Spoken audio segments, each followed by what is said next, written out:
Good evening, citizens of the airwaves. Turn it up and lean in, because you've just hit the sweet spot. That's right. You're tuned in to the Hojo Radio Network, the only radio network that broadcasts coast to coast, around the world, and throughout the galaxy. And this is the 7 to 11 prime time. Forget the noise, forget the static, and forget all the nonsense of the modern world. For the next 4 hours, we're diving deep into the archives to bring you the heavy hitters, the real deal comedy that doesn't need a laugh track to tell you what's funny. This is the stuff that our parents and our grandparents knew by heart, delivered with grit that you've come to expect right here, baby. We've got the giants of the golden age lined up, and we're starting with a man who would walk 10 miles to save a nickel. First up, the legendary Jack Benny and the gang are headed for the hills in the gold rush of 49. Keep your head on a swivel. The show starts now. 65.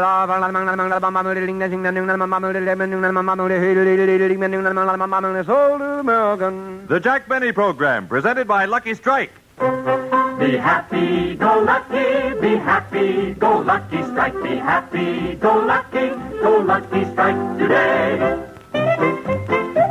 Stop fiddling, folks, when buying smokes. Join in the swing to pleasure. These Luckies are a richer blend with mildness for good measure. Take away my diamond clips, the pearls that I adore. For Luckies are a girl's best friend and right in every store. Be happy, go lucky, be happy, go lucky strike, be happy, go lucky strike today. Enjoy your cigarette. Enjoy truly fine tobacco that combines both perfect mildness and rich taste in one great cigarette, Lucky Strike. For only fine tobacco gives you both real mildness and rich taste.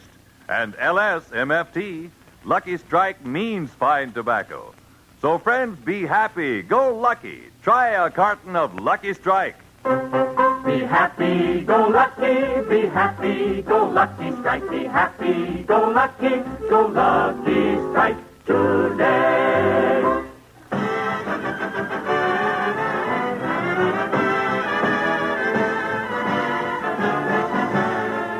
The Lucky Strike program starring Jack Benny with Mary Livingston, Phil Harris, Rochester, Dennis. Hold it, Don, hold it. Hold it. Wait a minute, Phil. Hold it, everybody. What's the matter, Jack? Look, we'll be on the air in a few minutes, and the opening is still not right. Now, rehearse it again. But, Jack, I read the opening like I always do. Oh, it isn't you, Don. It's the music. And what, pray tell, is wrong with the music? The same thing, pray tell, that's been wrong with it for 15 years. Phil, it's too loud. Nobody can hear Don. I can tell you now, Phil, you'll never get anywhere with that kind of blast. Look, Jackson, now listen to me. I've got a Cadillac, a yacht, and a mansion in Encino. Show me one Claire de Lune man who can top that. Phil, I know you have a Cadillac, a yacht, and a mansion. What does your music have to do with getting all those things? My band played Here Comes the Bride. I looked at that little blonde standing beside me, said I do, and they were mine, all mine.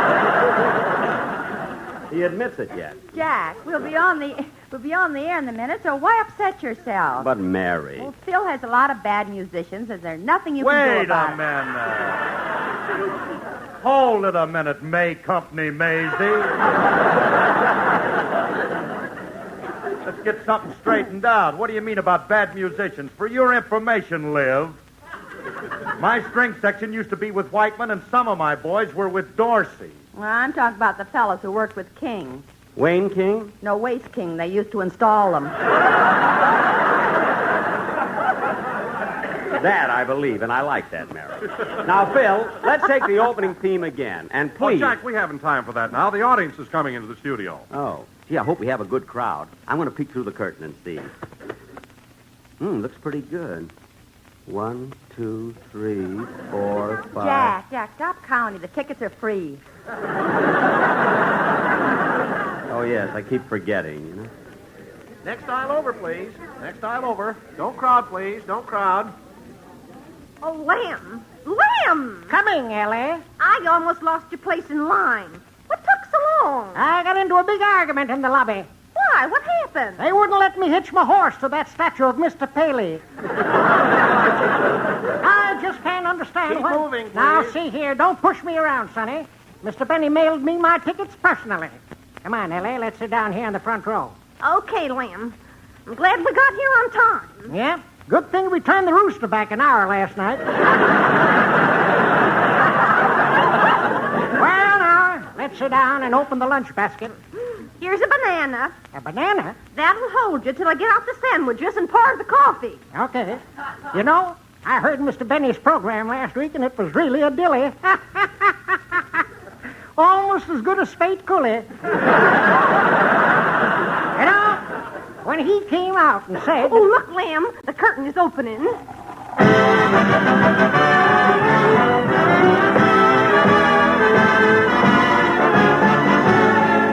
The Lucky Strike program starring Jack Benny with Mary Livingston, Phil Harris, Rochester, Dennis Day, the Sportsman's Quartet, and yours truly, Don Wilson.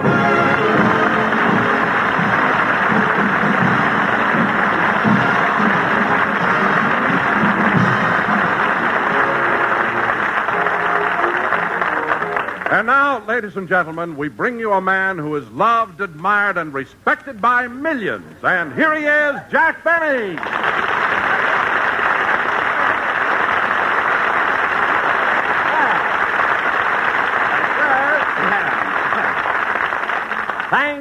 Thank you. Hello again. This is Jack Benny talking. Hi, Rube.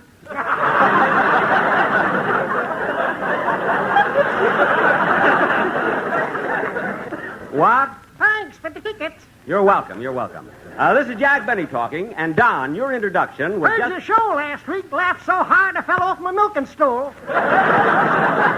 Now, look. Now, if I hadn't had a good grip on that cow, I'd have broke my nose. If you hadn't muffed that line, you'd have gotten a bigger laugh, too.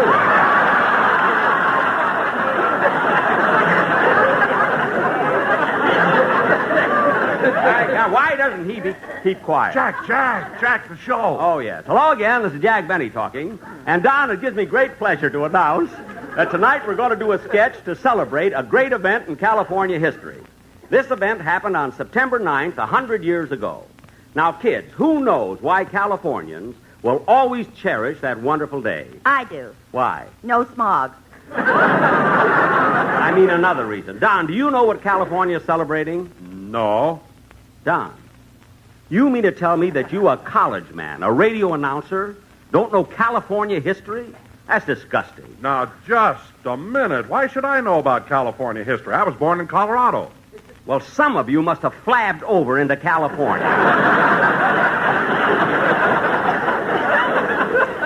But since none of you seem to know, I'll tell you. This month, in fact, all this year, we're celebrating the California Centennial.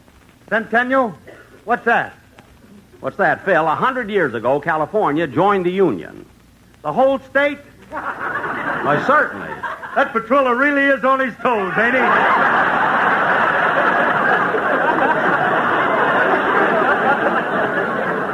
Yes, Phil, yes. Ain't he? What English? You know, it's a shame. Once in a while, I get into a mood where I try to discuss a subject of national importance. There isn't one member of my cast that I can talk to intelligently. Hello, Mr. Benny. Dennis, you can go and sit down. Yes, sir. Now, Don, as long as there's no one here who knows anything about this subject, we might as well try and do something else. Oh, Mr. Benny. What? Did you know that this month we're celebrating the California Centennial? Yes, I know it. I just said it. Now, Don... It was just 100 years ago, September 9th, that the state of California was admitted to the Union. I know. Of course, California was discovered in 1542 by Juan Rodriguez Cabrillo. That gave Spain the right of discovery. However, Spain at this time was busy with affairs in Europe and neglected the territory. Well, in the year 1769, Carlos III of Spain sent forward the Porto La Sierra expedition. This was the beginning of the building of the missions and the conversion of the Indians on the Porto La Sierra. Then colonization followed. The colonists were sent from Mexico. Then in 1822, California became a territory of the Republic of Mexico. At the close of the Mexican War with the United States, February 2nd, 1848, by the Treaty of Guadalupe Hidalgo, California passed into control of the United States. 2 weeks before this, January 24th, a mill was being built for Sutter of Sutter's Fort at Coloma. Sutter? John Sutter. John Sutter? John A. Sutter. His wife's name was Mildred.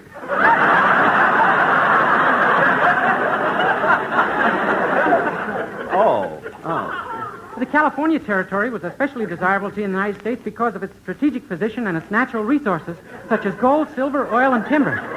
At Sutter's Mill, as I mentioned before, gold was discovered, culminating in one of the greatest gold rushes in history. And so, on September 9th, 1850, California was made a state and admitted to the Union. Dennis. Dennis, that was wonderful. I mean, how do you get your information? I dialed 113.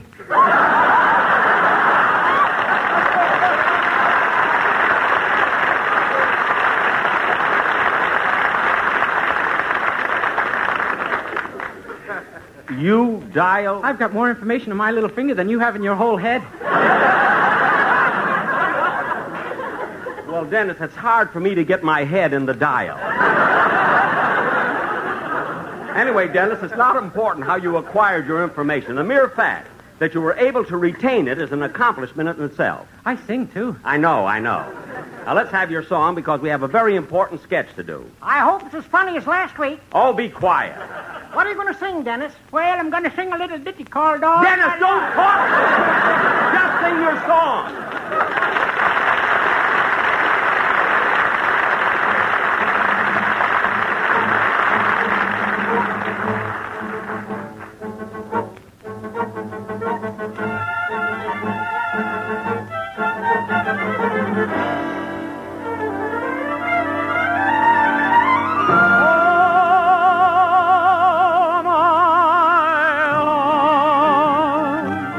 I give you all my love. The skies may fall, my love, but I will still be true. All my sighs will disappear at last. Now that you're here at last, my heart belongs to you.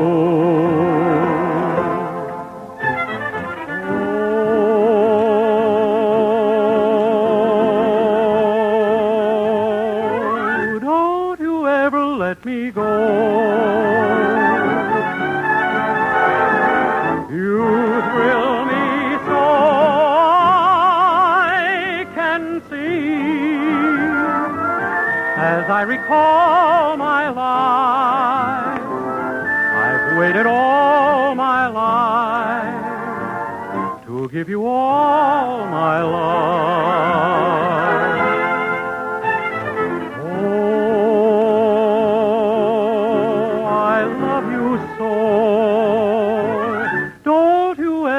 Let me go.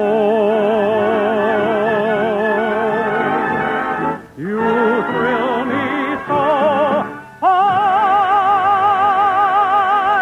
can see.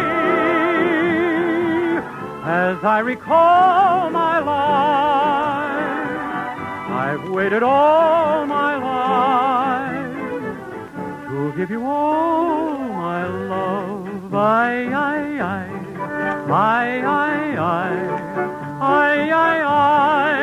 all my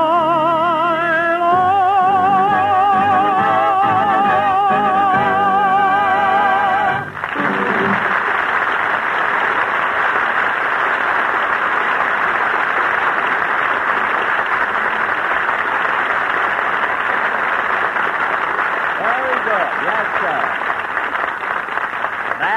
That was All My Love, sung by Dennis Day. And, Dennis, you sang it beautifully. California was the 31st state admitted to the Union.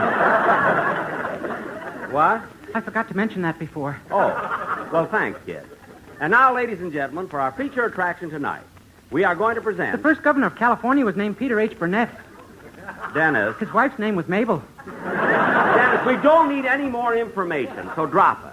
Jack, if you're going to do a play about California, you better get started. Mary, I'm trying to. Ladies and gentlemen, tonight, in honor of the California Centennial, we are going to present a play based on this historical event. All right, Don, let's get started with our tribute to California. Am I going to be in the play? In it. You're going to be technical advisor.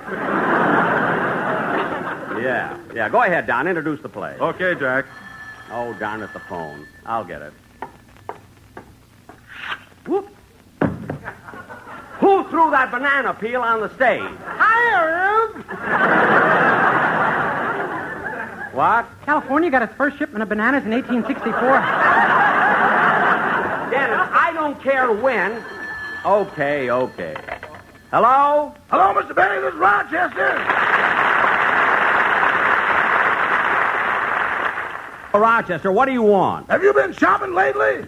Shopping? Yes, last Wednesday I bought some clothes. Why? There's a man here from Sears Roebuck with your new suit. Well, you can tell the man it's about time. It sure is a nice suit, boy. You really like it? Yeah, I hope it looks as good on you as it does on him. Rochester, you mean he came from the store wearing my new suit? Yeah, he said for the price you paid, they couldn't afford to put it in the box. Well, look, tell the man... Now, hold it, boss. What? Here comes Roebuck wearing the extra pair of pants. Well, look, Rochester, I'm in the middle of the program. Hang up the clothes and I'll see you later. Okay, goodbye. Goodbye. Oh, say, boss. Now what? You got a letter from Alcatraz. Oh, from my agent. Oh, what does he say? Open it up. It's already been opened. Oh, yes. Well, what does he say? I'll read it to you.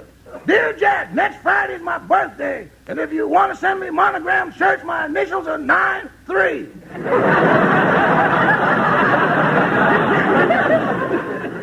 Good old 9. What else does he say? P.S. I can't wait to see you on television, but I'm afraid I'm going to have to. Yeah, I guess so. Well, I'll answer him when I get home. So long, Rochester. Goodbye. All right, Don, start the play. Okay. Ladies and gentlemen, tonight, to commemorate the centennial of California, we bring you our version of one of the historic events that took place in this great state. Curtain music. My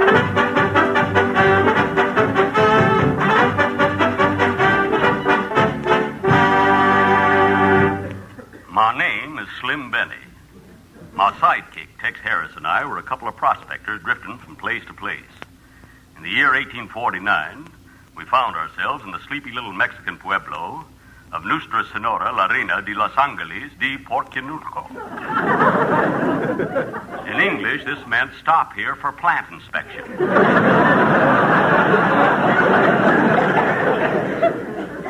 One night, Tex and I were in the only lively place in town, Pedro's Saloon.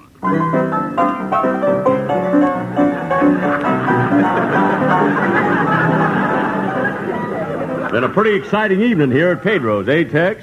Sure has, Slim. Yes, we better get going. Wait a minute, Slim. Want another drink? Now, hold on, Tex. I know it ain't none of my business, but you've been drinking a little too much. Well, it ain't my fault, Slim. I only drink to forget. What are you trying to forget? All the years I went around sober.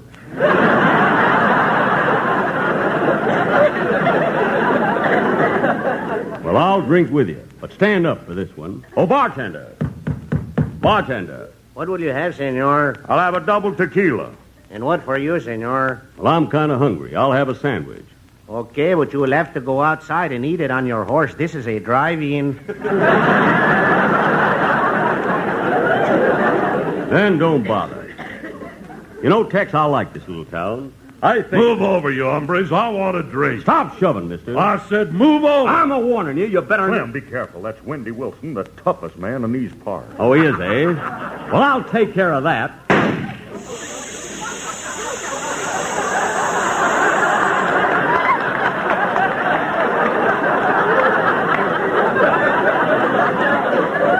I shot him in the stomach. Now, look, Slim. Which one of us you talking to? He's a-talking to me. Now, what do you want here, anyway? Well, wait a minute, partner. I didn't come here to fight. I came here to see the singer at this here saloon. Got a new song by Stephen Foster. No kidding. How does it go? Be happy, go lucky, be happy, go lucky, strike. Hiddly, poo, poo, poo, poo, poo.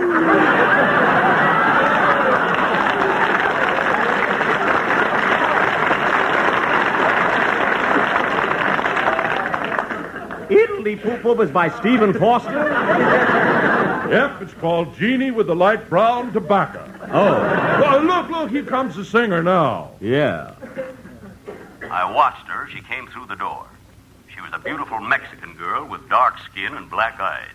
And she had a perfect figure. Ankles 8 inches. Calves 13 inches. Hips 34. And a 25-inch waist. I was never without my tape measure. I looked at her and said, Hello, girlie. Are you the singer in this saloon? Sí. You sing here every night? Sí. Are you single? Sí. What's your name? Sue.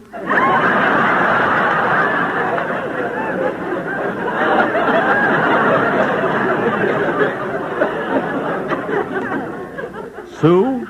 Sí. Well, say, Sue. After your show tonight, how about going out with me? We could have a lot of fun together. Do not get fresh with me, senor. The bartender, he is my brother. Ah, you're kidding. Hey, bartender. Sí. Can I talk to you a minute? Sí. Are you her brother? Sí. What's your name? Sigh.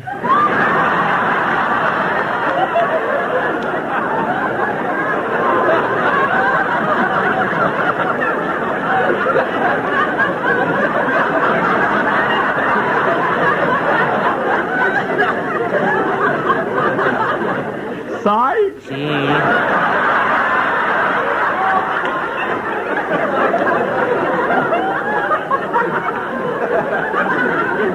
Well, look, Si, I want to go out with your sister, see? She's so.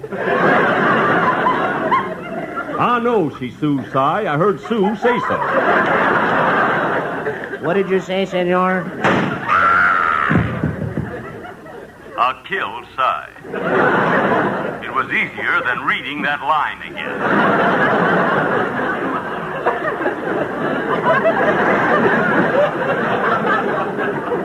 And I turned to Sue and said, Sue, I think you and I ought to get married. But why, senor, should I marry you? Because now you're alone. I just killed your brother. I love you, Sue. If you marry me, you'll make me the happiest... Gold! Gold has been discovered up north! Gold! Do you hear me? Gold! Gold! Gold? Goodbye, Sue. Come on, Tex. We're a-going north. In 10 seconds, Pedro's saloon was empty. Everyone had rushed out, including Si. He was dead, but he didn't want to be poor. Tex and I rushed over to the general store to outfit ourselves for the long trek to Sutter's Mill. We bought burros, shovels, picks, blankets, and tents, and a hacksaw in case we visited my agent. Fully outfitted, we started on our trek up the San Joaquin Valley. We had all our equipment piled into a covered wagon, which was pulled by 16 mules. Clippity-clop, clippity-clop. Get off there, mule. Sutter-hoo! I come from Alabama with my banjo on my knee. I'm on my way to Sutter's Mill, way to go, just wait for me. But if I do not find it there, I know I'll surely die. And when I'm dead and buried, oh, Susanna, don't you cry. Oh, Susanna, oh, don't you cry for me. I'm on my way to Sutter's Mill with an LSMFT. Clippity-clop, clippity-clop. Yeah, come on, you mule. Come on, you mule. Someday I'm going to write a song about that. I got the title already. Good night, Irene. I came from Alabama with an ashtray on my knee, 'cause I'm always smoking Lucky Strike, the cigarette for me. They're round and firm and fully packed and easy on the draw, for Forest taste and mildness too, the best you ever saw. Oh, Susanna, oh, don't you cry for me, for I'm on my way to Sutter's Mill with an LSMFT. Clippity-clop, clippity-clop. Come on there, mule. Come on, Nellie. Come on, Francis. 30 pound smoking satisfaction, Lucky Strikes are fine. Just light one up and you'll agree, my darling Clementine. So be happy, go Lucky Strike with me, 'cause sure enough there's no rough up in an LSMFT.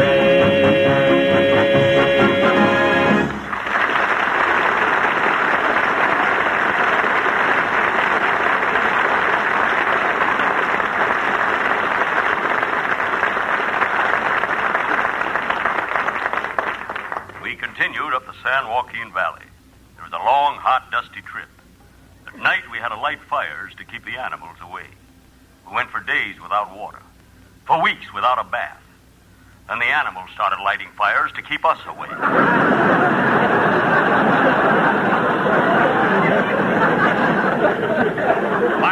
arrived at Sutter's Mill and staked out our claims.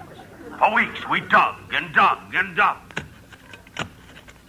I can't go on no more, Slim. I'm quitting. Let's keep digging, Tex. I'm sure we'll find gold soon. Oh, no.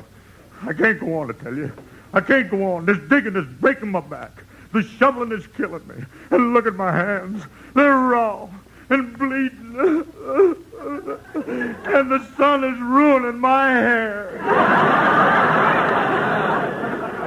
That's good acting, Tex, but you can't give up digging now. If we hit gold, we'll be... Tex, look, I just hit it. A vein of gold. We done it. We done it. That's dead it.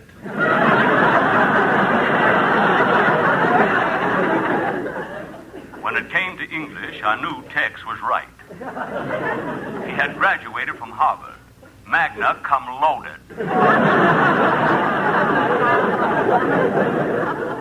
Now that we found gold, we really went to work. Now, come on, Tex. Let's get to work. There's a lot of gold here, and we're going to find it. Down, Tex, down. We're being attacked by Indians. Get down, Tex, down. Oh. Did that arrow get you, Tex? Tex, speak to me. Tell me you ain't hurt. That isn't.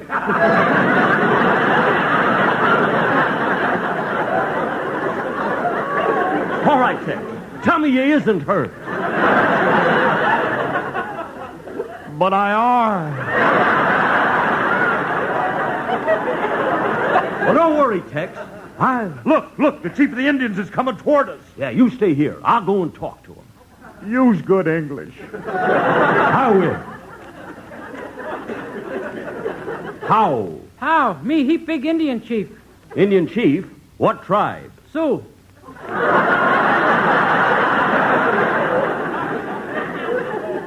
Sioux? See. Let's not go through that again. Who you, Paley Face? That's Pale Face.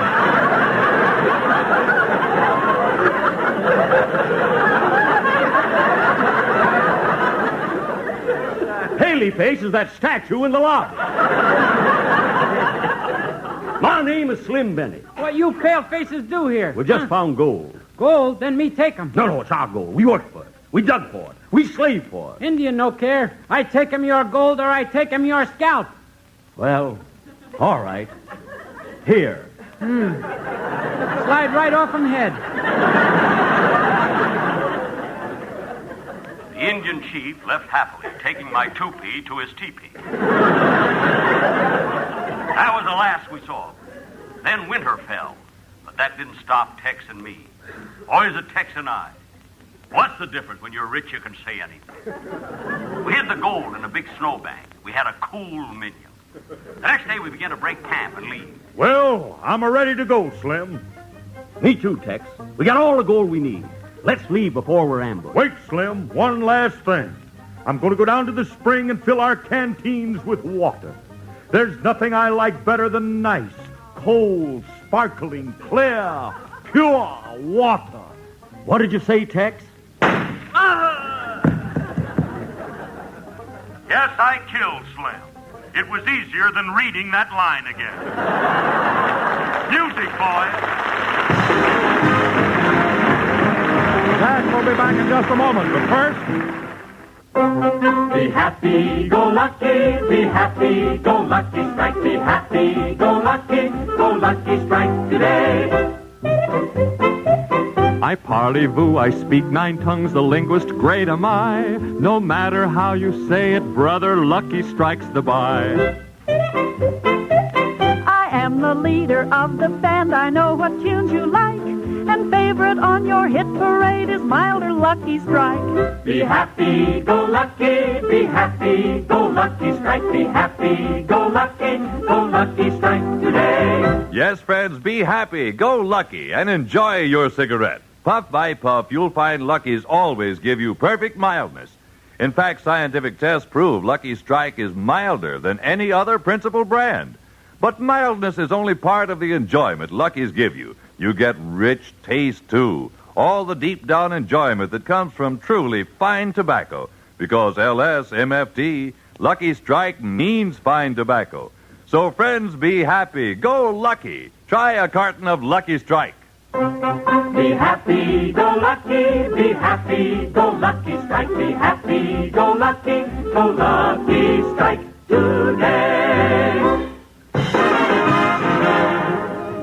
Ladies and gentlemen, the Crusade for Freedom offers every American an opportunity to play a personal part in a great moral crusade for freedom, faith, and peace throughout the earth. In Berlin on United Nations Day, October 24th, the Freedom Bell will peal out this message of hope inscribed on its rim, that this world, under God, shall have a new birth of freedom. So please don't forget to enroll in the Crusade for Freedom. Thank you. Good night, sir. Stay tuned in for the new Harold Perry Show, which follows immediately. This is CBS, the Columbia Broadcasting System. That's Jack Benny for you, always looking for the angle. You've got to respect the hustle, even if it's from 1950. But even the sharpest players lose their grip sometimes. Stick around, because Jack's about to find out what happens when his prized Maxwell goes missing. This is the Maxwell is Stolen. Don't touch that dial. The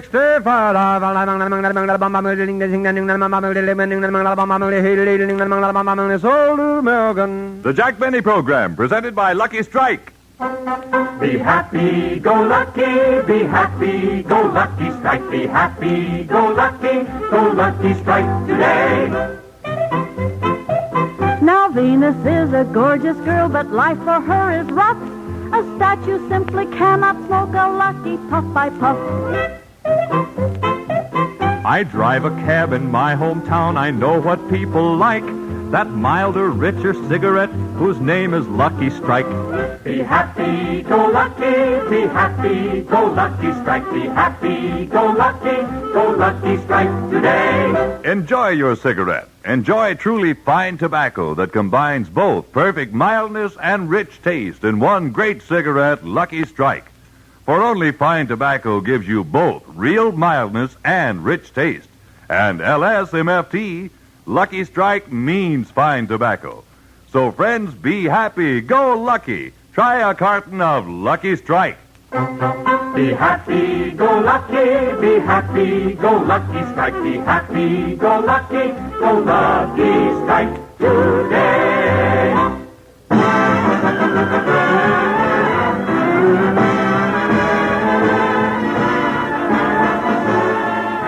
The Lucky Strike program starring Jack Benny with Barry Livingston, Phil Harris, Rochester, Dennis Day, and yours truly, Don Wilson.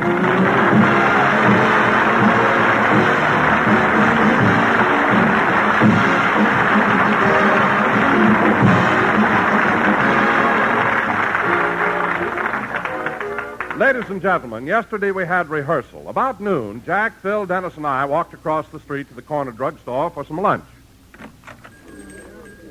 Gee, the drugstore's crowded today. Yeah, I hope it doesn't take too long. Hey, Merv, you got a table for us? No, but there'll be one empty in a minute. Would you mind waiting? No, but bring a chair for the old man. He walked all the way across the street. Stop being funny. For your information, Phil, every morning right after breakfast, I walk 5 miles all over Beverly Hills. Why do you do that, Jack? He's collecting rent. That's only on the first of the month. Hey, look, Jackson, as long as we have to wait, I want to buy some things at the drug counter. Will you hold a seat for me? Okay. Well, what can I do for you, Mr. Harris? Look, I want a large tube of toothpaste, some aspirin, a bottle of mouthwash, and a box of bobby pins. Yes, sir. What color is your wife's hair? Blonde, but she buys her own. Very good, Mr. Harris. Will there be anything else? Yeah, now let me see. I better get some cough drops. I've had a tickling in my throat since last night. Maybe it's a piece of cork.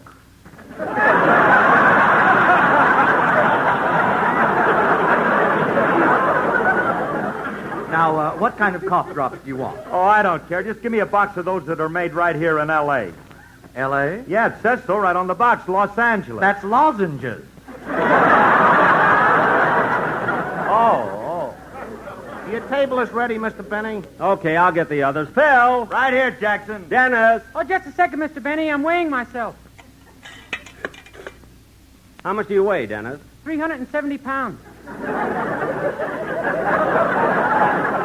370 pounds? I invited Don to be my guest. Well, what good is... Oh, never mind. Come on, kids. Let's get to the table. Hey, Marvin, we're in a hurry to get back to rehearsal, so give us quick service, please. Yes, Mr. Benny, I'll take the orders myself. Good. What do you have, fellas? I'll have a chicken sandwich on rye bread. Yes, sir. You, Mr. Wilson? Oh, I'll have a small glass of tomato juice and a slice of whole wheat toast. Don, is that all you're eating? Yeah, Jack, I'm on a diet, and that's all I've had for 3 full days. Dennis, where are you going? When he's that hungry, I don't want to be close to him.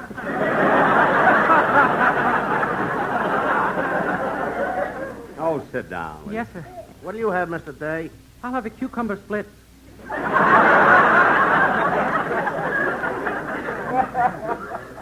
A cucumber split? What in the name of Duncan Hines is that? Well, it's like a banana split, only you use a cucumber. Dennis, ice cream on a cucumber? That must taste awful. Oh, not if you peel it.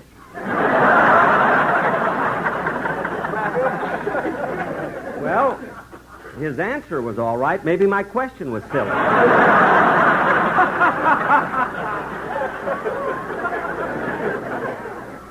How he can eat that, I don't know. Yeah? What do you have, Mr. Benny? Let's see. I want to look at the sandwich list. Hamburger, cheeseburger, chicken burger, onion burger, turkey burger, chili burger, Max burger. Max burger? What's that? That's a proprietor.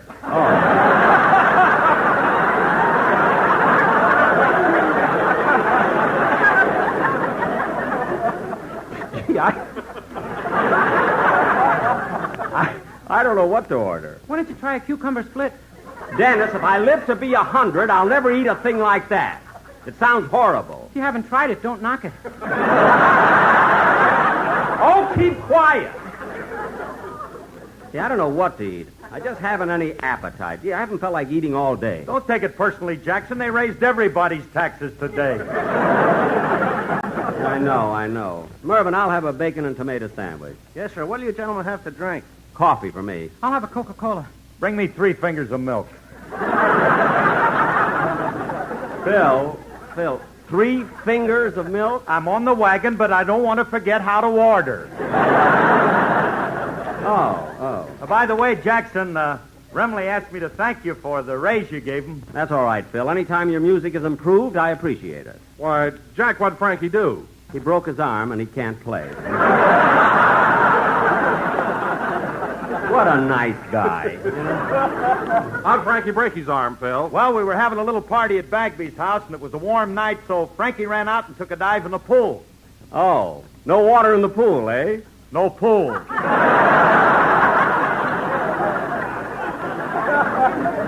Well, no wonder he broke his arm. He didn't do that till the 3rd dive. What? He swam around the backyard like a mole.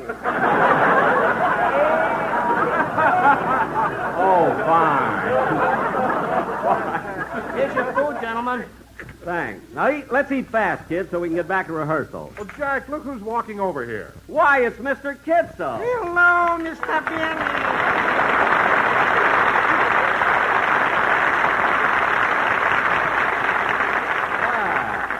Sit down, Mr. Kitzel. Have some lunch with us. No, thank you. I ate already. I had the blue plate special. Hoo-hoo, a bargain.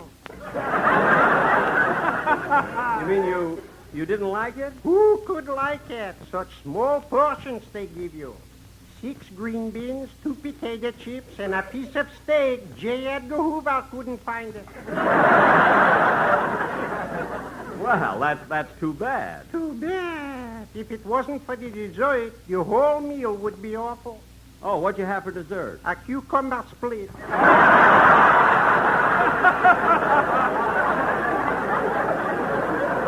Mr. Kitzel, you didn't...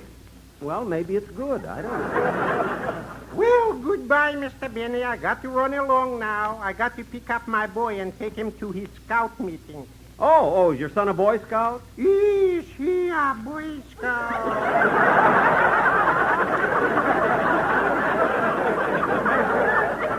You know, only 2 weeks ago he joined, and when I asked him, what did you learn, he rubbed together 2 sticks and burned down the whole house.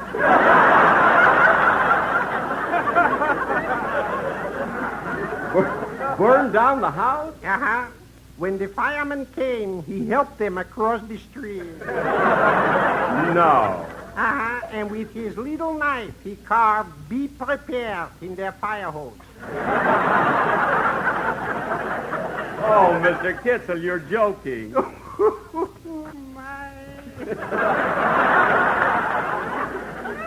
goodbye, Mr. Benny. So long, Mr. Kitzel.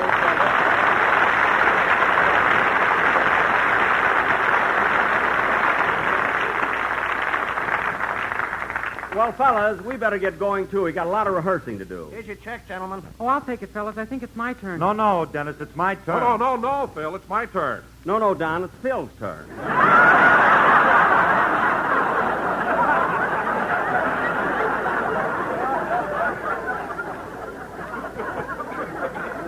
I keep track of these things. Now, come on, let's go.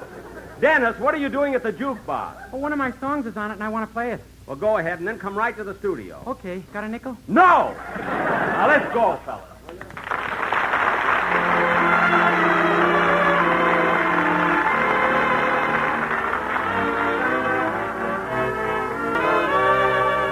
Yes, I may dream a million dreams, but how can they come true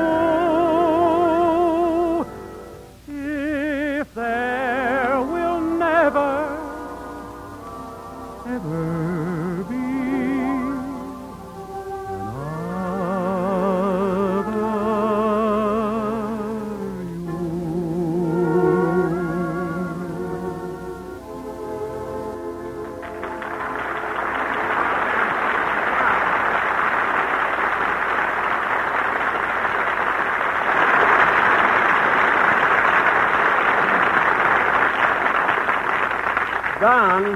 Don, have you got the scripts there? Yes, Jack. Come on, Jack, I want to get home. Let's get the rehearsal started. Phil, we can. Mary isn't here yet. Is there anything wrong with her? I don't know. I hope she's feeling all right. How'd she look this morning when you collected her rent?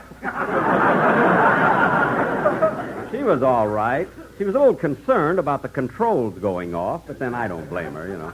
I'm going to call her up and see what's keeping her.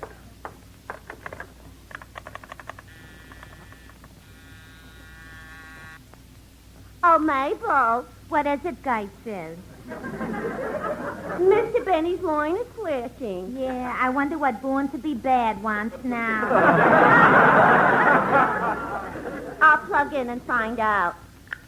Yes, Mr. Benny. Yes, sir, I'll see if she's home. He wants I should get him Mary Livingston. I'll try her number. Say, Gertrude, you think there's a romance between Mr. Benny and Miss Livingston? Could be. On the first program of the season, I saw Mary wearing an orchid he gave her. Well, what makes you so sure Mr. Benny gave it to her? It's the same one he let me wear on New Year's. He keeps it in a deep freeze.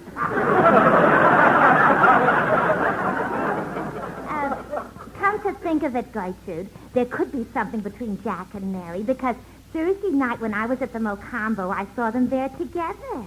Gee, you were at the Mocambo? Yeah. Who took you? Nobody. I went stag.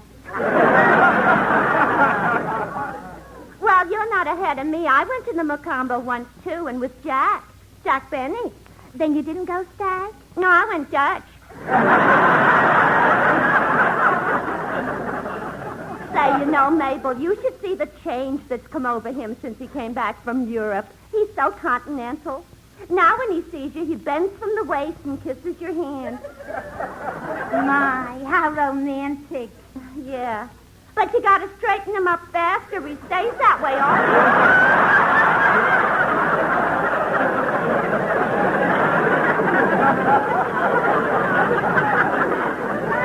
You're kidding. No, it happened the night we went to the Mocambo. And he was bent over all evening? How could you dance with him? It was awful. When the music started, he came at me like a USC fullback. If you hadn't played for Notre Dame, you'd have been in trouble. Yeah. Operator. I'm sorry, Mr. B, but Miss Livingston's line doesn't answer. Oh, well, never mind. I'll call her later.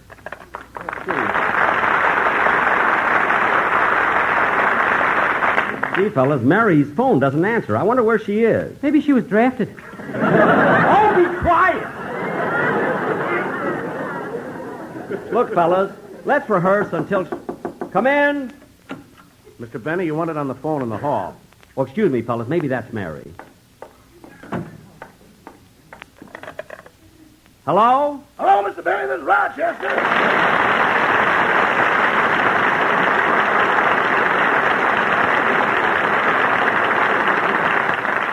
Oh, hello, Rochester. What is it? Brace yourself, boss. I've got news for you.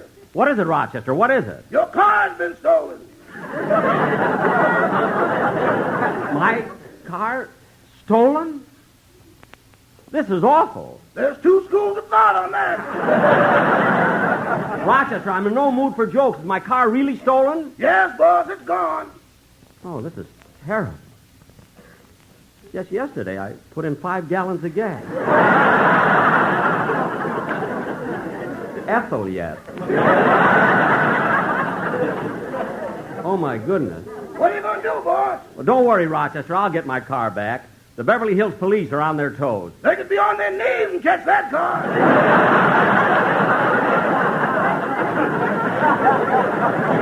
Never mind. Just meet me at the police station. Goodbye. Goodbye.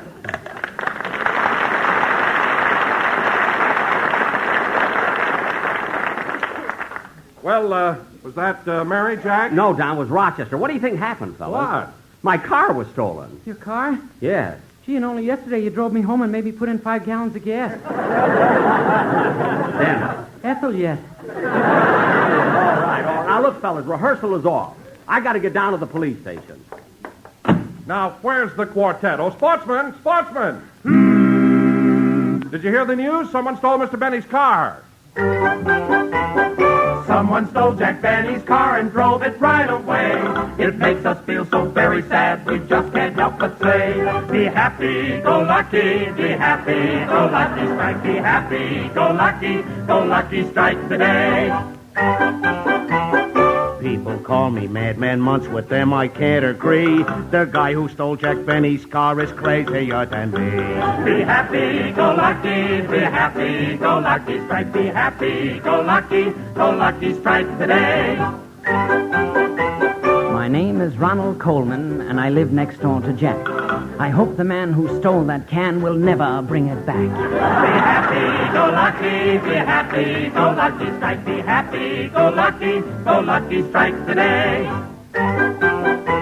My name is Mr. Cassidy. To you I'm known as Hoppy. My horse can't understand who'd steal that broken down jalopy. Be happy, go lucky, be happy, go lucky, strike, be happy, go lucky, strike today. My name is Woody Woodpecker. I laughed the whole day through. And since they stole Jack Benny's car, I've got a reason to. Be happy, go lucky, strike today.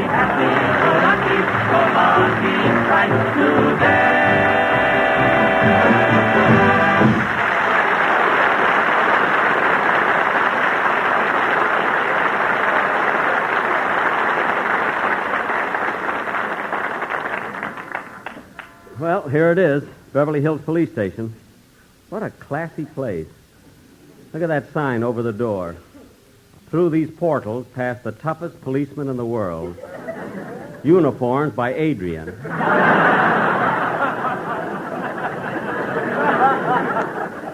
Well, I'd better go in. I wonder where Oh, there's a girl at that desk. I better ask her. Oh, miss, Yes? I'd like to report a stolen car. Do you have an appointment?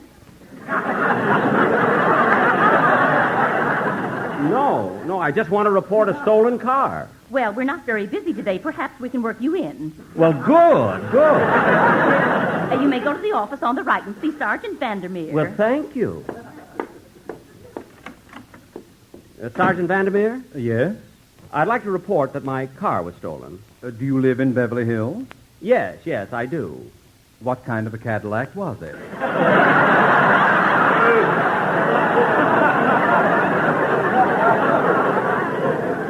Well, it isn't a Cadillac. A Lincoln? Well... Come, mister, what kind of car is it? It's a A Maxwell. From what country? No, you see, it was made in this country. That is, well, they don't make them anymore, although the factory is still in existence. They make pencil sharpeners. They had some cranks left over, so it was easy to convert. I see. Now, tell me, from where was your car stolen? Well... Boss! Oh, hello, Rochester. The girl at the desk told me you were in here. Oh, Sergeant, this is my butler, Rochester Van Jones. He discovered the theft. Oh, the butler, eh? Sit down, Mr. Van Jones. Huh? Now recount in your own words the events of the entire day. Well... Don't be nervous, Rochester. I'll stand behind you. Well, Mr. Benny left the house at 10 o'clock. He called me out of my room and said, Rochester, I'll be gone all day, so I want you to clean the kitchen, beat the rugs, wash the windows, polish the stove, wax the floors, and press my clothes. That's right. I remember telling him to do all those things, and I left at 10 o'clock. Now, Rochester, where were you at 10:15? Back in my room, asleep. Asleep, Rochester? Quiet, Mr. Benny. Tell me, Rochester, when did you first discover that the car was stolen? I heard the motor as it went out the driveway. Oh, I see. You were sleeping, but you just happened to wake up in time to hear the motor. I didn't just happen to wake up. It threw me out of bed. Now, look here. Just a minute, Sergeant. You're suspecting the wrong man. Yes, I guess I am. It always happens. For 20 years, I've been listening to mystery programs on the radio, and it's always the butler. Always the butler. They drive you nuts. Why do I keep listening to them? Why? I ask. Why?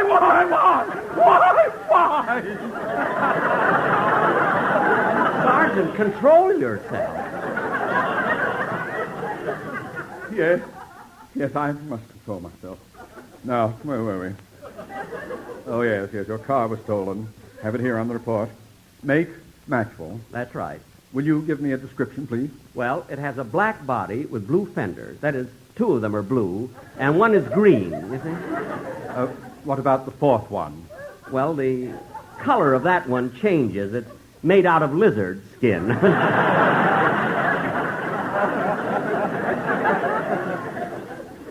Any other identification? Well, there's a foxtail hanging rather casually over the, from the radiator cap.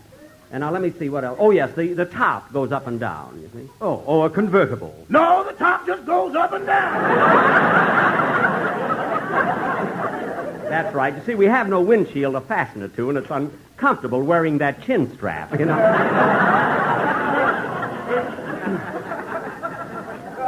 We better not waste any more time, Mr. Benny. Now, if you'll just follow me, we'll go down to the radio room and report the theft to our prowl cars. Just follow me. Come on, Rochester. Look at those pictures on the wall. Dillinger, Pretty Boy Floyd. Oh, look, there's a picture of my agent. I hope I get my car back. Don't worry, Mr. Benny. We'll not only locate your car, but we'll apprehend the criminal. You see, we'll take fingerprints off the steering wheel. Well, maybe you ought to get the fingerprints off the door handle.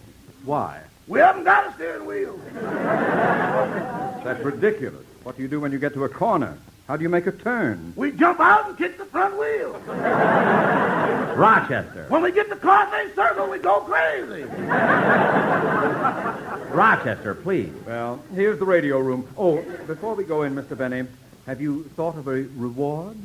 Well, no. If I just get my car back, it'll be enough.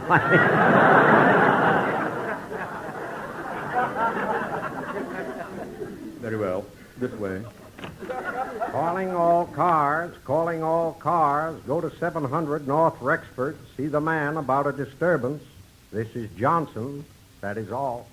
Calling all cars. Go to the corner of Doheny and Wilshire, code 62. Carey speaking, that is all. Now, Mr. Benny, which one of our announcers would you prefer to broadcast the information about your missing car? Lieutenant Johnson or Sergeant Carey? What's the difference? Sergeant Carey has a higher hooper.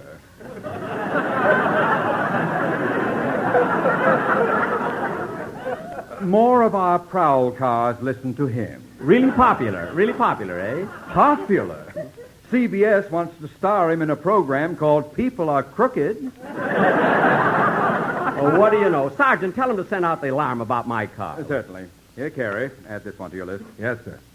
Calling all cars, calling all cars. Keep a lookout for these stolen vehicles. Hudson, license number WY7469. Cadillac, DE3327. Maxwell, PU8054. Gee, I hope they find it soon. That is all. Good night, Irene. Gosh, if I don't get my car back, I don't know what I'm going to do. Mr. Benny. Dennis, what are you doing here? Oh, I had to see you, Mr. Benny. Are you sure somebody stole your car? Of course I'm sure. Why? Well, when I left the studio, I went home. Uh-huh. And when I went into the house, I said, "Hello, Mother. Somebody stole Mr. Benny's car." And then it happened. What happened? She filled me full of black coffee, put an ice bag on my head, and called Alcoholics Anonymous. Alcoholics Anonymous? I go to my first meeting next Tuesday. What? I could go on Thursdays, but I'd rather go with Phil.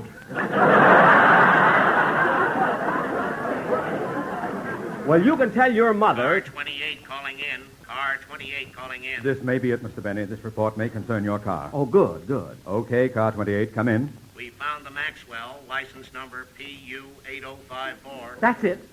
The car was found at 360 North Camden Drive. That's my house. They brought it back.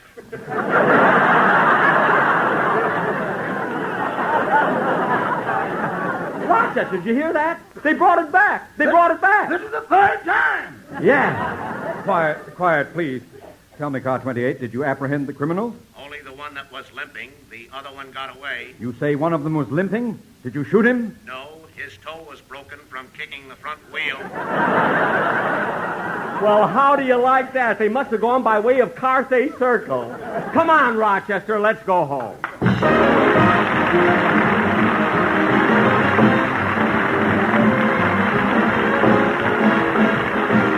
Jack, we'll be back in just a moment, but first... Be happy, go lucky, be happy, go lucky strike, be happy, go lucky strike today.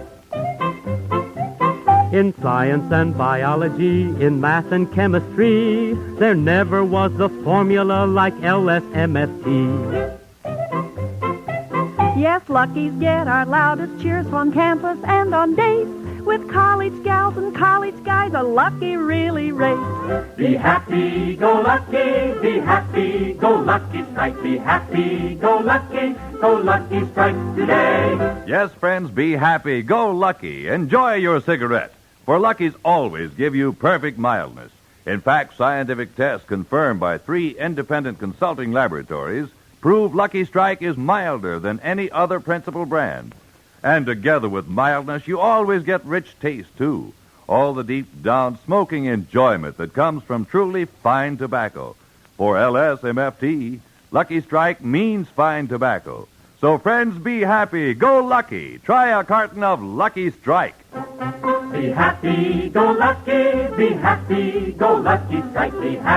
go lucky strike today. Look, Rochester, the thieves did bring my car back. Here it is in front of the house. Yeah. Gee, I hope they didn't damage it. Jump in, Rochester, see if it'll start. Okay.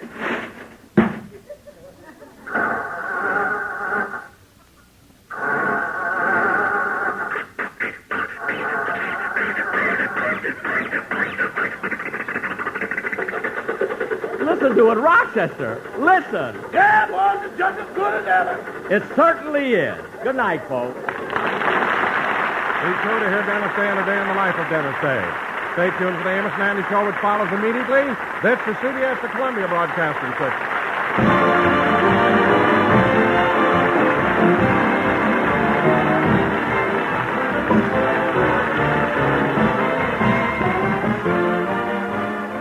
And that, my friends, is the Maxwell.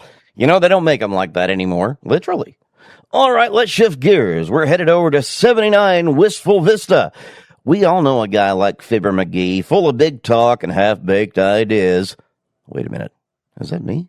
He thinks he's got it all figured out, but he can't even see the nose on his face. Literally. From 1941, let's see what happens when the closet door stays shut, but the eyes go blurry. Here is Fibber Needs Glasses next. The makers of Johnson's Wax and Johnson's Self-Polishing Glow Coat present Fibber McGee and Molly, written by Don Quinn, with music by the King's Men and Billy Mills Orchestra. The show opens with Let's Break the Ice.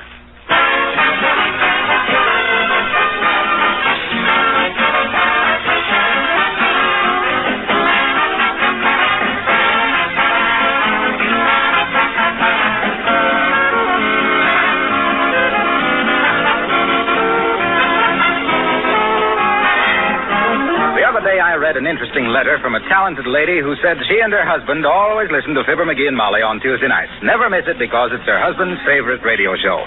But he's never bought her any Johnson's Wax or Self-Polishing Glow Coat. Well, that was hard for me to figure out. My wife never asks me if she can buy anything like that. But let me make just this one little point about Johnson's Glow Coat.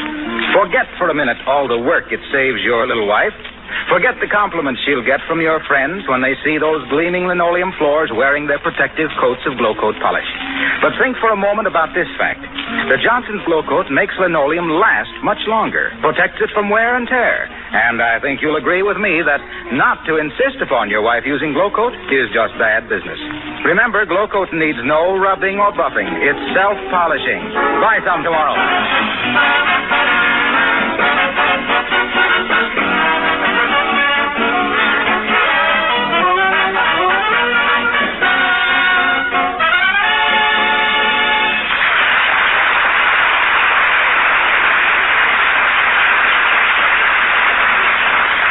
Well, there's been quite an argument going on this last week at 79 Wistful Vista. Mrs. McGee says her husband should go see an oculist. Mr. McGee says he'll do no such thing. Oh. So, here sitting in the office of Wistful Vista's leading oculist, we find Fibber McGee and Molly.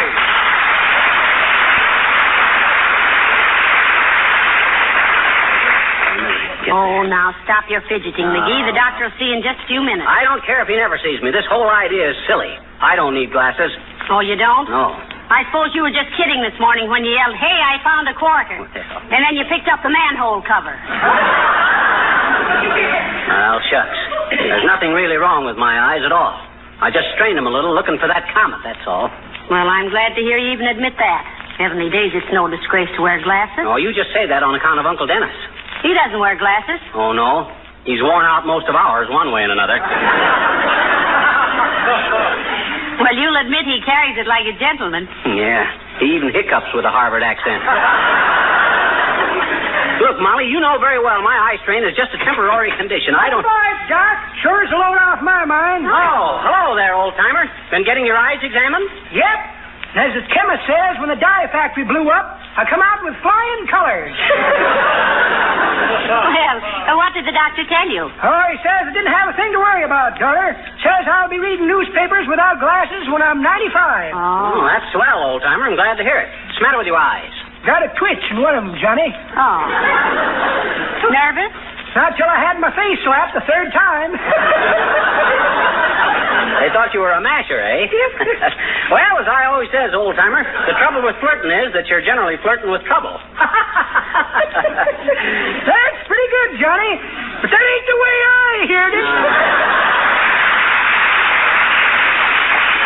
The way I heard it, which was t'other day when I was sitting in a little booth getting my pants pressed because the garden needed some rain. It always rains when I get my pants pressed, which is why they don't have any women in the Weather Bureau. Yeah, but the way you heard it... Oh, yeah. One feller says to t'other feller, hey, says... See where a young college feller pole vaulted more than 15 feet to a new world's record last Saturday. Ain't that wonderful? Yeah, says t'other feller. But he never could have done it without that big stick. Well, I guess the doctor will be seeing you in a minute, kid. Well, thanks, Mr. Oldtimer. You say he thought your eyes were all right, huh? Yep. Says I'll be reading newspapers without glasses when I'm 95. Oh. On one condition. What's the condition? Gotta learn to read. So long, kid.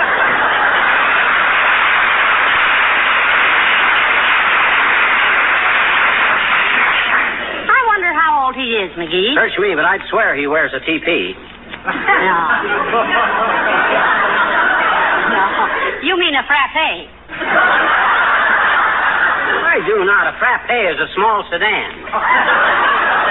Go on, that's a coupe. Well, then what's a TP? A TP is a wigwam. That's what I've been trying to say. To keep his wigwam, he has to wear a TP. Oh, dear. That joke was old when radio was just a funny noise from Schenectady. Oh, I wish that doctor'd hurry. No, we're not in any hurry. Besides, that other guy's ahead of us. Who? That guy standing over there in the corner. Hey, take your hat off, mister. There's a lady present. McGee, that's a hat rack. Huh? Oh. Well, I just...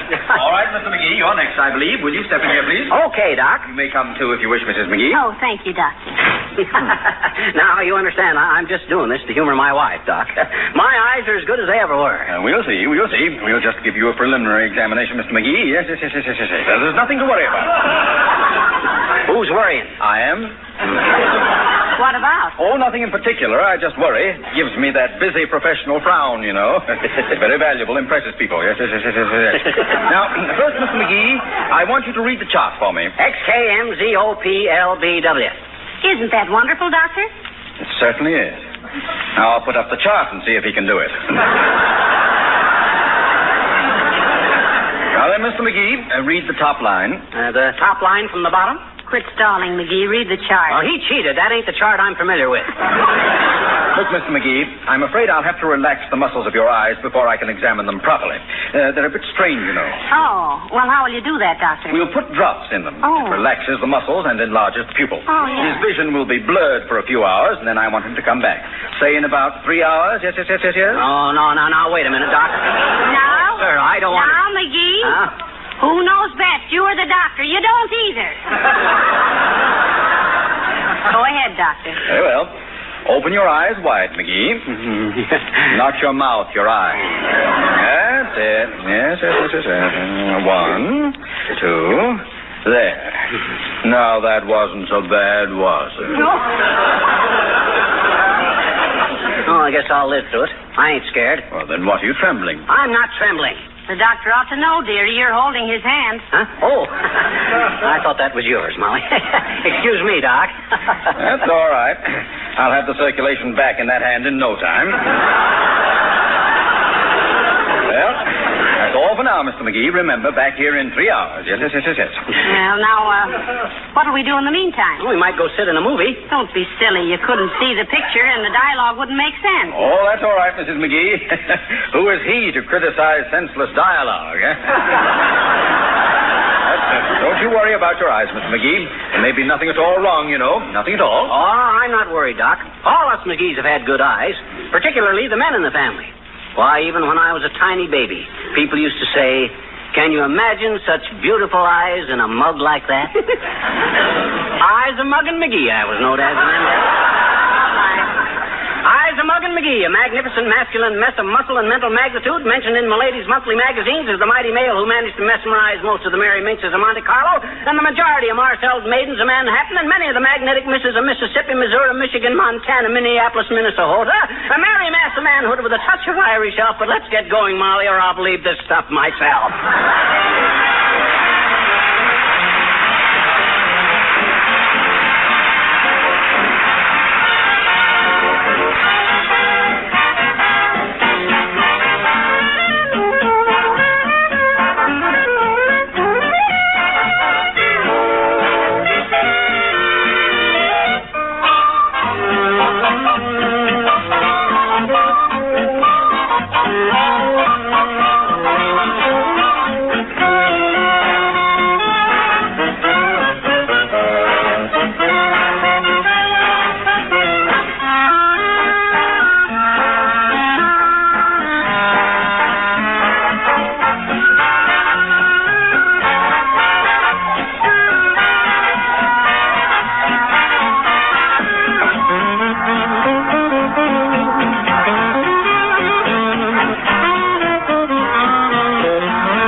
This was a swell idea of yours, Molly, stopping in here for a bite to eat instead of sitting in the park.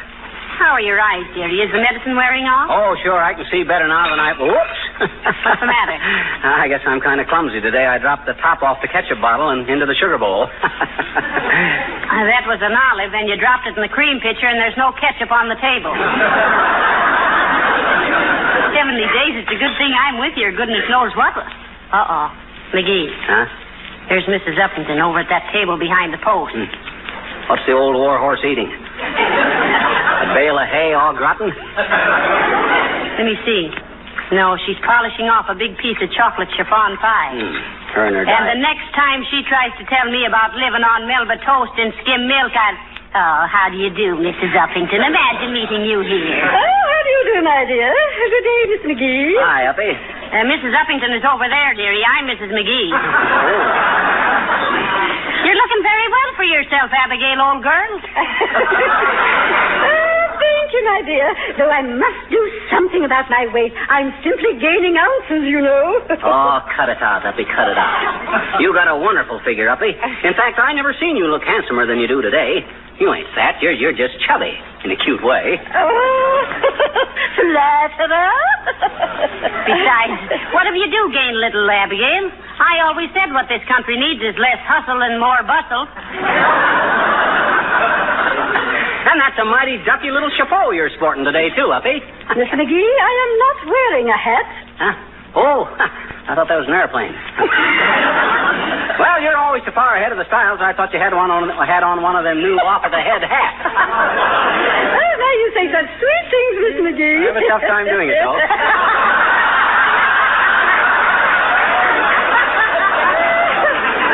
But it is sweet, and my head is easily turned, you know.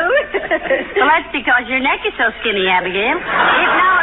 You know, Molly Uppy seems to have took on an entirely new personality lately. You think Looking so? at her right now, she kind of vibrates. She just glows. There's a kind of a radiance about her. Oh, no, Mr. McGee, you silly boy. You never talked to me like that before. Of course he didn't. He never had an oculus put drops in his eyes before either. Oh, you poor boy. Yeah. Now, doesn't it make everything look horribly distorted? Yes. Oh, you mean all those nice things you... Well, I have never been so insulted. Goodbye, you squirt.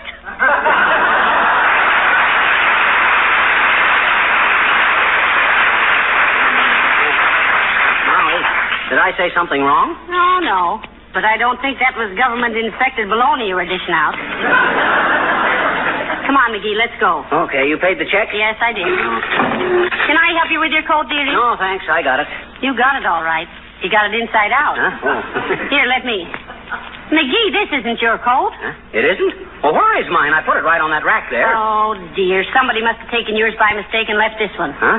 Look, here's the owner's name on the inside of the pocket. Wallace Wimple. Wallace Wimple, eh? Well, whoever he is, he's got a lot of moxie swiping my coat. Wait till I get my hands on that guy. He'll wish he'd never picked on... Hello there, folks. What's the matter? Hi, Gildersleeve. No, it isn't Mr. Gildersleeve, dearie. That's Mr. Wilcox. Oh. He's being examined for glasses, Mr. Wilcox, and he's got drops in his eyes. Hey, Harlow, somebody swiped my overcoat and left this one instead. Well, you're lucky. That's a good-looking coat. Well, now, we'll have to find the owner. Do you know a Mr. Wallace Wimple, Mr. Wilcox? Wimple. Not Wallace Wimple. Yeah, you know him? Me know Wallace Wimple? Oh, boy, we're in luck. Why, say, when I first started working for Johnson's Wax, before I even knew what a wonderful thing Johnson's Wax was for beautifying and protecting floors and furniture and woodwork against dust and dirt and dampness, before I even found out what a blessing Johnson's Wax was for particular housewives. And that was, well, let's see, we've been on the air for Johnson's Wax 6 years today, and I worked for them 4 years before that. That's 10 years. Yes, sir, 10 years. And in all that time, I've never known anybody by the name of Wallace Wimple.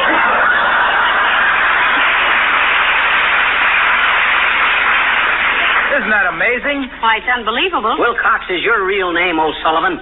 O'Sullivan? No, why? I just wondered. You can find more heels to drag a sales talk in by than anybody. Don't say that, pal. You're not a heel. You're a very nice little guy. course, you're not too bright, and you talk too much, but outside of that... McGee, stop swinging at Mr. Wilcox. Wait till you can see better. Oh, that's okay, Molly. He was just kidding. Yeah. And so was I. We can't spoil our 6th anniversary together by fighting. Look, Fibber, why don't you keep this coat and just call it good luck? Because I'm too honest and it don't fit. Come on, Molly, we gotta go find Wimple. Oh, why didn't somebody tell me my shirt tail was sticking out? Look out, Jerry. Look out. Who threw that? What the? We tried to tell you that wasn't your shirt tail. That was the tablecloth. Oh, sure.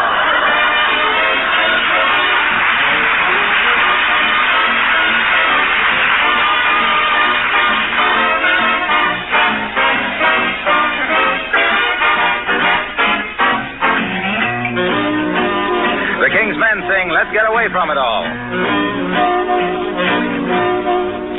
Gotta go to work on the 8:15. Oh, every day I struggle through the same routine.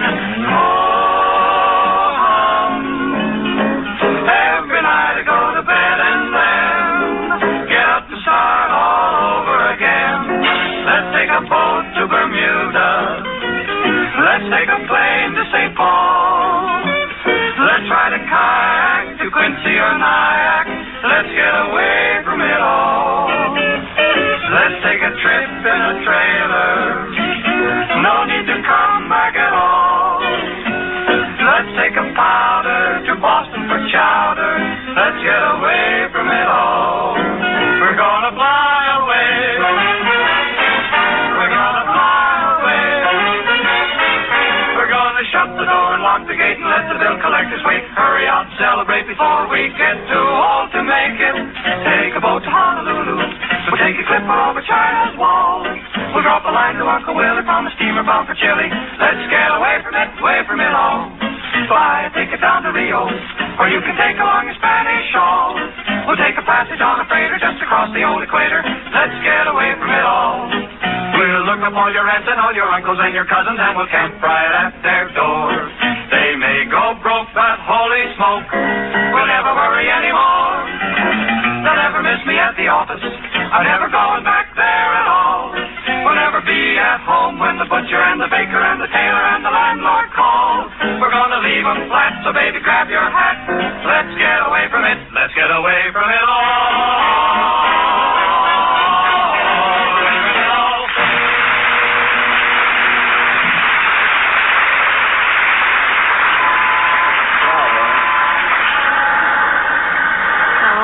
We knew who this Wallace Wimple was. Did you ask the manager of the gas company? Yes, and the light company and the water company. Maybe we should hire a private detective. I'm going to do something. I wish my eyes would clear up. As it is, I wouldn't know this Wallace Wimple if I saw him. Ow, stag-ratted, Bud. What's the idea of jabbing me with that cigar? Who do you think you are to... Now, McGee. I'll teach him to stand around in front of cigar stores and bump into people. I got a good notion to slap you down, Bud. What do you think of that? Well, ain't you got anything to say? Indians don't talk much, McGee. Is he an Indian? Yes, and a wooden one at that. Huh? Oh. Excuse me, Chief. I guess I was off the reservation. Hi, mister. Oh, hi there, little girl. I can't see you very good, but I recognize your voice. I got some stuff in my eyes, and I don't see very well for a while yet. Why? Well, they do that so they can examine your eyes better. What's the matter with him, mister? You got astigmatism? Got what, sis? Astigmatism. Shucks, sis. We could have had a cute routine if you'd only mispronounced that. I know it, but it would have been kind of corny, I bet you. Well, maybe it would. And seeing that this is our 6th anniversary for Johnson's Wax, maybe we better go easy on the corn. On the what? Corn. I'm hungry.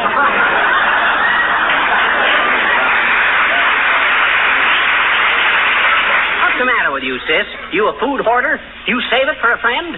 No, but I gotta feed my puppy and my kitty and a turtle. And last Sunday my papa gave me Easter bunny. Oh, he did, huh? I says he did, huh? He did what? Your father gave you an Easter bunny. Gee, did he? That rabbit, you said he did. I know it. Well, then what... Now, look, sis. Did you ever hear of a guy named Wallace Wimple? Sure. When? Just now. Why, Dad? Because I gotta find him, that's why. And say, by the way, if you ever hear of anyone named Wallace Wimple, come and tell me, will you? And I'll give you a nickel. It's worth 10 cents, I bet you. Oh, okay, 10 cents. You mean you'll give me 10 cents if I tell you how to find him? Do you, please? Yeah, absolutely. Okay. Give me the dime. You know how I can find him? Sure I do, I bet. Oh, boy, oh, boy, oh, boy. Okay, here's 10 cents. What do I do? Look in the telephone book.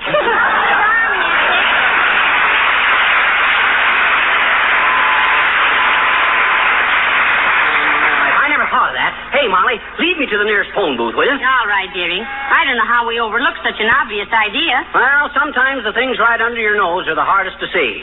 As the high school kid says when he tries to raise a mustache. Hey, Molly. What? Does drops in your eyes affect your other muscles? I'm developing an awful limp. Oh, it isn't serious, dearie. You're walking with one foot in the gutter.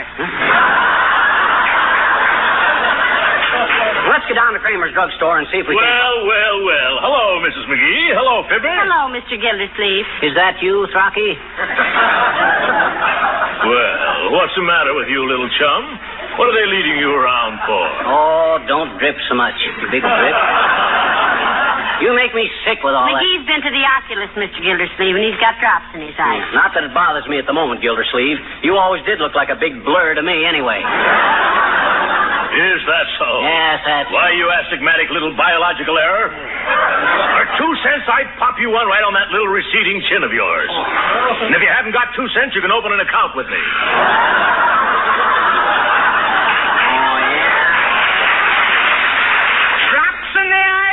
Drops in the eyes, Gildersleeve. I could handle you with one hand tied behind me and juggling 3 Japanese with my feet. You couldn't juggle the accounts in a piggy bank, you little vacuum. Gildersleeve? Oh, here. For goodness sakes, boys, stop it. Oh. Don't you realize this is our 6th anniversary for Johnson's Wax? Well... Let's all be friends at least for one day. Well, all right. For one day.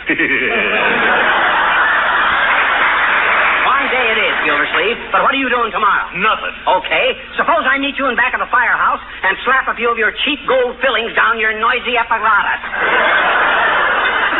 You're a hard man, McGee. But by George! Hey, Trocky. What is it, chum? You know a guy named Wallace Wimple? Wallace Wimple. Oh, Wallace Wimple. Why, certainly. Oh, an old college chum of mine. Oh. Yes. He used to sleep in the next seat of me in chapel. For goodness sakes, well, where does he live, Mr. Gildersleeve? Wait a minute. I have it right down here in my address book.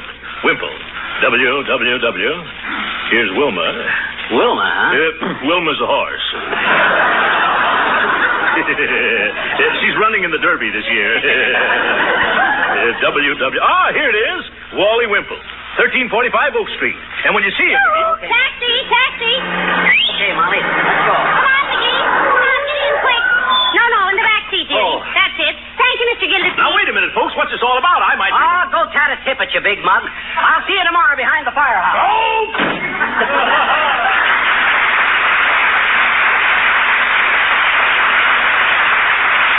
1345 Oak Street, driver, and step on it now. Step on it.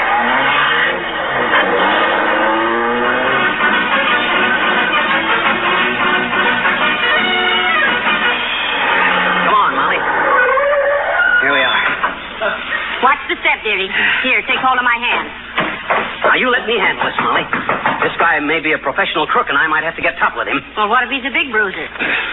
Well, Yes? Hi, Bud. You Wallace Wimple? Yes, I am.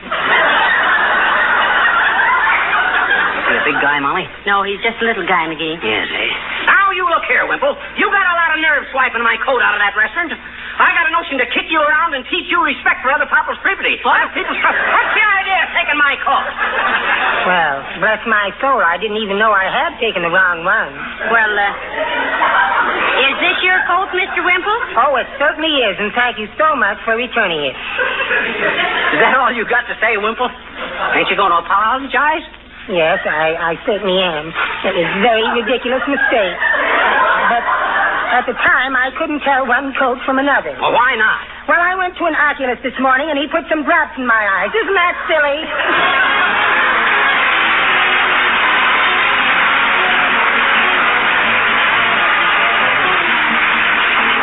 Fibber and Molly will be back in just a moment.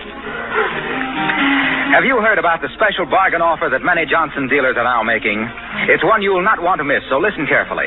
For a limited time, many dealers are now giving a long-handled glow coat applier free with a quart of Johnson self-polishing glow coat at the regular price of 98 cents. You'll find this applier very handy. It's washable, may be used over and over again, and it makes the application of glow coat amazingly simple. And speaking of saving, glow coat, of course, is a famous labor saver. It's the number one easy-to-use floor polish wherever you go. It needs no rubbing or buffing. You just apply and let dry, and in 20 minutes your floor gleams with a rich, long-lasting polish. Glow coat keeps the colors of linoleum fresh and bright, makes the linoleum itself last much longer. See your dealer right away while this money-saving offer is still available. Ask for this long-handled applier free with 1 quart of Johnson's Glow Coat at the regular price of 98 cents.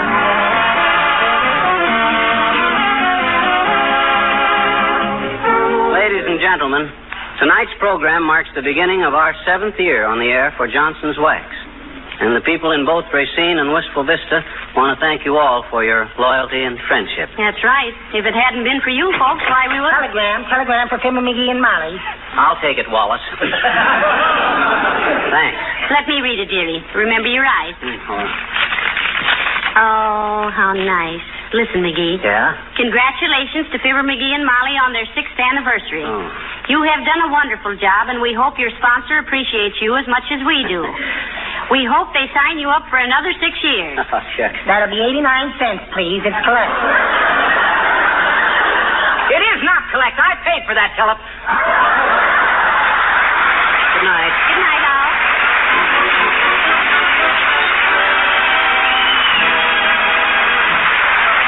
This is Harlow Wilcox. Well, Fibber is finding out the hard way that things aren't always as clear as they seem. But he isn't done yet. If you think a pair of spectacles is a problem, wait until he gets involved in some home improvement projects. We're staying with McGee's for another episode of the classic case, Getting In Over Your Head. It's Stuck in Cement. Coming up next. The Johnson Wax Program with Fibber McGee and Molly.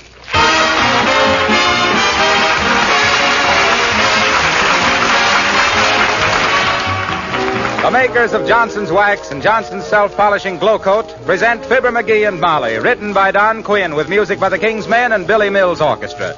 The show opens with I Struck a Match on the Moon.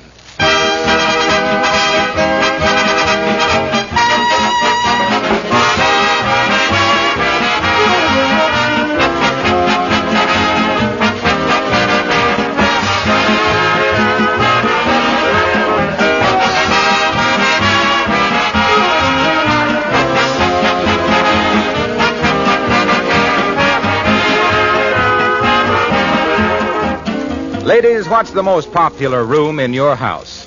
Most people say the living room with the easy chair pulled up alongside the radio. But personally, I want to put my vote down for the kitchen. I spend more time in people's kitchens and in my own than anywhere else. I suppose the icebox has something to do with it. But whatever it is, the kitchen is a cozy room and deserves to be a cheerful one. And you can make it cheerful, too, without spending much money. Gay curtains at the window, fresh oilcloth, and Johnson's self-polishing Glow Coat on the floor. Glow Coat not only gives linoleum floors sparkling beauty and keeps the colors as bright as new, but it protects them against wear, makes them last longer. And it does all this in addition to saving you hours of work, because Glow Coat needs no rubbing or buffing. Just apply and let dry. Glow Coat does the rest. May I suggest that you add Johnson's self-polishing Glow Coat to your next shopping list.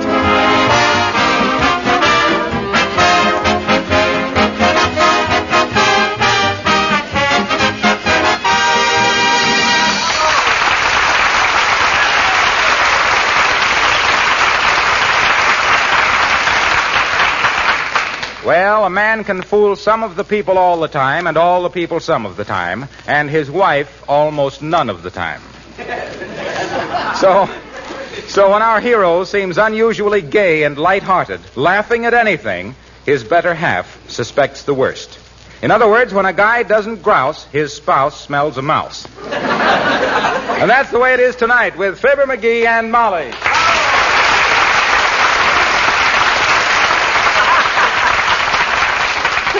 So when I seen Egghead Vanderveen there in front of Joe's Tavern, I walks up to him. Hi, Egghead, I says. What's cooking? And he says, I am. He says, they just give me the hot foot. Well, sir, that just about tore me asunder because Egghead is the kind of... McGee. Huh? What's the matter with you? You're as merry as a grig over nothing. What's on your mind? On my mind? Why, nothing. But let me tell you about Egghead.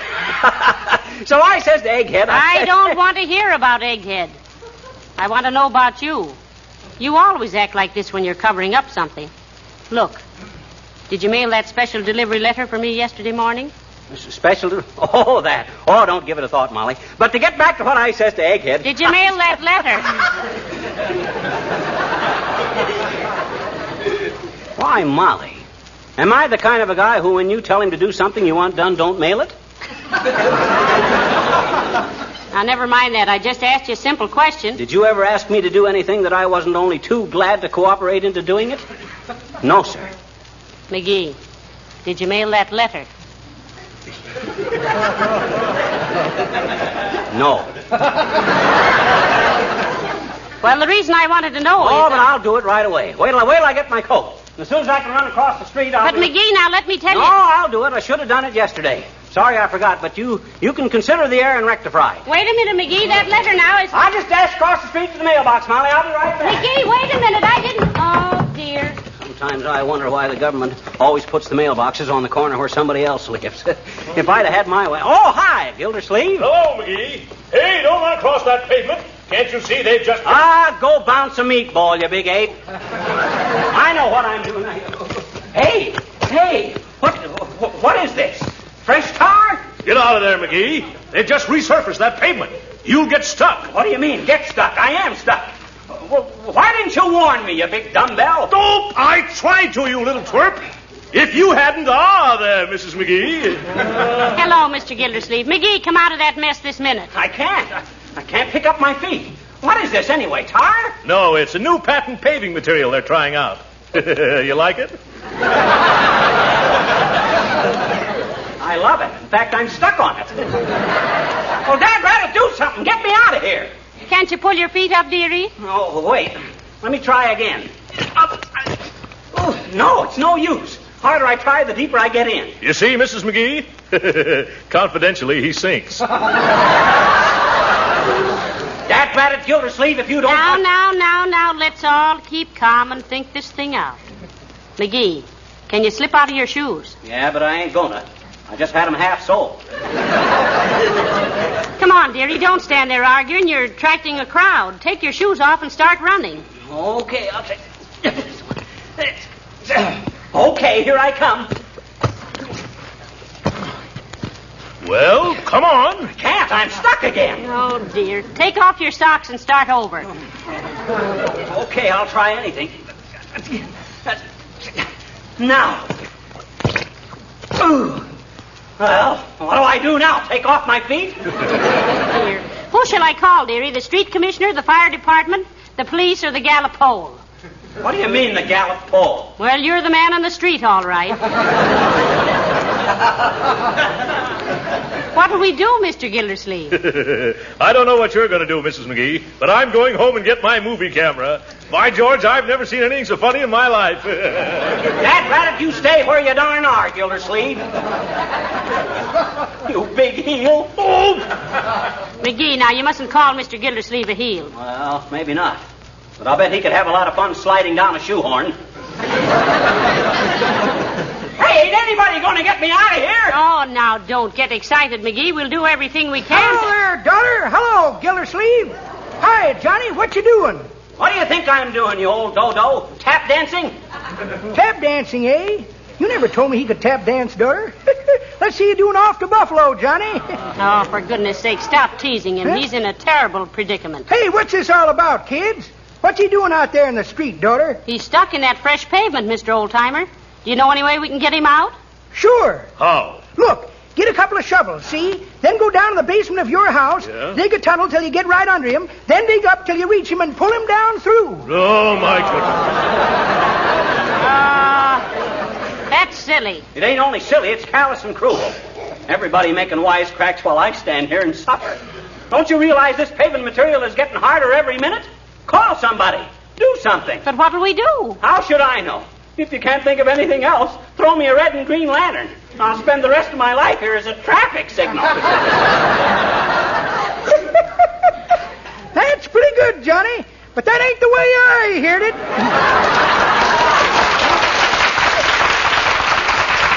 I heard it. One feller says to t'other feller, say, says.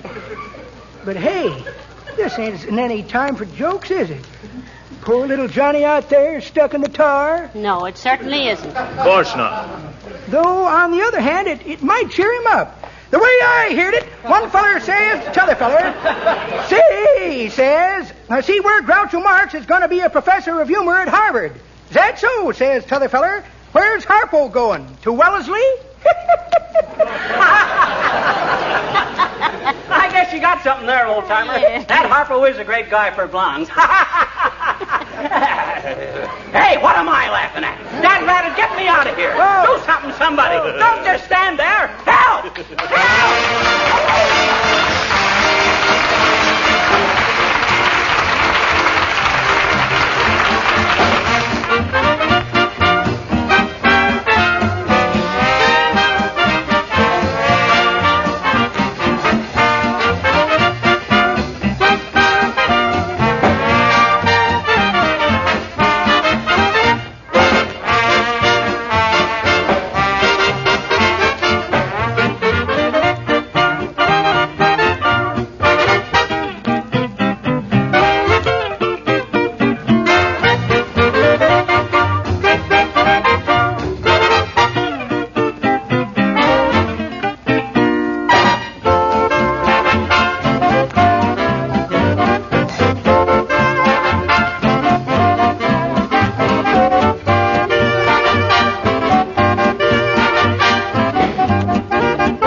What's that guy doing out there in the street? Advertising something? No, they say he got stuck in that fresh pavement. Well, if he saw they were going to pave the street, why didn't he get out of the way? Yeah,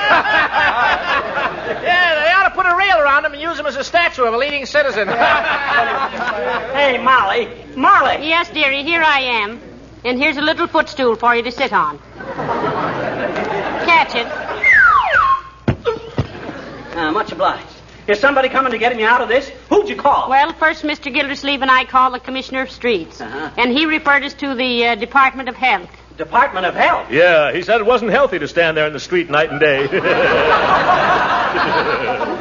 Well, what did the health department say? Well, they referred us to the license commissioner because they said you were making an exhibition of yourself. Yeah, and the license commissioner sent us to the Board of Education. Dad Ratted, what's the Board of Education got to do with this? Well, they said they'd teach you to stay off freshly paved streets. But I tell you, we finally got to the right people, dearie. This is a new type of paving, and they're sending the inventor of it out. Oh, well, thank goodness, at last. Well... Hey, stick in the mud. Can I have your autograph? Why, certainly, Bud. Throw me your death certificate. Oh, dear. Mr. Gildersleeve, if that man doesn't get here pretty soon, I don't know how... Oh, how do you do, Mrs. Uppington? Oh, how do you do, my dear? And Mr. Gildersleeve? Good day, Abigail. Well, what on earth is the cause of this boisterous crowd, my dear? It's McGee, Abigail. He's stuck out there in the middle of the street. You see him? Well, really? What did I mean, did he step on some chewing gum? He just started trot across a freshly paved street, the silly asphalt runner.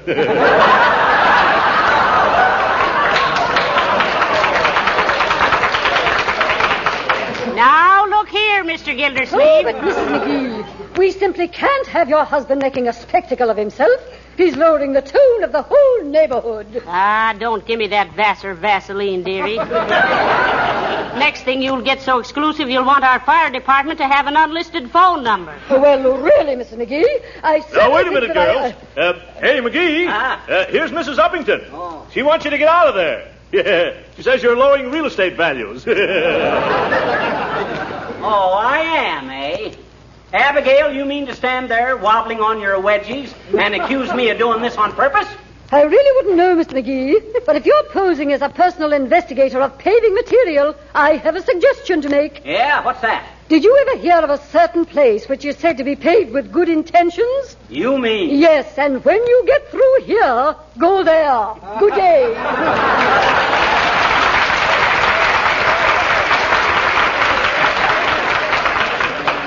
Hey, Molly, where's the guy who invented this stuff? When's he ever coming? Just as soon as they can get a hold of him, dearie. Just wait till I get hold of him. Hey, what is all this? Hey, come here a minute, Fibber. Nah, you come here, Wilcox. All right, I'll come. No, Mr. Wilcox. You'll get stuck, too. Yeah, McGee is held tight in that new paving material, Harlow. Don't you set foot on it. Why didn't you let him come? He's always claimed he was a guy that would stick by his friends. Say, you're in a tough spot, pal. Can't you pull yourself loose? Who, me? Why, sure, Wilcox. I'm just standing here till the steamroller comes by. Then I'll lay down and get my pants pressed. Well, I can really sympathize with you, Fibber. Standing in that tar, you're typical of the stories I hear every day. What do you mean, typical? You're tired, aren't you? Sure, I'm tired. Well, so is every housewife in the world. Tired of the everlasting scrubbing and cleaning and dusting. Tired of the dust and dirt and dampness. Tired of trying to keep house with old-fashioned, inefficient methods. That's why they all love Johnson's Wax. Because it cuts housework to a minimum and keeps floors and furniture shining and beautiful and protects them against wear and dirt. Get some today. Johnson's Wax for that tired feeling. Wilcox! What? You're fired. I am not. You didn't hire me and you can't fire me. And I can prove it. How, Mr. Wilcox? I'm going to send the sponsor a wire.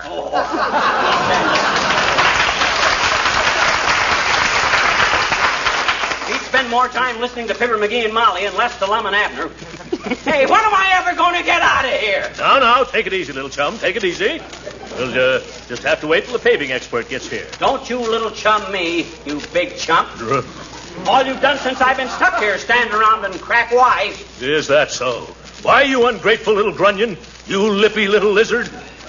You wait till you get out of there, and I'll teach you a few manners. Go on, you couldn't teach a worm to squirm. You big oaf. Oop. By the time I get loose from here, I'll be in just the mood to kick you right in the teeth. And I don't care if they ain't paid for yet. Now. For goodness sakes, boys, stop it. Well, I just dare him to come out here, that's all. I'll show him. You can't fight here. And McGee, you owe Mr. Gildersleeve an apology. He's done everything he could to get the city officials to come out here and get you loose. Yeah, and it's like most of his arrangements. Nothing happens. Is that so? Yes, that's so. Why, you abbreviated anthropological aberration? Who's an abbreviated anthropological abbreviation? You are. He is not. I am, too. You are not. Well, make up your mind. Now, stop this bickering, the both of you. Come on, Mr. Gildersleeve. Let's go call up the street commissioner again. Well, all right. Now, don't worry, little chum. Hold tight. We'll be right back. Okay, Rocky, and hurry back, Molly. All right, dearie. Come on, Joe. Let's beat it. Yeah, he ain't gonna do nothing. No, he just stands there like a dope. Come on, Charlie. Hey, don't everybody leave. Somebody stay and talk to me. Hey. That ratted luck. Why does everything have to happen to me? If I'd only mailed that letter of Molly's when I ought to have, this wouldn't have. Hi, mister. Oh, I'm sorry, sis. I ain't got time to talk to you now. I'm in a hurry. Where are you going? I'm going down to the... Say, come... What do you want, sis? What you doing out there in the street, mister? What you doing? What you? I'm a scare sparrow. I says I'm a scare sparrow. That's the same as a scarecrow, only I don't scare crows. I scare sparrows. Why? Well, they make too much noise. They disturb the friend-stands. What's a friend-stand? Well, that's the kind of a thing that gets disturbed at sparrows. Oh. I bet you can't scare the Whittycombs, I bet you. Well, what's a Whittycomb? It's a little girl who doesn't believe that friend-stand stuff. Well, I'm glad you come along, sis. You cheer me up. No, you cheer me up. You cheer me up first. All righty. Shall I tell you a story, Sure. Tell me a story. How about Cinderella? Well, it ain't risque, is it? What? Never mind. Tell me about Cinderella. And take your time, sis. I ain't going anywhere for a while. All righty. Once upon a time, there was a little girl named Cinderella, and she had a nasty old stepmother, and she went to a ball and lost her slipper, and the prince found it, and he married her, and they lived happily ever after. You want to hear another one?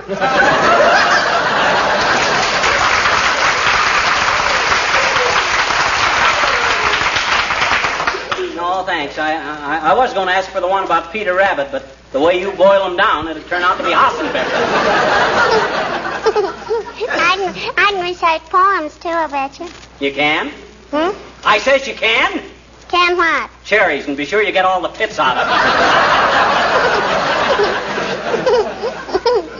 You're silly, mister. I guess I am at that, sis. I'll go ahead and recite something. All righty.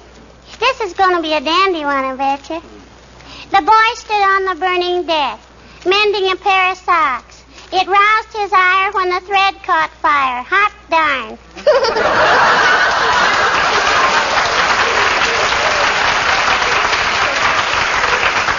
If you don't mind, sis, I think that ought to conclude your benefit performance. You want to earn a nickel by running an errand for me? No. You don't? No, I want to earn a dime. You're taking advantage of my desperation, sis. I'm going to report you to the labor board. Okay, it's a dime. Now look. All righty. Run down to Kramer's drugstore and have him throw me an evening paper. Then run over to my house and tell Mrs. McGee I want a little table and a deck of cards so I can play solitaire. Oh, yes, and a portable radio. All righty.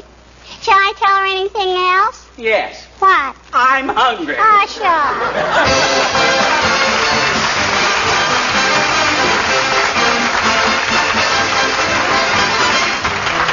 The King's Men sing The Little Brown Jug. My wife and I live all alone in a little log hut we call our own. We're so happy, warm and snug as long as we have our little brown jug. Ha ha ha, you and me, little brown jug, don't I love thee? Ha ha ha, you and me, little brown jug, don't I love thee? When I am a-toiling on my farm, I carry a little brown jug under my arm. I sit me down in the shade of a tree and I say, shoo fly, don't bother me. Ha ha ha, you and me, little brown jug, don't I love thee? Ha ha ha, you and me, little brown jug, don't I love thee? Little brown jug goes to my head and makes my nose a rosy red. In the dark it shines so bright, I never get lost on the blackest night. Ha ha ha, you and me, little brown jug, don't I love thee? Just we two, me and you, having a great big spree. Little brown jug, little brown jug, little brown jug, little brown jug. My wife and me are as happy as a bug. We get along fine with a little brown jug. I beat her, she beats me. We love each other tenderly. Oh, you and me, little brown jug, don't I love thee? In the winter time you warm my toes. Every time I tip you up, down it goes. Ha ha ha, you and me, little brown jug, don't I love thee? Ha ha ha, you and me, little brown jug, don't I love thee? Ho ho ho, can't you see? I love the little brown jug for me.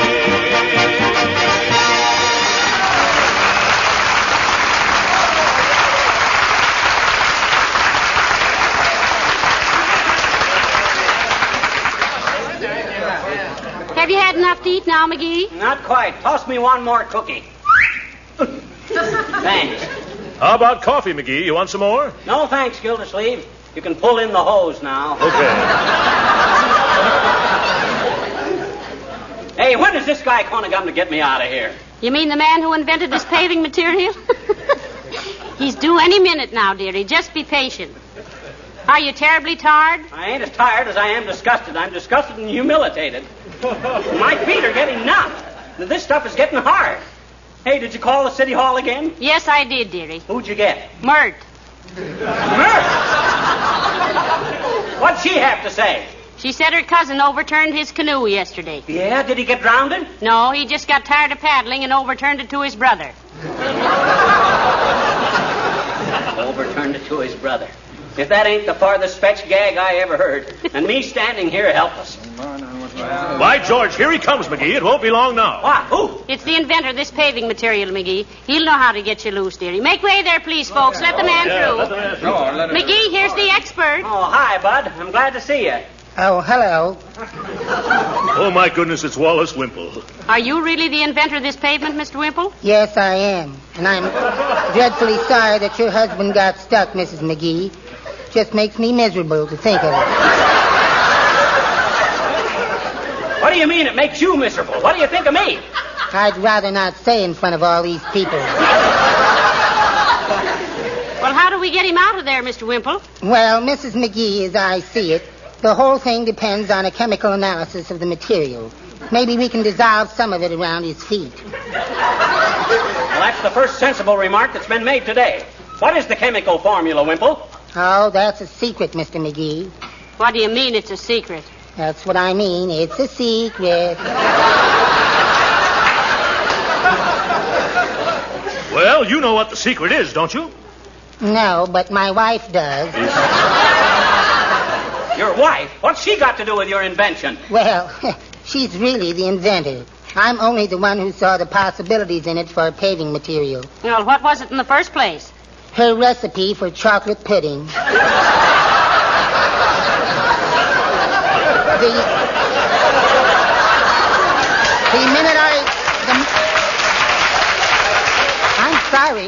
The minute I tasted it, I said to her, I said, Cornelia, I said, this would make wonderful paving material. And what did she say? I don't know. Everything went black. But here's what we better do, Mr. McGee. I don't care what we better do, but let's do it. All righty. I'll go home and analyze this material and see how we can dissolve it around your feet. Will your wife give you the formula? If she won't, Mrs. McGee, we'll have to use air hammers and chop him loose. Well, then hurry up and get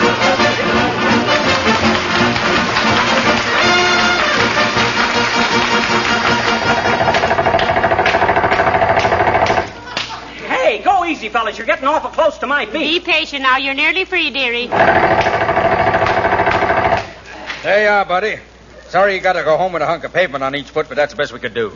Now, I imagine you can soak that off with turpentine, McGee. Come on, dearie.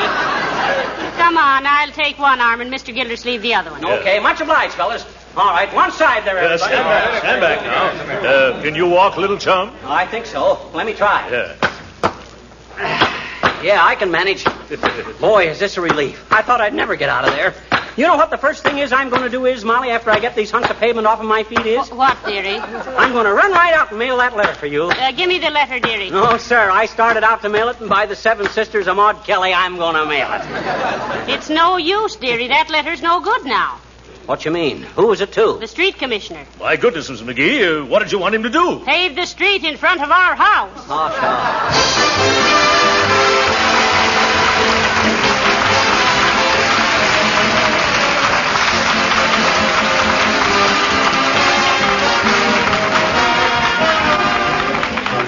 Fibber and Molly will be back in just a moment. Here's a question several people have asked me lately. Is Johnson's Glow Coat good for other kinds of floors besides linoleum? Yes, it most certainly is. It's good for painted or varnished wood floors and for floors covered with rubber or asphalt tile. Glow Coat gives all these floors a real coat of protection, enhances their beauty, makes cleaning easy. And it's just as easy to apply Glow Coat to these floors as it is to linoleum. When the floor is clean, apply Glow Coat with a cloth or long-handled Glow Coat applier and let it dry for 20 minutes. Glow Coat polishes itself without any rubbing or buffing. That's why it's called self-polishing.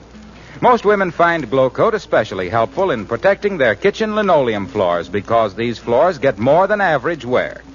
Linoleum manufacturers themselves recommend this easy, no-rubbing method for keeping linoleum clean, making it last longer. Try Johnson's self-polishing Glow Coat on your floors.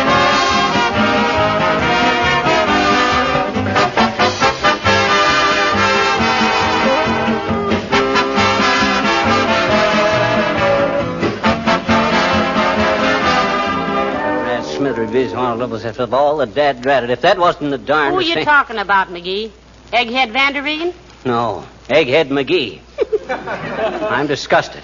Making a receptacle of myself. Everybody jeering and pointing at me. And me squawking and hollering there like... Oh, now stop fussing about it. Wasn't that bad.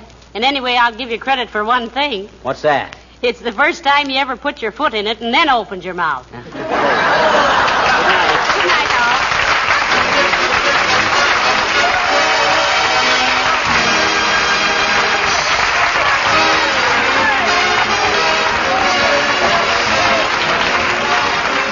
This is Harlow Wilcox, speaking for the makers of Johnson's Wax and Johnson's Self-Polishing Glow Coat, inviting you all to be with us again next Tuesday night. Good night. Mr. Jones, do you have that new kind of enamel that contains wax? Yes, indeed I have, and lots of my customers are buying it. Here it is, Johnson's Wax Enamel, and a wonderful enamel it is. See those 19 stunning colors, all selected by prominent decorators. Wax enamel gives a smoother finish and a more beautiful luster than any enamel I've ever handled. Not a harsh glare at all.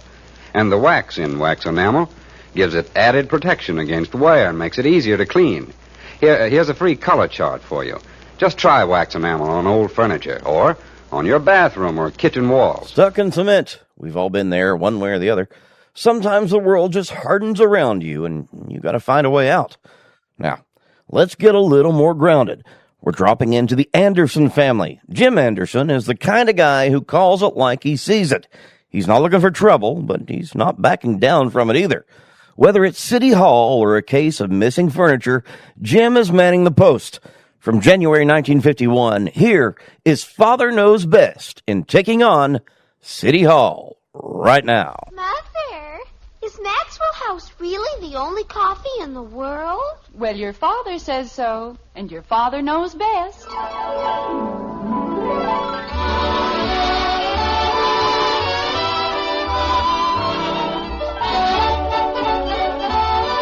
Yes, it's Father Knows Best, transcribed in Hollywood, starring Robert Young as father.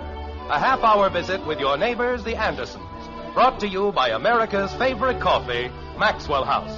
The coffee that's always good to the last drop.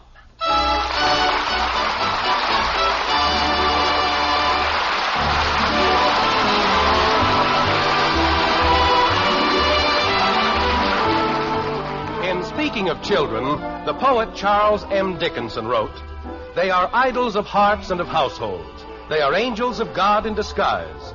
The sunlight still sleeps in their tresses. His glory still gleams in their eyes."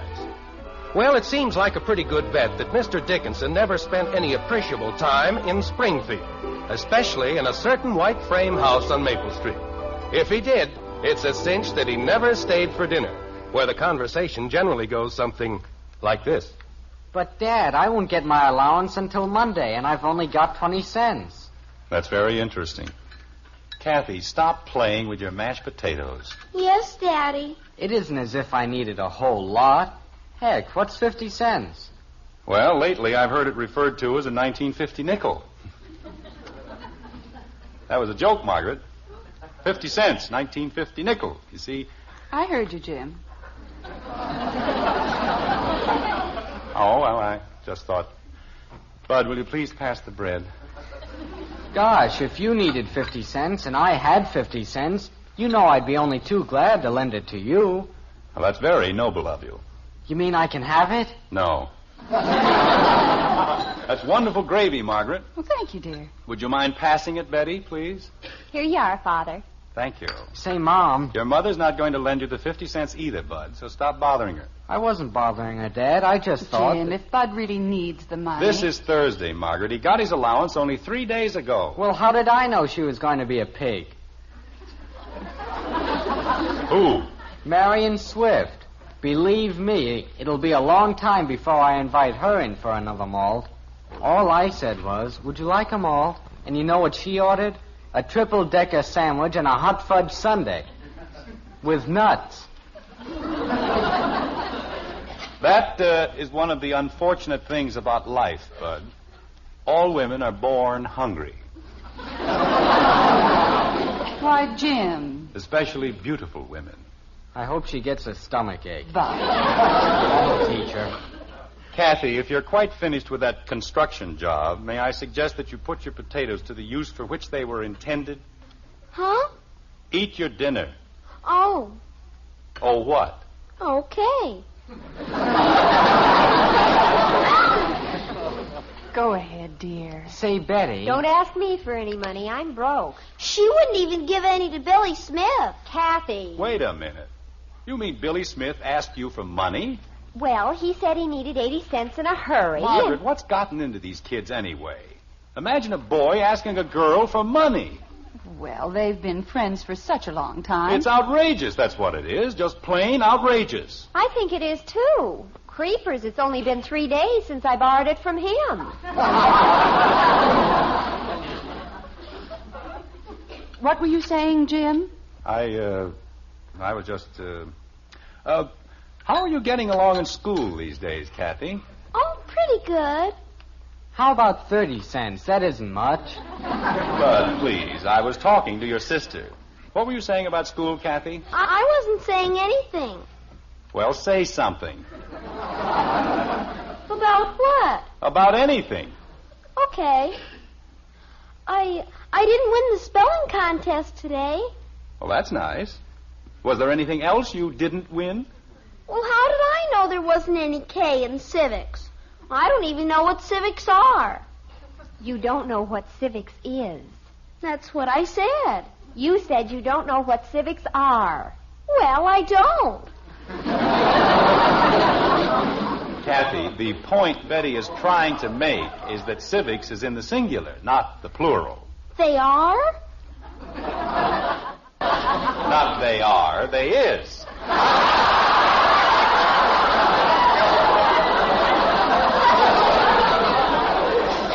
I mean, it is. What is? Civics is. Kathy, civics is a noun. And there's just one civics, like Yonkers. There's only one Yonkers. What are they? Yonkers is a town. It's a place where people live. Why? Because they... Kathleen, eat your dinner. But you didn't tell me I said eat your dinner. Jim, I think you're being very unreasonable. Why don't you tell Kathy what she wants to know? I did tell her. I told her civics was a singular noun. What more is there to tell? You can tell her what civics are. Or is. Well, all right. Kathy, civics is, it's the, Dad. It's from the Latin, what do you call it, which means citizen. And, you see, Kathy, the government is divided up into certain groups and, certain other groups. Dad. Now, the government has a certain responsibility to the people. And the people have a certain responsibility to the government, which is the way it should be, isn't it? Dad. Bud, will you please keep still? I'm trying to explain civics to Kathy. Civics is that department of political science dealing with the rights of citizenship and the duties of citizens. Which is exactly what I just finished saying. Isn't it, Betty? Word for word. Well, it meant the same thing. Maybe I don't remember the formal definition. But I certainly know the practical application of the word. And that's what Kathy's really interested in, isn't it, Kathy? It is? Take Springfield, for example. We know that we have a mayor, a city assembly, and the usual city employees. Now, each of these is a public servant, and his principal duty is to protect the rights and privileges of the people. That's clear, isn't it? Jim, I'm sure that Kathy doesn't care Just a about... minute, Margaret. This is very interesting. What was that, Betty? I was just clearing my throat, Father, so I can listen better. It's high time this family took a little interest in something other than boyfriends and the price of hot fudge sundaes. But I didn't ask you that. Never mind, Bud. I'm explaining about civics, and it's very interesting. Isn't it, Kathy? Oh, sure. It's up to the citizens of every community to see that their rights are protected. That's why we have elections, to keep the public servants on their toes. Now, take the mayor, for example. If we think the mayor is doing a bad job, we don't vote for him again. We throw him out, put somebody else in. Betty, we'd better start clearing the table. Okay. Any time a public servant thinks he's bigger than the people, well, that's the time to watch out. Now, take this new highway. What right do they have to tear down the old meeting hall for a new highway? That's what I want to know. Don't take the cake, Mom. All right, dear. I don't mind progress. But there's such a thing as sentiment, too. That building is a monument, and it holds precious memories for everyone in Springfield. But do they care? No. They're going to tear it down, build a road. And they didn't even have the decency to ask the people if that's what they wanted. Margaret. Go ahead, dear. We're listening. We've taken just about all we're going to take from that bunch of incompetents in the city hall. After the next election, they'll be out selling pencils on the street corners. And if they think... Kathy, will you please stop fidgeting? But I don't understand something. Well, I've made it perfectly clear. I know, but what are Yonkers?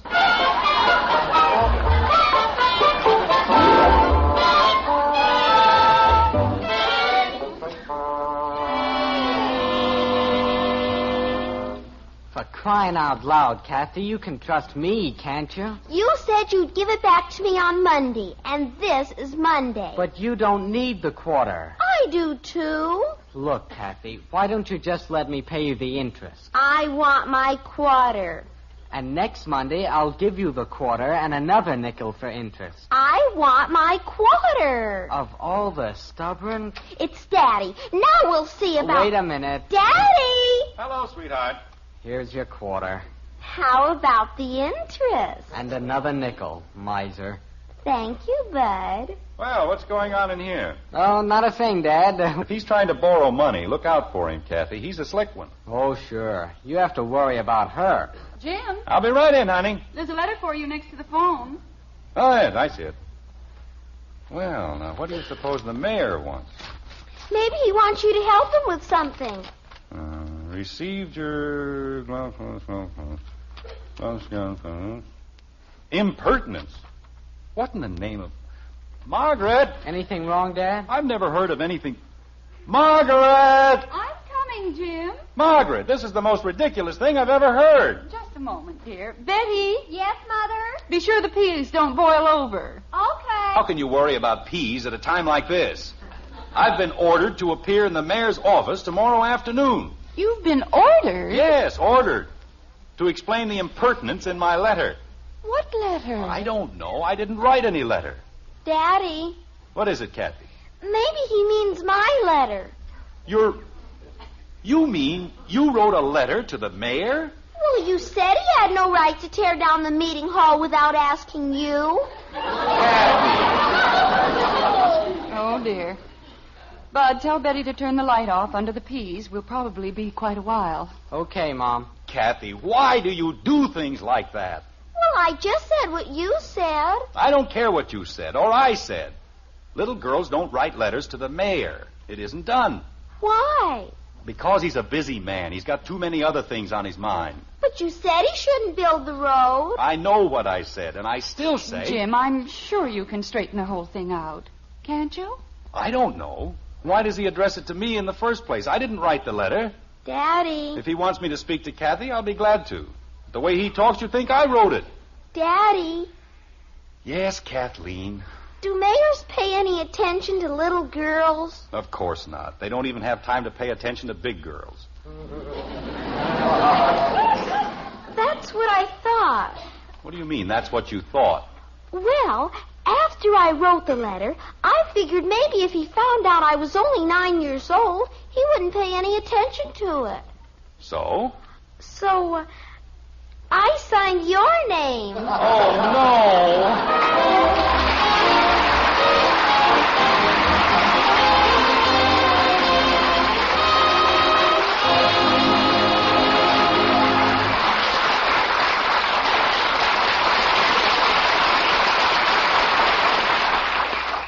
Well, that was a fine speech Father made at the dinner table, though Mother did seem to have some doubts.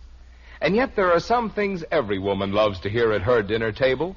For instance, best cup of coffee I ever tasted. You'd like to hear those words at your table, wouldn't you? Well, ma'am, tomorrow you can hear them, and from the world's greatest coffee expert. That's right, because the number one expert is your husband. Of course, to the coffee trade, we're experts, too. After all, more people enjoy our Maxwell House coffee than any other brand. But the expert with the final say-so, he's that man of yours.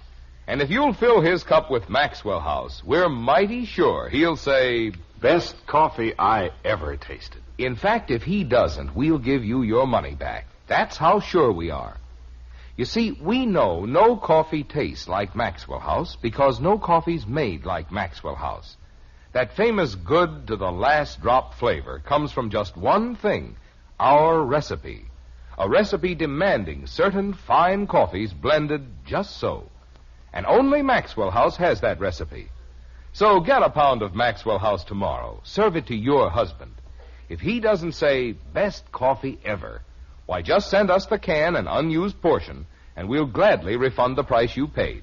Our address is right on every familiar blue tin. Tomorrow, see how much your husband, the world's greatest coffee expert, enjoys Maxwell House coffee. Always good to the last drop.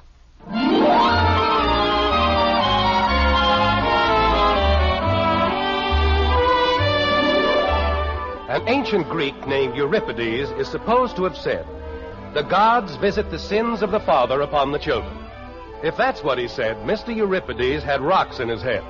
Or else he'd never run across a family named Anderson. With them, the shoe is generally on the other foot. And now, as they wait in the corridor outside the mayor's office, the shoe is definitely beginning to pinch. Like this. Jim, the entire idea is completely ridiculous. It is no such thing. Making us drop everything we were doing just to come down here and sit. Margaret, if he sees me in the bosom of my family... Yes?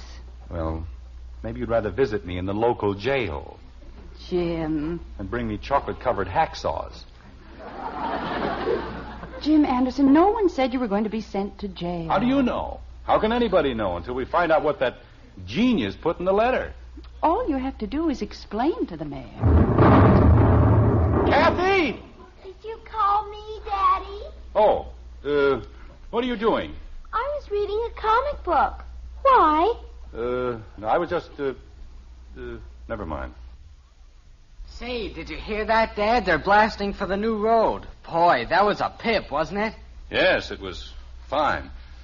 Where's Betty? She's around someplace. Betty! Bud! Well, I just thought... Bud, I brought you all along to prove that I'm a man of character and substance. But if you're going to stand outside the mayor's office and scream at the top of your lungs... Did somebody call me? Dad wants you. Bud, please. Margaret, I think they allow visitors in the jail on Wednesday. Are we going in, Father? No, we're not going in. I'm beginning to think your mother was right in the first place. I'll stand a much better chance if I go in alone. What did we do? Nothing. Nobody in this family ever does anything. You can get into more trouble than any 10 kids in Springfield, but it's a very strange thing. Nobody ever does anything. I went down to the end of the hall to get a drink. What's wrong with that? I didn't say there was anything wrong with it. I merely said... I'm thirsty. You stay right where you are. But Betty got a drink and you didn't tell her. Kathy. She couldn't. Margaret, in one more I'll minute... speak to them, dear. Kathy? Betty? Bud? Bud? Bud, come back here. I just want to look out the window. I said come back here. Holy cow. All we do is sit around this old hall. How long do we have to stay here, anyway? I haven't the faintest idea. Now, look, you may all think that this is very funny, but it isn't. I'm in a very serious predicament. Why, Jim, as soon as you tell him that Kathy wrote the letter... He's going to ask where she picked up the ideas. Don't you understand, honey? The mayor isn't a stupid man. He knows that children don't have political opinions. They're like parrots. They repeat whatever they hear. Well, why don't you tell him I heard it on the radio? You heard what on the radio? That he's a crook.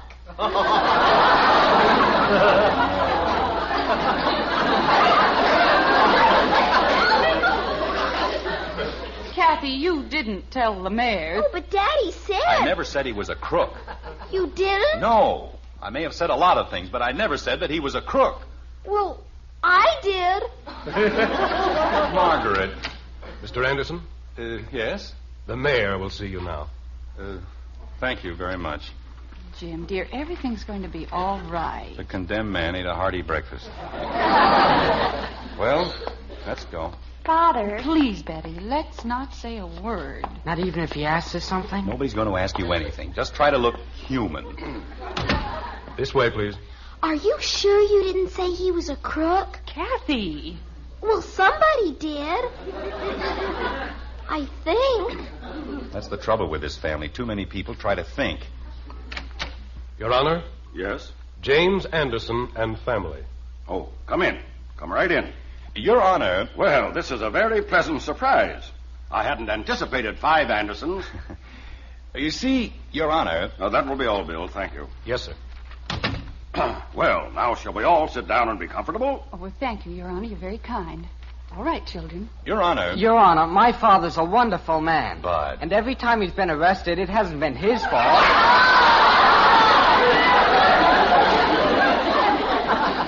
Your Honor, I've never been arrested in my entire life. Why, Father, don't you remember the time you thought the car was stolen and the police... Betty... Well, they said you were driving a stolen car. It was my own car. It was a mistake. Well, that's what Bud said. Betty, please. I'm just trying to help. Your Honor, Mr. Anderson, I received an amazing letter a few days ago. I know, Your Honor, and I'd like to explain. I heard you speak some time ago at a service club luncheon, didn't I? Yes, I'm the president, Your Honor. But I'd like to... At that time, you struck me as being a fairly intelligent man. Thank you. You see, Your Honor... not at all the sort of man who'd spell grafter with 2 T's. Grafter? Doesn't it have 2 T's? No, dear. Just 1. Oh. Your Honor, if you'll only let me explain... There'll be lots of time for explanation. First, permit me to say that this was a very remarkable letter. But It contains some very pertinent information and a very valuable suggestion. Your Honor, what I'm trying to say is... It did. Oh, yes. I've already had several talks with the city council, and we are all agreed that your ideas are not only logical, but extremely helpful. Well, I wouldn't go quite that far, Your Honor. Aren't you going to tell him Kathleen, be quiet. But Daddy said... Kathy. Gee whiz. Now, for example, let's take the first point in your letter. The, first point? Yes. Now, there is a very wise suggestion. Your Honor, about the letter... Daddy, he means the part about changing the meeting hall into a museum. Oh, that part. Well, it was merely... Outside of the miserable spelling, the atrocious punctuation, and the weirdest grammar I have ever encountered, the point was very well made. Your Honor, what my husband has been trying to say... Of course, the letter was obviously written by a child. How does he know that?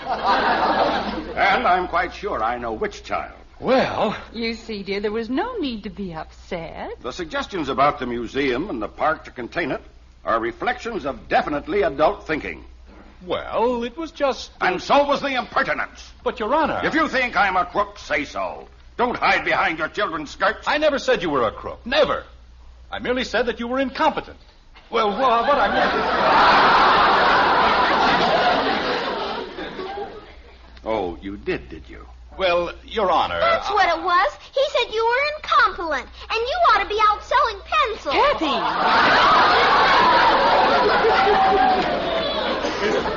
Well, I knew it was something like that. Now, see here, Anderson. Your Honor... Tell him what you're going to do to him next year, Daddy. Kathy, will you please... He's only a servant anyway. And if he doesn't stand on his toes, we're going to fire him. Kathy, be quiet. But you said he was a servant. Kathy! And you were going to throw him out and put somebody else in. And then you said... Want me to sit on her, Mom?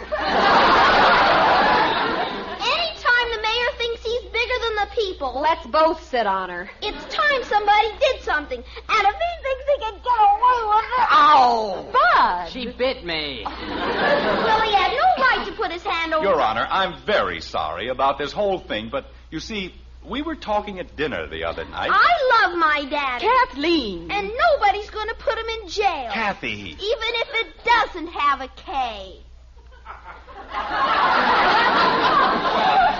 What doesn't have a K?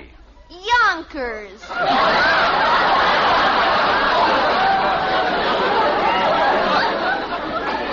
I'm beginning to be slightly confused.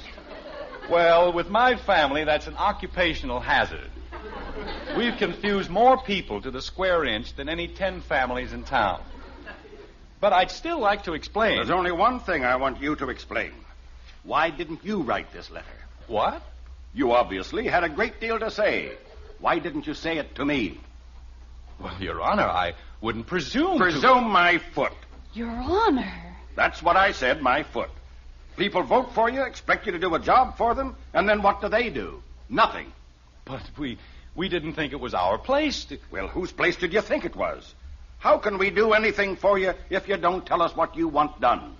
Well, you were elected on a certain platform. And I've held to it. You wanted a progressive administration, and you've had it. Yeah, we didn't want you to tear Springfield apart. Then say so. Don't tell your children. Tell us. Go ahead and tell them, Pop. Well, go ahead. All right.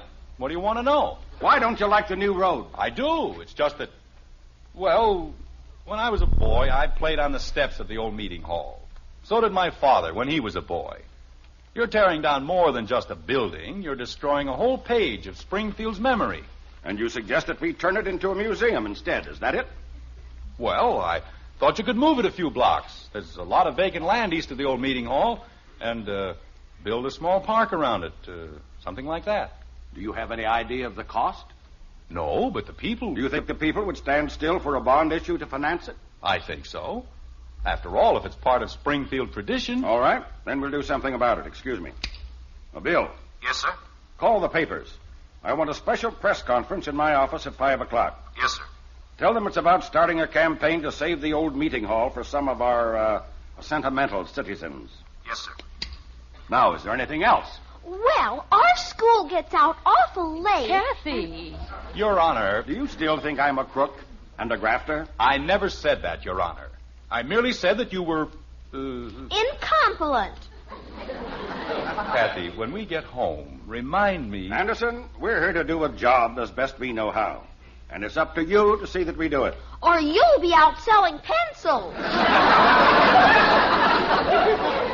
Kathleen, please. Well, Daddy said... Your Honor, all I ever said... You said you'd vote me out of office, didn't you? Well, yes, but... Why don't you give me a chance? If you don't like what I'm doing, tell me. Don't let me find out about it at the polls. Then it's too late. Your Honor, I merely said... We want to do our job for you in the best possible manner. But we aren't mind readers.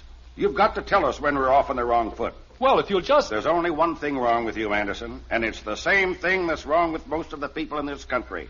What you need is a good lesson in civics.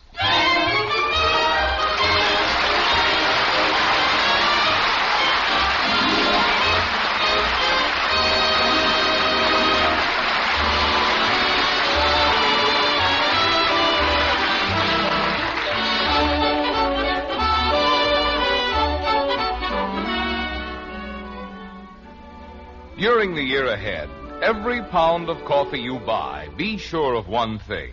Be sure that you get the most in flavor for your money. And that's something the world's greatest coffee expert can help you find. Your husband. He's the expert we mean. Just serve him a cup of Maxwell House coffee.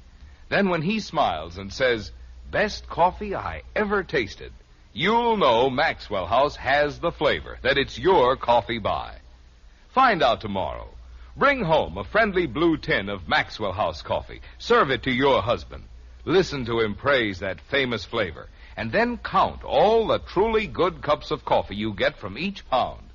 At your own table, find out how much more you get for your money with Maxwell House coffee. Always good to the last drop.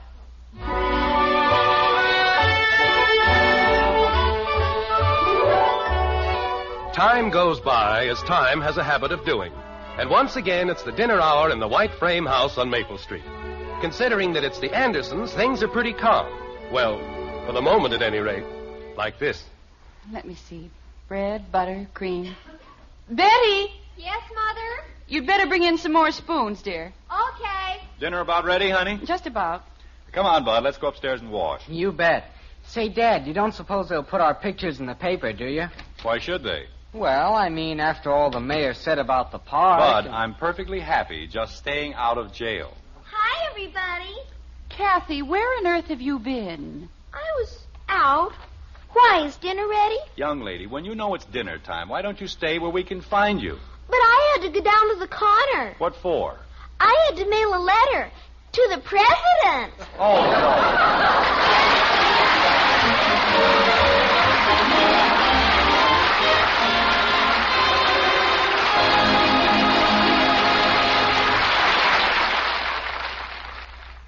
At breakfast time, you don't have to say, You children eat your cereal right this instant. just say, Hopalong Cassidy is crazy about hot wheat meal. just a little psychology.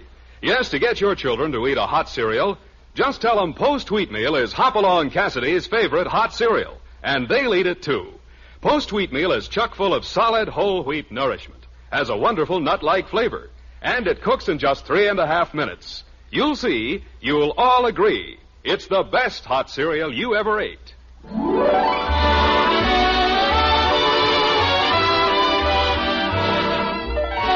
Join us again next week when we'll be back with Father Knows Best, starring Robert Young as Jim Anderson, with Roy Bargy and the Maxwell House Orchestra, and yours truly, Bill Foreman. So until next Thursday, good night and good luck from the makers of Maxwell House, America's favorite brand of coffee.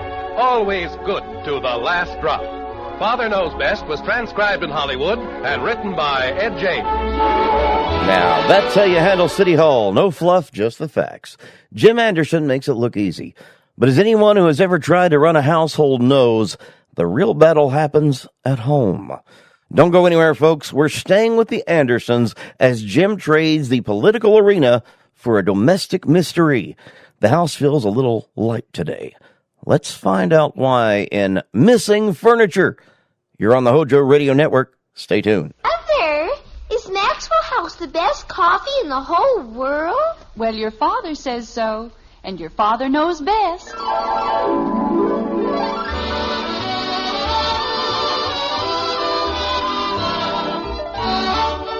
Yes, it's Father Knows Best, transcribed in Hollywood, starring Robert Young as father. A half-hour visit with your neighbors, the Andersons. Brought to you by Maxwell House, the coffee that's bought and enjoyed by more people than any other brand of coffee at any price. Maxwell House, always good to the last drop.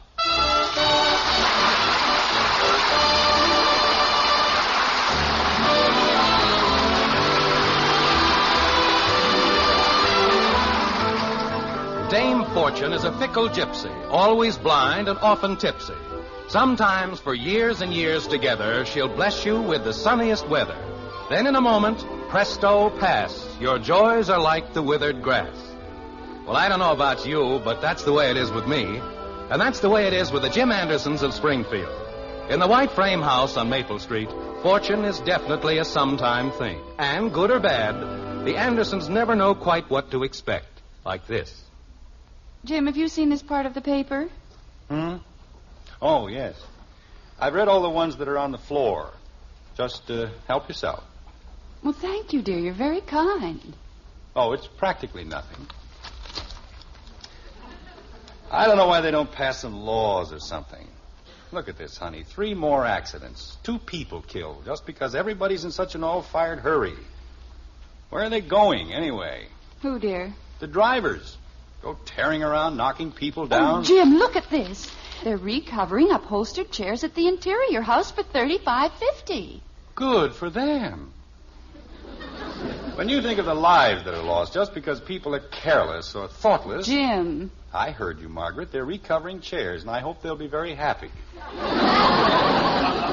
$35.50 isn't much at all, and that rose chair in the living room... Oh, honey, you're not going to start that again, are you? Well... There's nothing wrong with the rose chair, and I don't see why you keep on insisting. The rose chair is a disgrace, and you know it. It is not. It looks homey, that's all. It's frayed, faded, and feeble. And if that's your idea of homey... I like furniture that looks as if it's been lived in. By people or elephants. Margaret, we've been through this a dozen times, and, well, I'd prefer not to discuss it right now. We're through with the dishes, Mother. Is there anything else? Yes, will you please tell your father that the rose chair in the living room is a disgrace? Margaret. The rose chair in the living room is a disgrace. Anything else? Yes. Tell your mother I like it fine, just the way it is. He likes it fine. Aren't you two talking to each other? Not when it comes to chairs. Leave me alone, will you? I don't want to guess. But you have to. What good's a riddle if nobody tries to guess? A man tries to read a paper and you'd think it was a crime against humanity.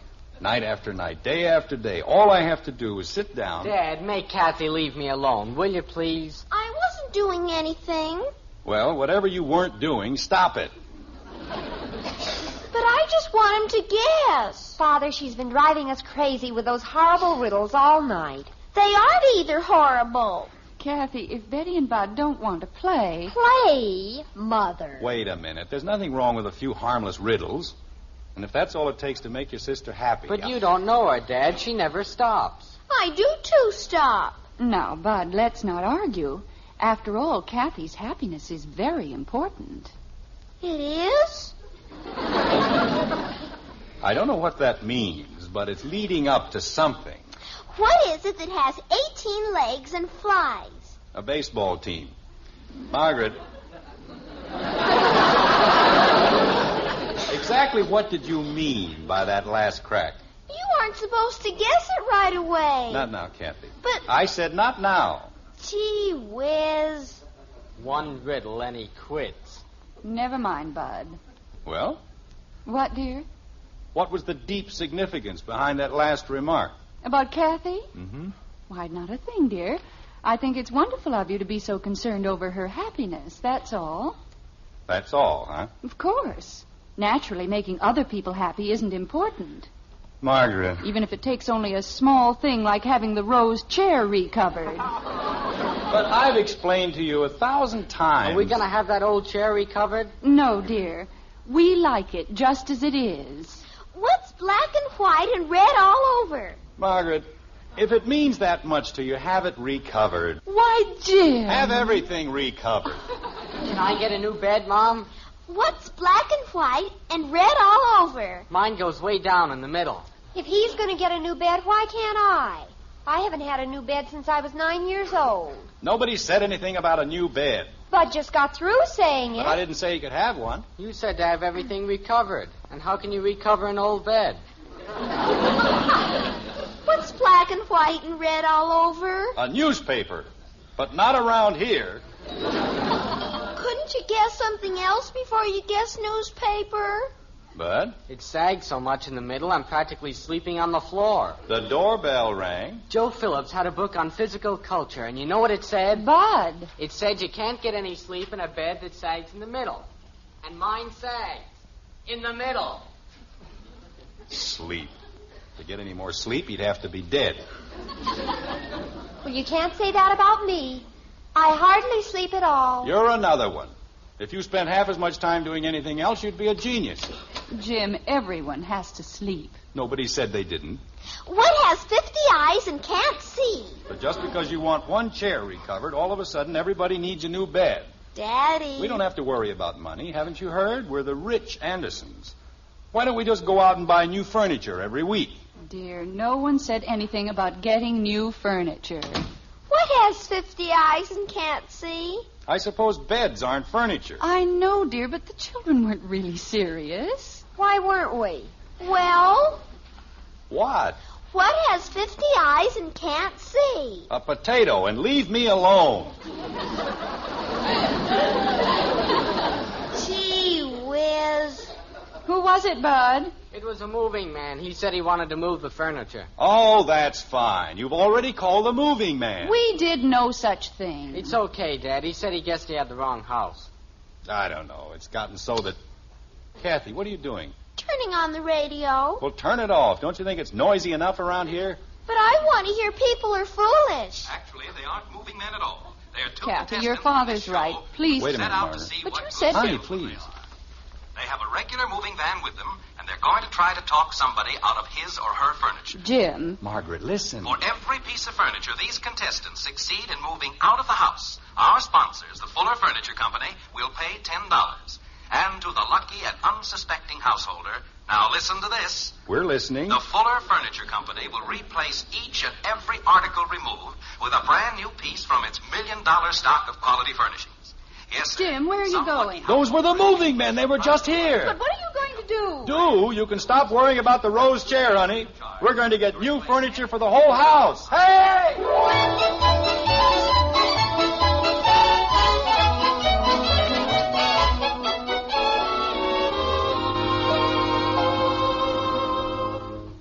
Now that the holiday season is over, it's time to get back to the everyday business of living. What did the boy say when the bee stung him? Ow! Right. But, Well, she stuck me with a pin.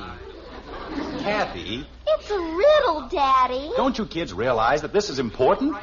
Those lunk-headed contestants took so long to move the stuff out, they'll probably miss the end of the show, and we'll get nothing back but our old furniture. But I didn't do anything, Dad. Bud, be quiet, will you? Jim, do you think it was wise to give them all the beds? Of course. There's no sense in doing a thing halfway. But what if they don't bring the new ones tonight? They have to bring them. Don't you remember? The announcer said they'd immediately replace everything they removed. I hope you're right, dear. What has 4 legs and whistles? 2 sailors. And look, Kathy. Gee whiz, why do you have to know all the answers? Because whether you believe it or not, I was once 9 years old myself. Jim, I think he's going to say something. Well, it's about time. All he does is talk. Never says anything. Well, I think we'll have time for 1 or 2 more contestants before... No, wait a minute. Here they are. The moving men are back. They made it. They're back. Bud, will you please Turn it be up a little, still? Betty, please. Okay. Tell me, did you boys have any luck? Oh, we had a terrible time, Mr. Foreman. It was just awful. Yeah, awful. Why, those ungrateful... Jim. We must have gone to a dozen places. And one guy even said he'd sick the dog on us. Yeah, the dog. Why doesn't he tell them about us, the knucklehead? Well, didn't you show the people your moving van? Oh, sure. But they said they didn't care if we had 10 of them. Yeah, 10 of them. They'll have to go off the air in a minute. Why doesn't he tell them... You mean then that you couldn't talk anyone into letting you take their furniture? Take their furniture? I'm glad I'm alive. Yeah, alive. Margaret, they took practically all the furniture out of the whole house. I know, dear. Well, I'm awfully sorry. But as a consolation prize and for being such good sports, the Fuller Furniture Company wants you both to have... We'll just see about that right now. What are you going to do, Jim? I'm going to call the station. I'll show them they can't pull a stunt like that on me and get away with it. They said they'd replace the furniture, and they're going to replace it if I have to go down there and... Hello? Now, look, this is James Anderson of 607 Maple Street. And when those men took my furniture... I'm not mistaken, I tell you. They drove up in a moving van and... Well, no, they didn't say they were from the station. They gave me some cockeyed story about losing the slip, and... You did? I see. Well, thank you very much. What did he say, Jim? It's, well, the man said he traveled with the 2 contestants the whole time, and, Yes? well, they never came near Maple Street. Oh, no. Jim. Holy cow. I got a riddle I bet you can't answer. What happened to our furniture?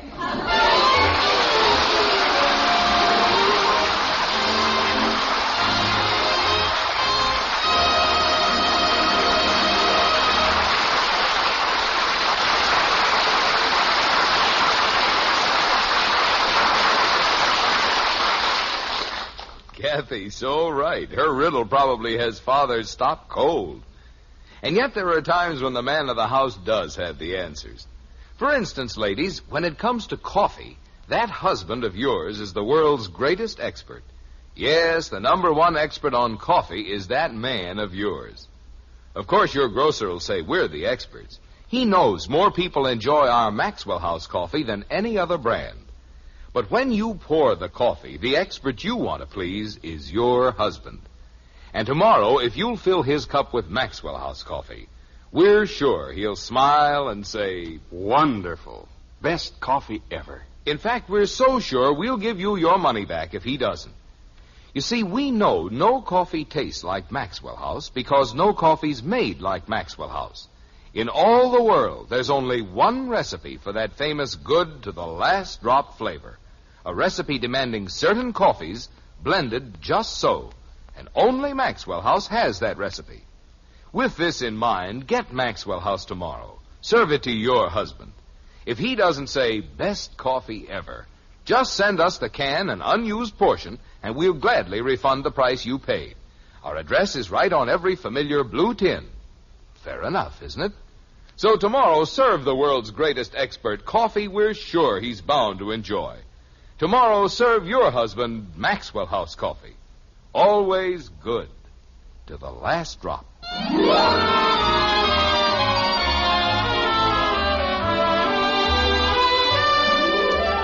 It isn't much later in Springfield. Matter of fact, it isn't much later anywhere.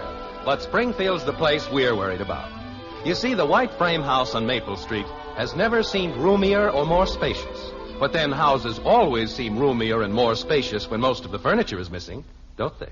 Now, just a minute, Margaret. Let's all calm down and see if we can't figure this thing out. I knew something was going to happen. I just knew it. That's always a great help. If you knew something was going to happen, why didn't you tell me? Why keep it a secret?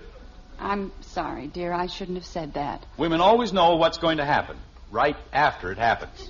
I said I was sorry. There's a perfectly simple solution to the whole thing. We'll just call the moving company and have them bring stuff back. What moving company? The one that took the furniture. What if they were crooks? Oh, Kathy. What if they were hijackers and they're peddling hot furniture all over town? Kathy, go to bed. But how can I said go to bed. What bed?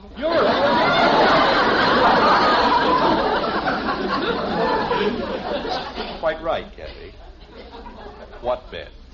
Father, I know it sounds ridiculous, but what if Kathy is right? Maybe they were crooks. That's the silliest thing I've ever heard. Of all the houses in Springfield, why would they pick this one? They didn't pick anything, dear. We chased them down the street, remember? Well, yes, but Bud, haven't you found that book yet? I think it's in the hall closet. Well, hurry up. As soon as Bud finds the phone book, we'll look in the classified section, and that'll be that. What'll be what? We'll call the company and get our furniture back. Father, I've been trying to tell you, we don't know the name. We certainly do. Kathy said she saw it on the side of the truck. And I did. It said coast to coast. So there. Betty, I wish you'd learn to... Coast to coast. And the driver's name was Mike. Kathy, they're all marked coast to coast. That's where they go. They do? What was the other name? What other name? On the side of the truck. Oh! I don't know. Good grief. Well, at least there's one bright side to the picture. We'll get brand new furniture from the insurance company, won't we, dear? I've been thinking about that, Margaret, and it isn't quite as bright as you might think. We do have burglary insurance, don't we? Oh, yes, but where was the burglary? Why, those men just marched right in here and took the whole... They didn't take anything, honey. We gave it to them. We practically pushed it out the door. You mean we can't put in a claim? I'm afraid not. Oh, Jim.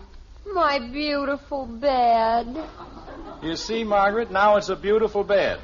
2 hours ago, she couldn't sleep in it. But now it's a beautiful bed. Well, I was used to it. Here's the phone book, Dad. It was under the galoshes. Well, naturally, that's the most logical place in the house to keep a phone book. Jim, why don't we call the police? I don't know, honey. I suppose we should, but let's call a couple of the storage companies first. There aren't many, just 8. That's all, just 8. But, dear, if we call the police... Margaret, if you don't mind, I'd rather try to find the furniture myself first. Somehow, I'm not particularly anxious to advertise this little escapade. I'm sleepy. Now, let's not start that, Kathleen. But I am. Jim, it's getting late and we've got to do something about the children. I'll start calling right away. Well, tell them we've got to have the beds tonight, even if they can't deliver anything else. Suppose you let me find the company first. Which is going to be so easy. Probably turn out to be the last company in the book. Which means I got to sound like a congenital idiot to half the... Hello? AC Movers? This is James Anderson, 607 Maple Street. Yeah, I know you're closed, but I just want you to tell me... I don't want you to move any furniture. I want to know if you already have. No, you weren't supposed to. Look, I know it sounds queer, but our furniture was picked up by a couple of men. One of them was tall, had sandy hair, and, well, that's what I'm trying to tell you. I don't know what company. Now, listen, there's no need to be insulting about it. I merely want you... But why can't you... Hello? Hello? Fine. What did he say, dear? Let's just say that he's not a gentleman. Did they have the furniture, Father? It was the night watchman, and he didn't know anything about anything.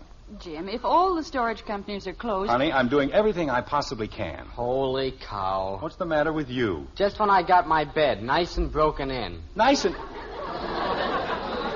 You said your bed sagged. Well, sure, but it sagged where I sag. Bud, we'll just have to make the best of it for the time being. But where are we going to sleep? Well, I'm afraid we'll have to see what we can arrange with the neighbors. Honey. Bud, how would you like to spend the night with Joe Phillips? Say, that'd be keen. And I can sleep next door at Patty's. Margaret, if you'll just Betty, listen... why don't you call Janie Liggett and see if you can't stay with her tonight? I'd rather die.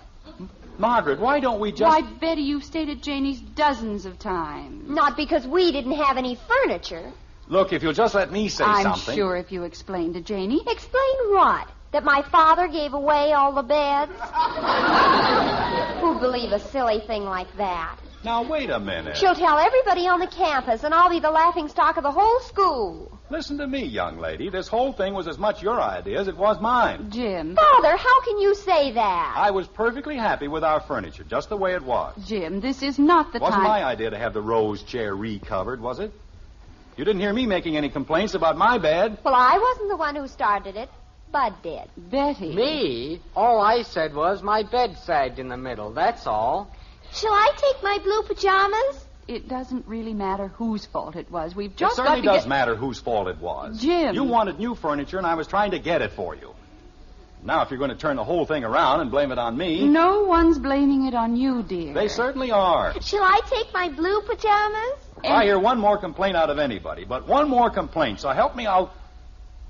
Well, let's not have any more complaints, that's all. I better call Joe, huh? You stay right where you are. But, Dad, Mom Margaret, said... Betty's right. If this thing gets around the neighborhood, we might as well move out of town. But, dear, it wasn't our fault. That's what I mean. So, why do anything we'll be sorry about tomorrow? Why can't we, sleep here tonight? Sleep here? There aren't any beds. What's that got to do with it? Did the Pilgrim Fathers sleep on beds? They certainly did. Well, let's put it another way. We're Americans, raised in the tradition of adventure and free enterprise. The hardy pioneers traveling in their covered wagons across the wide prairies. Did they worry about beds? Now we're going to play cowboys and Indians. Just a minute, Bud. I don't want to play cowboys and Indians. Kathy? I want to go over to Patty's. Well, you can't. Oh, Margaret. Well, you can't blame Kathy, dear. It's long past her bedtime, and the poor child is exhausted. Well, why doesn't she go to sleep? Where? Right here. On the floor, I suppose. Well, what's wrong with that? There's a nice soft rug. Holy cow. Now, Kathy, listen to me. I want to sleep at Patty's. No, you don't. Not really. Why would you want to go over there? All they've got is beds. Never mind, Betty. Jim, you aren't serious. Of course I am. It won't be bad, honey. As a matter of fact, it'll be a lot of fun. We'll build a fire in the fireplace. We've got all those pads from the swing and the porch furniture. They'll make wonderful beds. There's an air mattress in the attic. Sure, we've got all kinds of things. Blankets, pillows, things the pioneers never had. You mean we'll be pioneers? That's right. We'll be the stalwart Andersons, camping out in the middle of the plains. With the Indians howling and the coyotes yowling?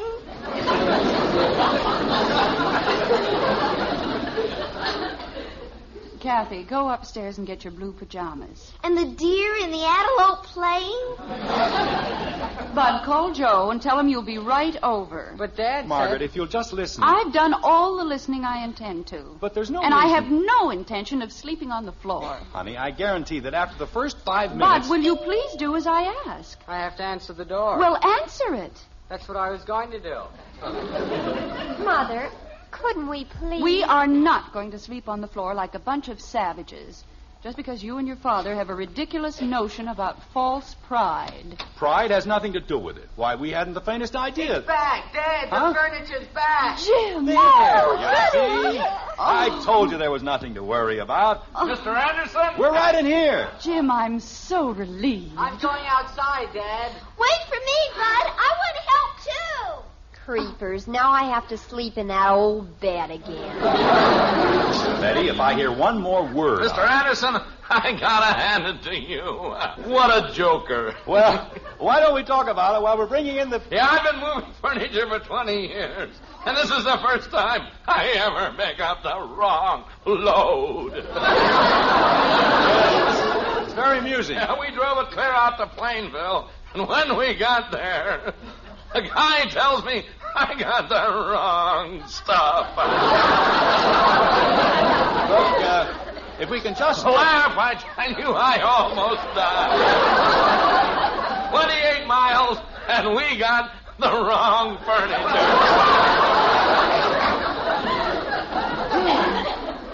I don't think he's well. I know it's very funny, but... Well, now, wait a minute. You ain't heard the best part yet.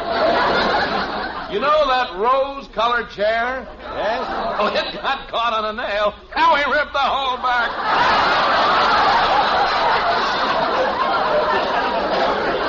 Oh, no. He probably has hysterics at a funeral. But you don't have to worry. We got insurance. We'll have the whole thing fixed up, and it won't cost you a dime. Well, that's more like it. Oh, here's your bill. Bill? For what? Look at it. It's the silliest looking bill I ever made out in all my life. What do you mean, bill? $50 for moving furniture from Maple Street to Maple Street by way of plane bill. Oh, no.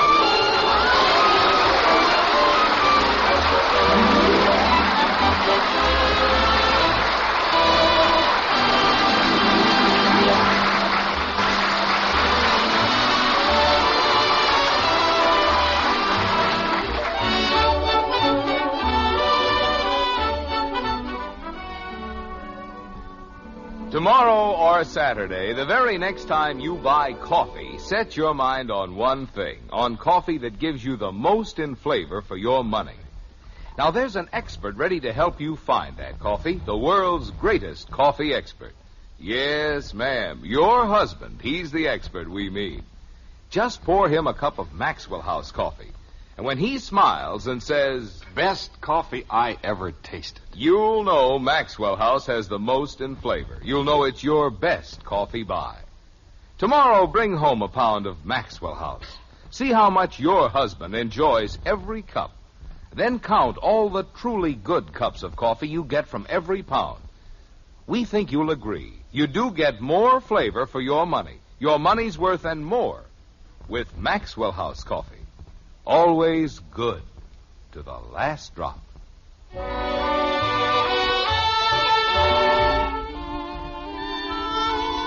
It's midnight now in the Anderson household, and events lead us to venture a small bit of philosophy.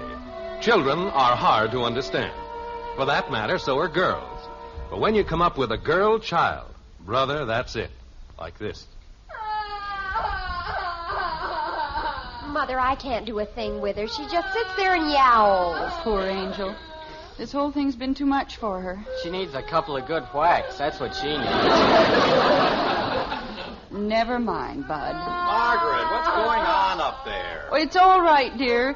We just have a little problem with Kathy. See if you can do something. She'll wake up the whole neighborhood. Jim, maybe you'd better speak to her. All right, if you think it'll do any good. All this excitement tonight.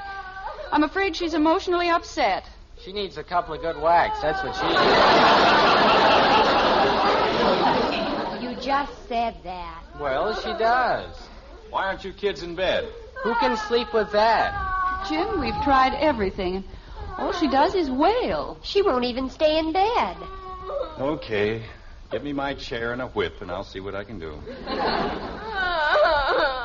Well, what seems to be the trouble up here, young lady? She doesn't seem to have a fever. Everything's going to be all right, sweetheart. Just tell Daddy what it's all about. I want to be a pioneer.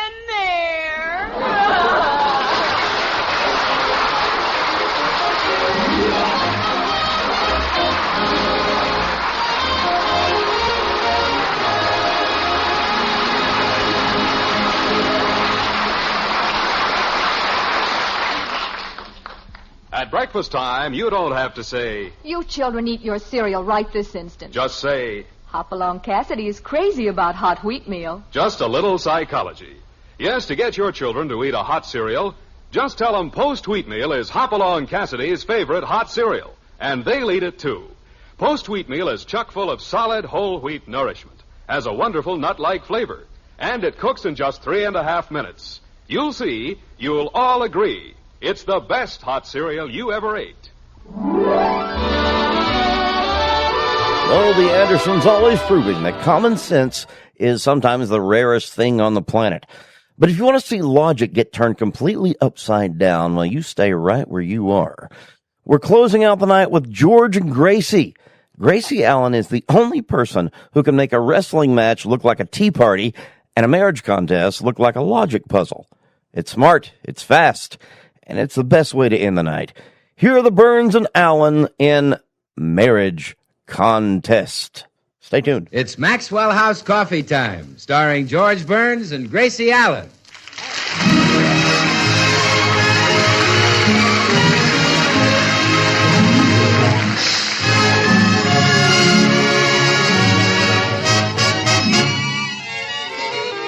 With yours truly, Bill Goodwin, and the music of Meredith Wilson and his orchestra. For deep down laughs and listening enjoyment, it's George and Gracie. And for deep down coffee drinking enjoyment, it's Maxwell House, with extra flavor in the blend because of choice Latin American coffees skillfully combined. Extra flavor in the cup because Radiant Roast develops the full flavor of every coffee bean. And the result is that today more people buy Maxwell House than any other brand of coffee in the world.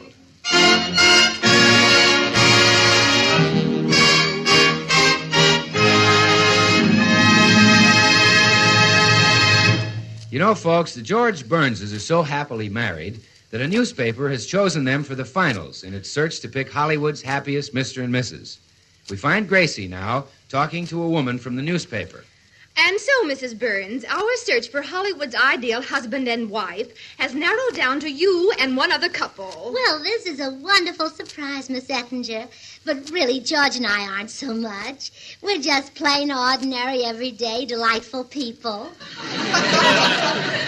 Well, Mrs. Burns, since you're so happily married, perhaps you have some advice to pass along to young girls in the matter of choosing the right husband. Yes, I have. When I was very young, I made up my mind that I would find the perfect man. Man with personality, looks, brains, talent, and charm. I searched for 3 years before I finally married George Burns. Then your advice to young girls would be? Do just what I did. Give up the hopeless search and marry the man you love. And what is your recipe for staying happily married? Well, personally, I try to observe the mistakes that other wives make and avoid making those mistakes myself. What kind of mistakes? Oh, now, for example, I've seen women ask their husbands for $10 to pay an installment on the radio, and then take that money and buy a hat with it. How true. Well, if my husband gives me $10 to pay a radio installment, I pay the radio installment. If I need a hat, I use the rent money. Well, I see. I can get a much better hat that way. I understand how using the rent money gets you a better hat. But does that make your husband happy? Oh, yes, he loves to move. Well, Mrs. Burns, isn't it difficult to maintain a career and a home at the same time? I mean, isn't it drudgery to come home from the studio and have to cook dinner? Miss Ettinger, if you were cooking for the one you love, would you call it drudgery? No, I guess I wouldn't. Well, neither does George.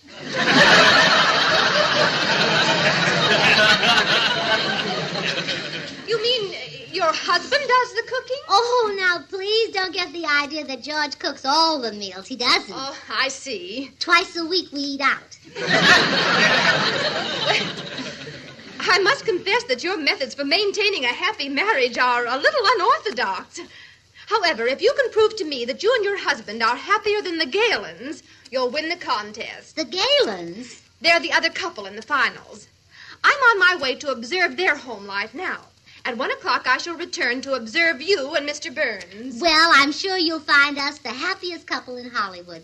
Why, the minute we wake up in the morning, we have a good, hearty laugh. Well, what do you laugh about? Oh, I laugh at my husband's long, woolly underwear. Well, why does he laugh? Oh, it tickles him, too. Well, goodbye, Mrs. Burns. I shall see you at 1. Goodbye, Miss Ettinger. Oh, George! Oh, wait a minute. I'd better not tell George about this. If he knows the woman is watching us, he'll be self-conscious and won't crack a smile. Oh, Did you call me, dear? Oh, well, yes, darling. Dear, would you say that we're happily married? Of course we are. We've been happily married for 11 years. Oh, 11 years. It's pretty good for this town, isn't it? You bet. Remember when we'd been married 2 days, they called us the grand old couple of Hollywood? That's right. Our marriage has been successful because we realized that married people have to give up certain things. Remember how I asked you to give up betting on the races? Yeah, and I gave it up. You certainly did. And remember how you asked me to stop buying so many hats? Yep. You gave that up, too. I certainly did. Yes, you're a wonderful husband, George. I was lucky to get you. In fact, I guess I'm one person who was lucky at cards and lucky in love, too. Really? Yes. Whether it was poker or marriage, I got the pot. Thanks, kid. Oh, I didn't mean that the way it sounded. I meant that you're a prize, not that you have a pot. I see. I love you, darling, and I'd love you just as much if you didn't have one. Thanks again. Do you love me as much as I love you? Of course I do. Well, I'd like to hear you say, darling, I love you. Okay. Darling, He likes to hear those things, you know. All right. Darling, She can't just take them for granted. Okay. I want to hear you say that you love me. Darling. Just 4 little words. Darling. But it means so much to us, Bill. Darling. You're sentimental. Gracie. Yes? Darling, I love you. Now, you see, that wasn't hard, was it? Say it again. Darling, One likes to hear those things, you know. I'll try it again tomorrow. Yes. Oh, good morning, folks. Oh, good morning, Meredith. Meredith, do you realize that George and I have been happily married for 11 years now? 11 years? Mm-hmm. Gosh, have you been married that long, Gracie? Yes, I have, Meredith. 11 years. Half my life. Gracie, you were not 11 when you married me. If you were under 18, you would have needed your mother's consent. And believe me, that we didn't have. Did your mother dislike George, Gracie? Well, I wouldn't say she disliked him. I'd say she sort of despised him. The feeling was mutual. You know that place in the wedding ceremony where the man says, if anyone can show cause why these two should not be married, let him speak now? Yes. Well, Mama got up and filibustered.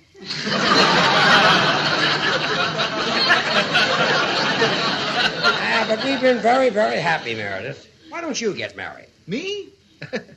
Oh, I guess I will someday if the right girl ever proposes to me. It's up to you to do the proposing. Haven't you ever been in love? Oh, yes, George. I had quite a case on a girl once. She played the harp in my orchestra. Fine musician. You liked her, huh? Very much. Her cadenzas were remarkable. Well, I guess there's nothing like a girl with remarkable cadenzas. Unless one that sings baritone.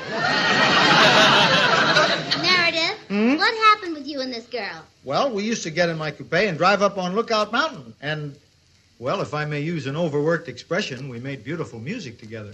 Oh? Well, why did you break up? It just got to be too much work getting that harp in and out of the coupe.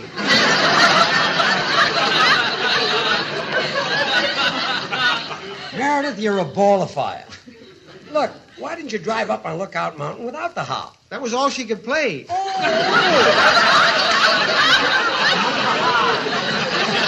Oh, Meredith, you really should find a girl and propose. To show you how wonderful married life is, look at George and me. 11 years without a single quarrel. Well, we had one little quarrel once, didn't amount to anything. No, I don't believe we've never quarreled, dear. Well, I think we have, darling, a little tiny No, quarrel. precious, we haven't. But I remember it was George, nothing. we have never quarreled. But I remember you fussing at me. I just have about... never raised my voice to you, but never. Well, answer me, have I? Well, Well, don't you dare talk back to me. talk back to you if I Oh, want to. no, you won't. Now apologize. All right, I apologize. Admit I was right. You were right, you were right. Oh, you see, Meredith, I was right. 11 years without a Single single quarrel. That's remarkable. Come in. Hi, Burnses. Well, hello, Meredith. Hi, Bill. How are you? What's Well, new? congratulations are in order, Bill. George and I have stayed happily married in Hollywood for 11 years. Well, congratulations, Thanks. Gracie. 11 years. Mm-hmm. Gracie, let me look at you. You know, it just doesn't seem possible that you've been married that long. And George, let me look at you. Only 11 years, huh? Never mind, comedian. You're another guy who ought to be thinking seriously of marriage. Who, me? Yeah, he's right, Bill. You and Meredith should get married. You think we'd be happy? You know what she meant. Get yourselves wives. Marriage is the healthy, happy state of living. It's really hippie. Yeah. You have to be happy. Yeah. Now, suppose Anthony never married Cleopatra. Mm-hmm. Suppose Romeo had never married Juliet. They didn't. You see? And they're all dead. Gracie, you're wasting your time. Marriage just doesn't appeal to me. Oh, but Bill, you're so popular. Well, you could marry dozens of girls. Really? Dozens? It's beginning to appeal to me. Take it from me, Bill. You'll find one wife makes plenty to support. Well, I guess you're right, George. One wife certainly makes plenty to support you. I'm going in the den and read the paper. See you later, comic. Okay, straight man. Oh, Bill, now you've upset him. If he isn't happy by 1 o'clock, we'll lose the contest. What contest? Well, George doesn't know it, but we're in the finals of Hollywood's Happy Marriage Contest. Oh, gee, I'm sorry, Gracie. I didn't know. Well, I've just got to get him in a gay mood by 1 o'clock. Oh, I know. I'll go in and entertain him. Excuse me, Bill. George, What? want to see a card trick? No. Well, watch my hands very carefully. Now you see the ace of spades. Now you don't. Now the ace of spades. Now you don't. Now you see the ace of spades. Wait a minute. Now you don't. Wait a minute. Hold it. I never did see the ace of spades. Oh, well, I haven't learned how to do it with the cards yet. This is great. This is great. Wasn't that an amusing trick? Are you happy? No, I'm not happy. Oh. Well, here's a joke I heard on the bus yesterday. A man came home and found his wife sitting in the bathtub with no water in it. So he said, "Honey, there's no water in the tub." And she said, "I know it."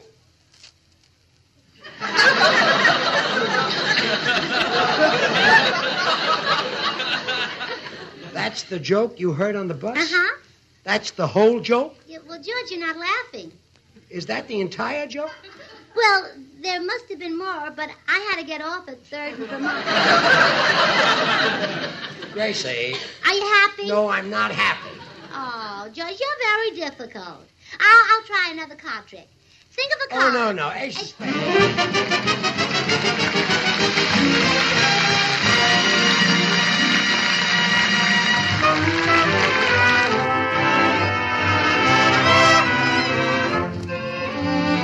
It's Meredith Wilson and his orchestra.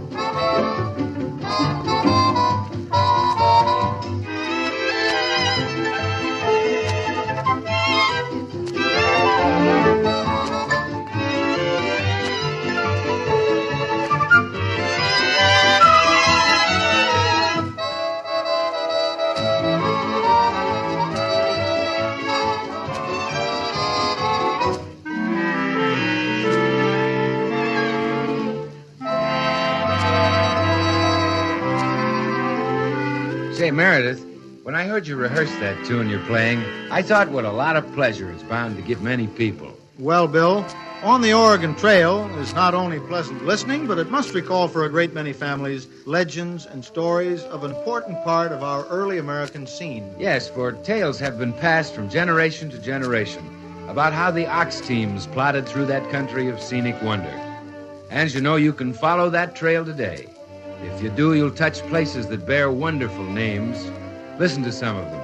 Independence Rock, Devil's Gate, Sweetwater River, Wind River Mountains, the Valley of the Bear. Names significant to our American scene. And I can't help thinking, too, that in so many homes today, there's another name that's become a part of our American way of life. Maxwell House, a coffee of true distinction. For in this nation of coffee lovers, Maxwell House is bought and enjoyed by more people than any other brand. You see, Maxwell House experts skillfully blend these choice Latin American coffees. Manizales for mellowness.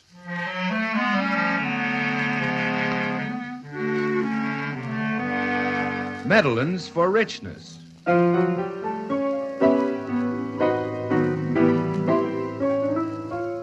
Other choice Latin American coffees for vigor.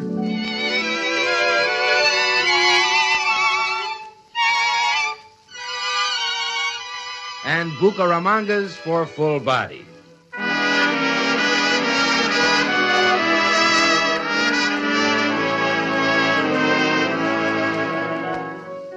The result is coffee so full-flavored and richly delicious that north, east, south, and west, the name Maxwell House is synonymous with the phrase, good to the last drop.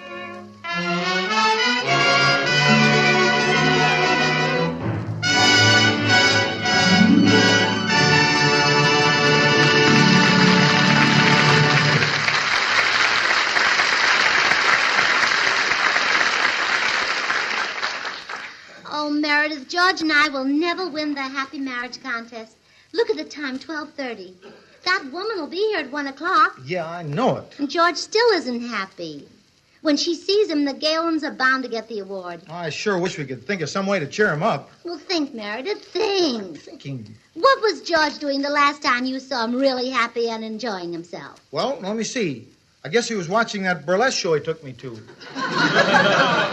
No, I'm afraid I couldn't do that. The house is too cold. What else does George like to do? Well, he loves to discuss politics. He's always... Politics, of course. A good, intelligent political discussion will make him happy. Excuse me, Meredith. George? Yes, dear? How do you feel about Coolidge? Coolidge? Do you think he'll be elected president this year? Don't think he's got a chance. How about William Jennings Bryan? Well, he's got as good a chance as Coolidge. Just hope a Republican doesn't get in again. It's time the Democrats had a chance. Yes, they've really been pushed around. Mm-hmm. Yeah. How do you feel about South America? How do you feel about it? I say leave it where it is.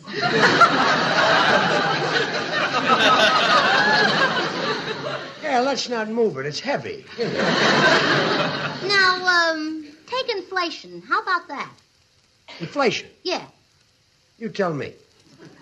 Well, I don't think we should keep it a secret just because we invented it first. We should share it with all the United Nations. That's the spirit. Yeah. And now let's take Congress. They're meeting, you know. I know. Yes. I got a meeting, yes. Some people want a long Congress, and some people want a short Congress. And you? Well, a lot of people are against the short Congress, but I say if Mr. LaGuardia wants to run, his size shouldn't keep him out. Fair enough. Mm-hmm. And then take the poll tax. I'm against it. You are? Oh, yes. That's interesting. We're all Americans. Why should people pay a special tax because they came from Poland? Good argument. Yeah. Now, what shall I take next? A powder right out that door. This talk about politics hasn't made you happy? No. Why not? I'm worried about Coolidge's chances. Oh, I'm sorry. Now, run along and let me brood about it. Oh, yes, dear. Oh, poor Cal. Well, did it make him happy, Gracie? No, and I can't understand it. He hangs on Gabriel Heater's every word, and I'm much more attractive. Oh, excuse me, Meredith. Good day, Mrs. Burns. Oh, hello, Mr. Postman. I detect a note of sadness in your voice, and you're usually gay and carefree like me. Well, I have a problem. My husband is unhappy, and we're entered in the happy marriage contest. Oh, is there a happy marriage contest? Yeah, didn't you and your wife enter? Oh, I forgot. I guess your marriage would never win a prize. Not unless I entered my wife in the Golden Gloves. Does she still strike you? Mrs. Burns, 20 years ago, I asked for her hand, and she's been giving it to me ever since. Well, into each life, some rain must fall. Yes, but my wife shouldn't happen even in California. I guess you and I are both married to cloudbursts. Oh, no. George isn't that bad. He's just an occasional drip. Well, compared to me, your husband should be as happy as a lark. Say, that's an idea. Maybe if you tell George how miserable you are, he'll see how much reason he has to be happy. Bring him on. I'll fill his little heart with joy.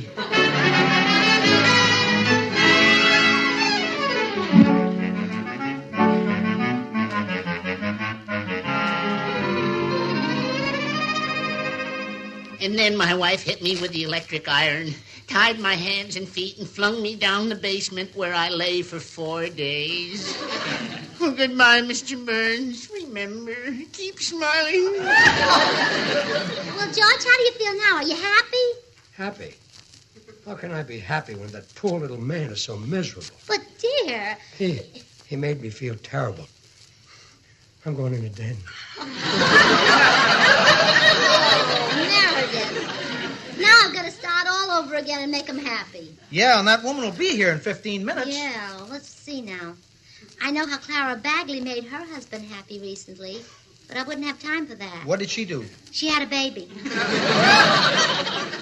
No, I guess that's impractical. It would be a lot easier to make George happy if he wasn't the worrying type. Meredith, I believe you've got it. He'll be much happier if I do all the worrying for both of us. He sure ought to be. Well, I'll stop his worries right now. George? What? From now on, I don't want you to do any worrying. Well, fine. I'll do it for both of us. Good. So don't worry about the postman. Don't worry about your electric razor. Don't worry about... Wait a minute. What happened to my electric razor? Oh, it got kind of clogged up when I peeled the carrots with it.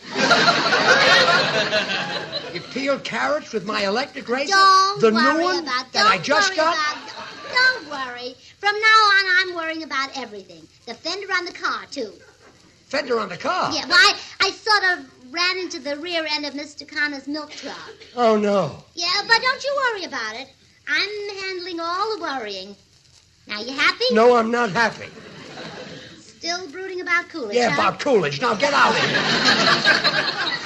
Well, Meredith, Oh, hello, Bill. Hi, Gracie. I came back to see if you'd won the happy marriage contest. Well, not yet, and we haven't a chance unless George cheers up. Oh, the little man is still unhappy, huh? Oh, Bill, you ought to see him. He doesn't look like himself. And you're complaining? What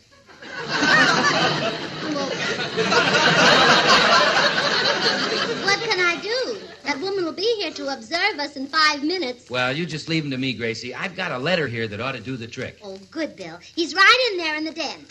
Oh, come on, George. Cheer up. Wait till you hear this letter from the sponsor. Wait till you hear the nice thing he said about you. About me? Mm-hmm. From the sponsor? Yeah. Well, read it, Bill. What does he say? Well, I'll read some excerpts, huh? Good. Now, get this.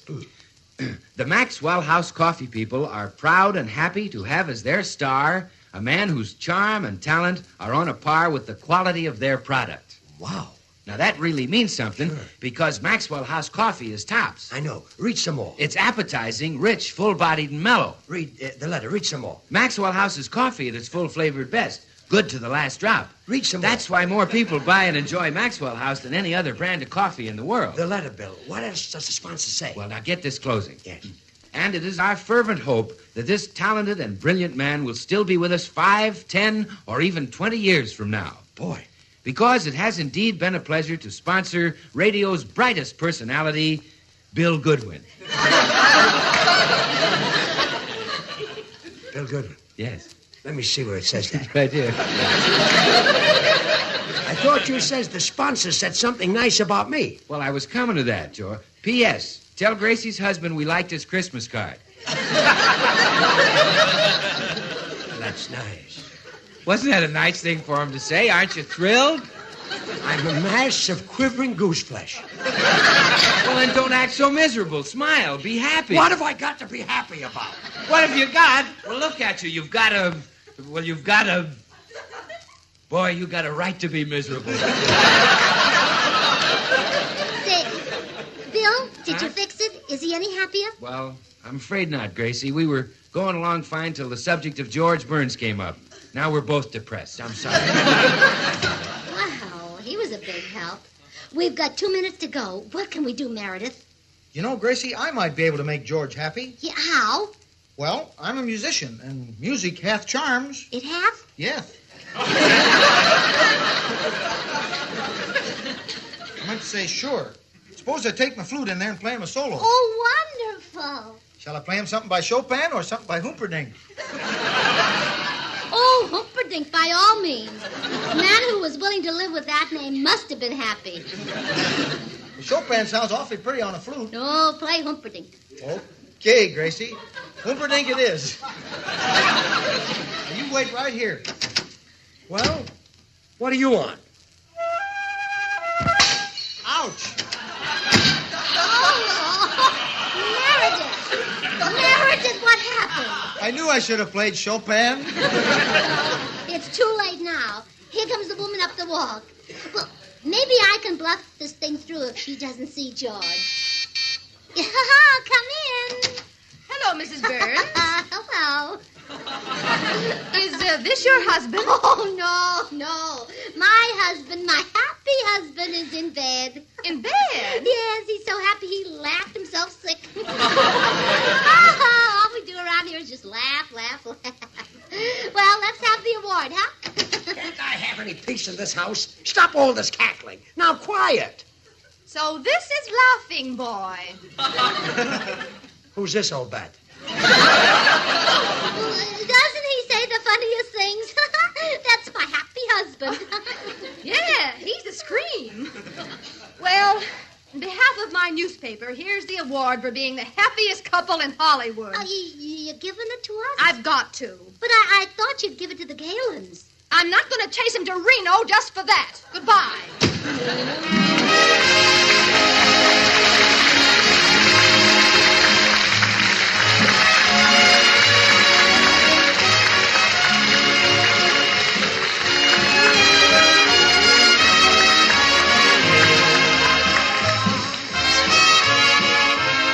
Join us again next week when we'll all be back. George Burns, Gracie Allen, Meredith Wilson and his orchestra, and yours truly, Bill Goodwin. Until next Thursday, then, good night and good luck from the makers of Maxwell House, America's #1 brand of coffee. Always good to the last drop. Gracie, I'm sorry I lost my temper.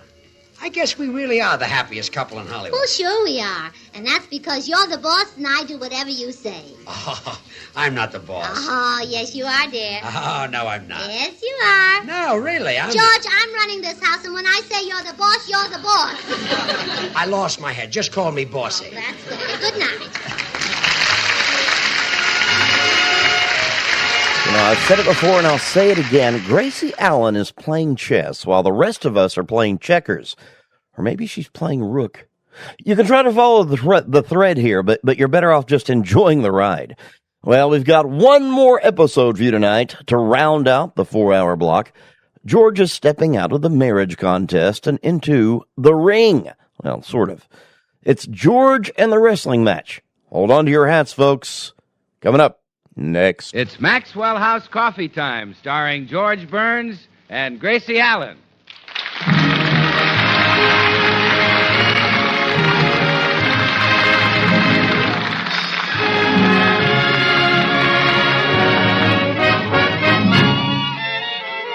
with yours truly, Bill Goodwin, and the music of Meredith Wilson and his orchestra. For deep down laughs and listening enjoyment, it's George and Gracie.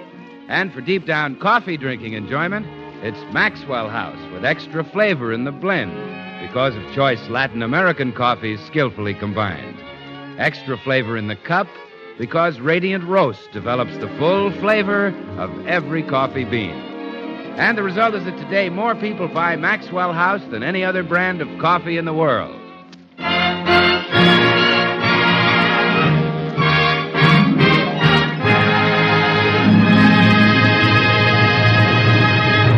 2 weeks ago, Gracie lost $1,000 of George's money on a chicken ranch.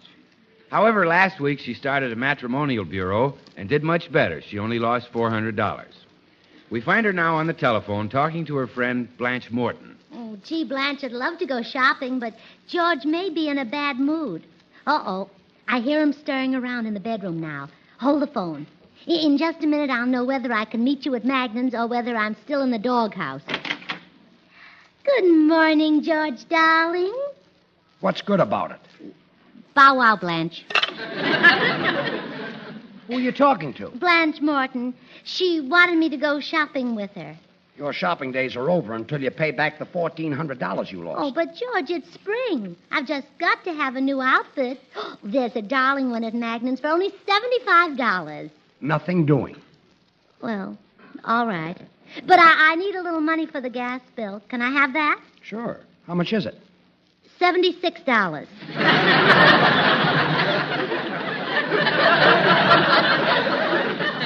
The outfit at Magnan's only costs $75.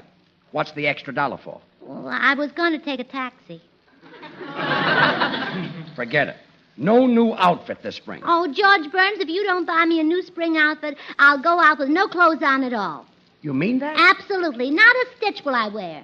Now do I get some money? Well, sure. Here's a quarter. Quarter? What can that buy? Nose drops. You're going to catch cold. You're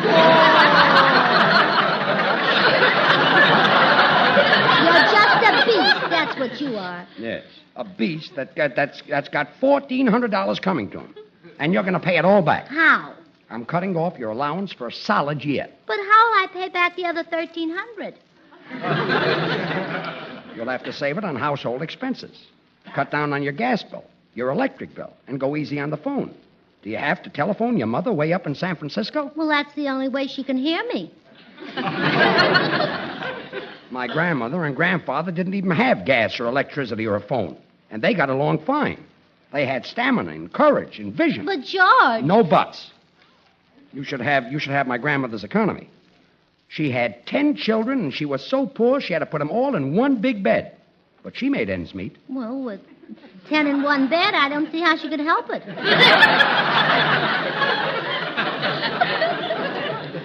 Never mind. Just take a lesson from my parents and just cut down on expenses. I'll be home at 6. See that dinner is on the table. Goodbye. So he wants to live like grandmother and grandfather, does he? Well, maybe I can accommodate him.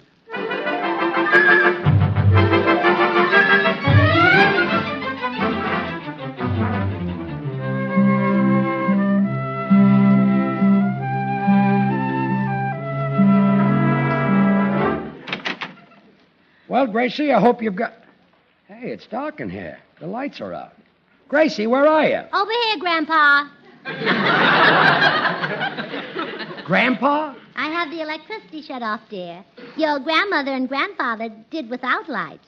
They had economy, courage, and vision. Gracie. You said I should have your grandmother's economy. But I can't see. You should have had your grandfather's vision.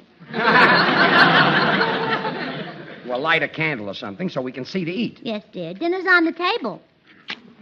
There. Gee, those veal chops look red in the candlelight. Well, they always look that way when they're raw.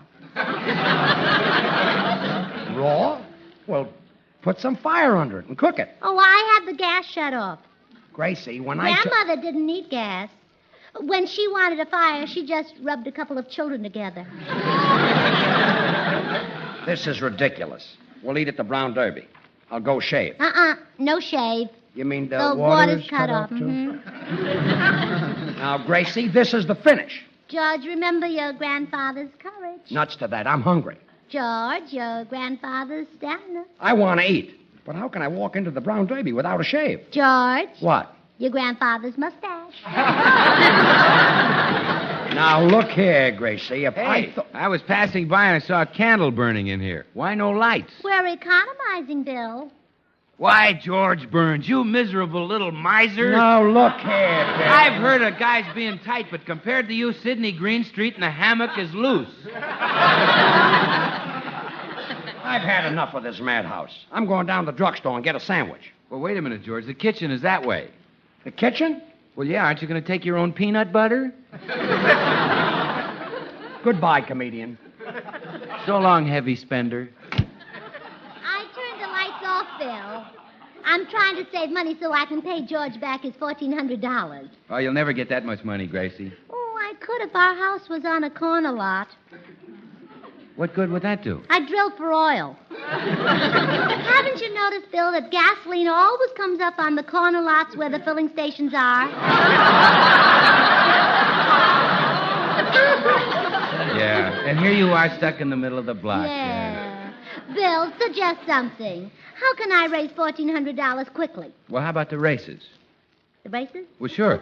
They're running tomorrow at Bay Meadows. Maybe you could win. Oh, Bill, I could never win. My legs are too short. Gracie, they're horse races. Oh, well, that's even worse. I'd never have a chance against horses. We better forget the races. Say, maybe some magazine will buy George's old love letters. The ones that make me agree to marry him. Could you suggest a magazine? Well, yeah, but Fantastic Mysteries doesn't pay very much. Say, I'll get a prominent speaker and send him out on a lecture tour where millions of people are dying to see him, and then we'll split the profits. Mm-hmm. Well, what prominent speaker and where would you send him? Mr. Churchill to Russia. Forget it, huh? Yes, I would, Grace. Good evening, everyone. Say, it's kind of dark in here. Oh, I turned the lights off, Meredith. Just a moment. I'll switch them on. Well, if I were you, I'd leave him off. This dim light makes George look positively handsome. Oh, that's Bill Goodwin. Oh. Hello, Bill. Hello, Meredith. Say, I'm glad you're here, Bill. You were wrong about that date you got me last night. Wrong? Yeah. You told me if I played my cards right, she'd kiss me. Well? Well, I won 40 straight games of pinochle, and she never even once became affectionate.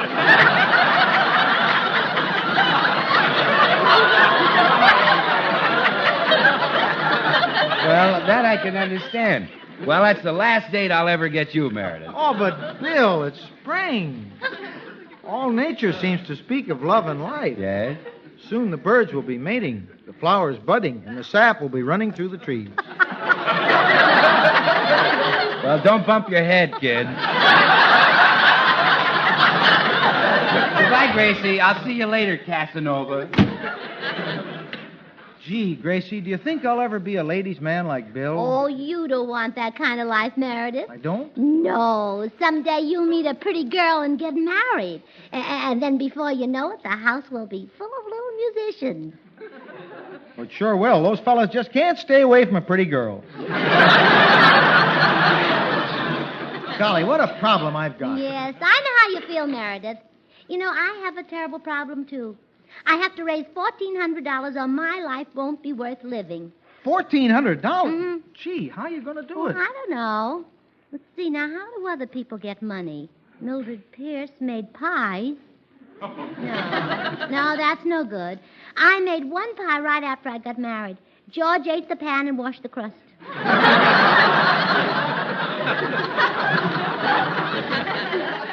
Say, Gracie, I come into a considerable sum of money as soon as my uncle dies. Oh, how old is he? Well, he's only 13. My father's youngest brother. Let's see now. $1,400. If I only had a pound of butter I could sell.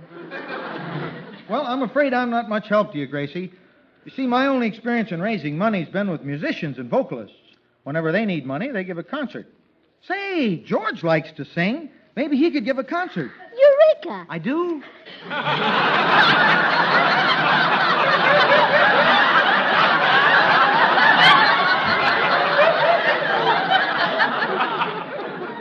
Well, it was just a suggestion. Oh, well, it's a wonderful suggestion. Oh, Meredith, we'll make a fortune. I'll rent the Legion Stadium or the Shrine Auditorium or someplace. Well, do you think George could sing in the bowl? Well, why not? He often sings in the tub.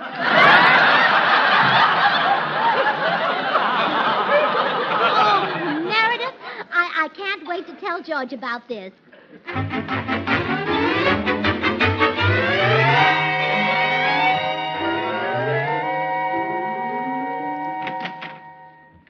George, I thought you'd never get home. I have wonderful news for you. We're going to make a fortune.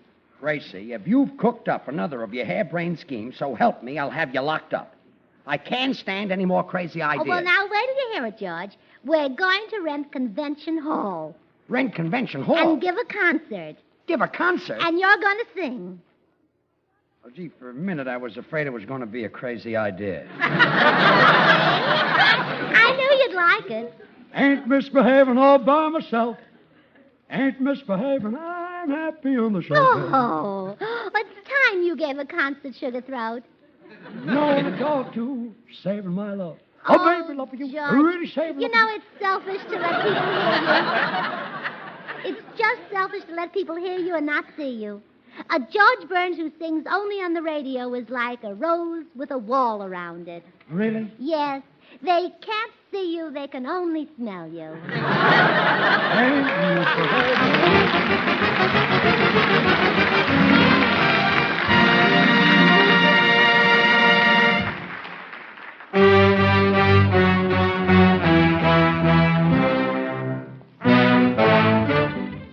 Meredith Wilson with his orchestra plays The Mermaid.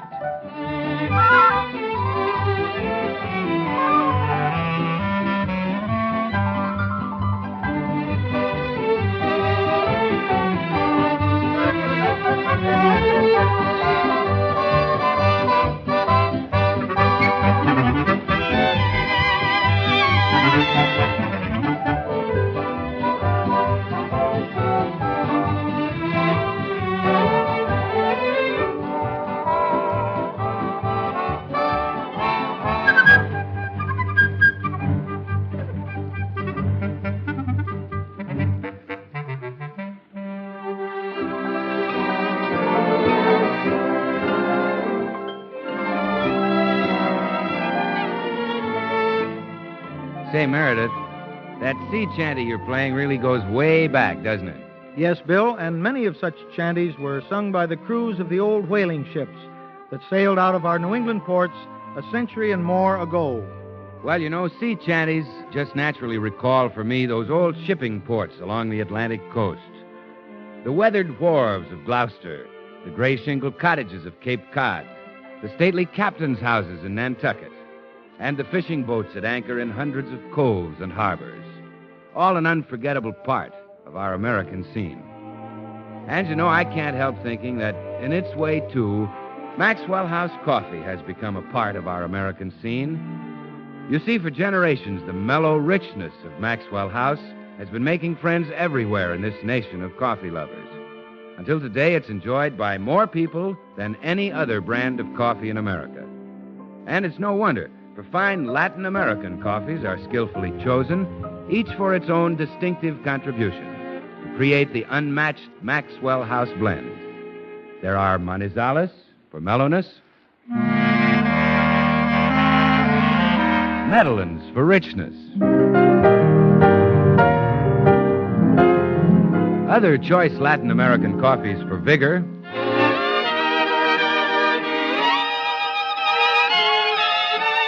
and Bucaramangas for full body.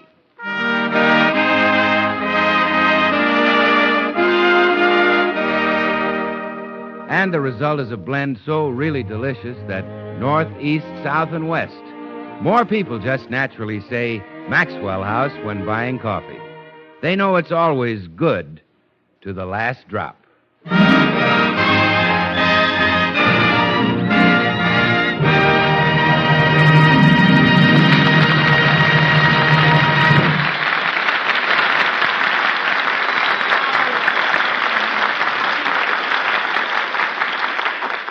Though April showers may come my way. Oh, sing it to me, Daddy.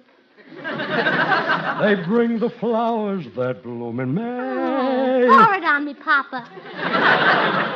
So if it's raining, have no regrets, because it is raining rain, you know.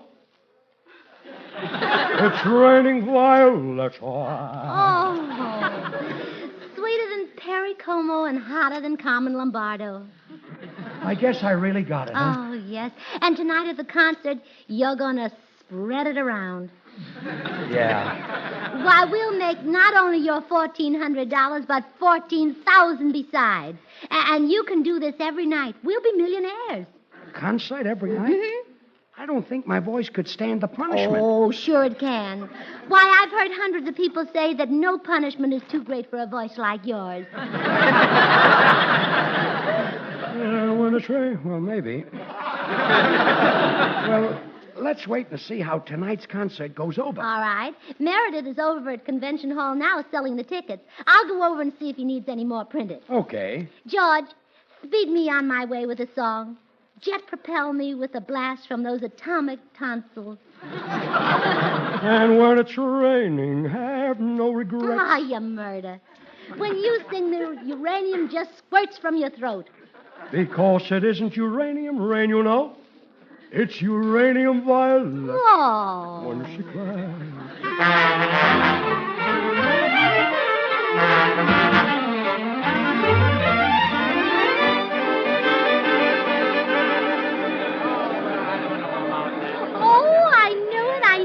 Look at that line.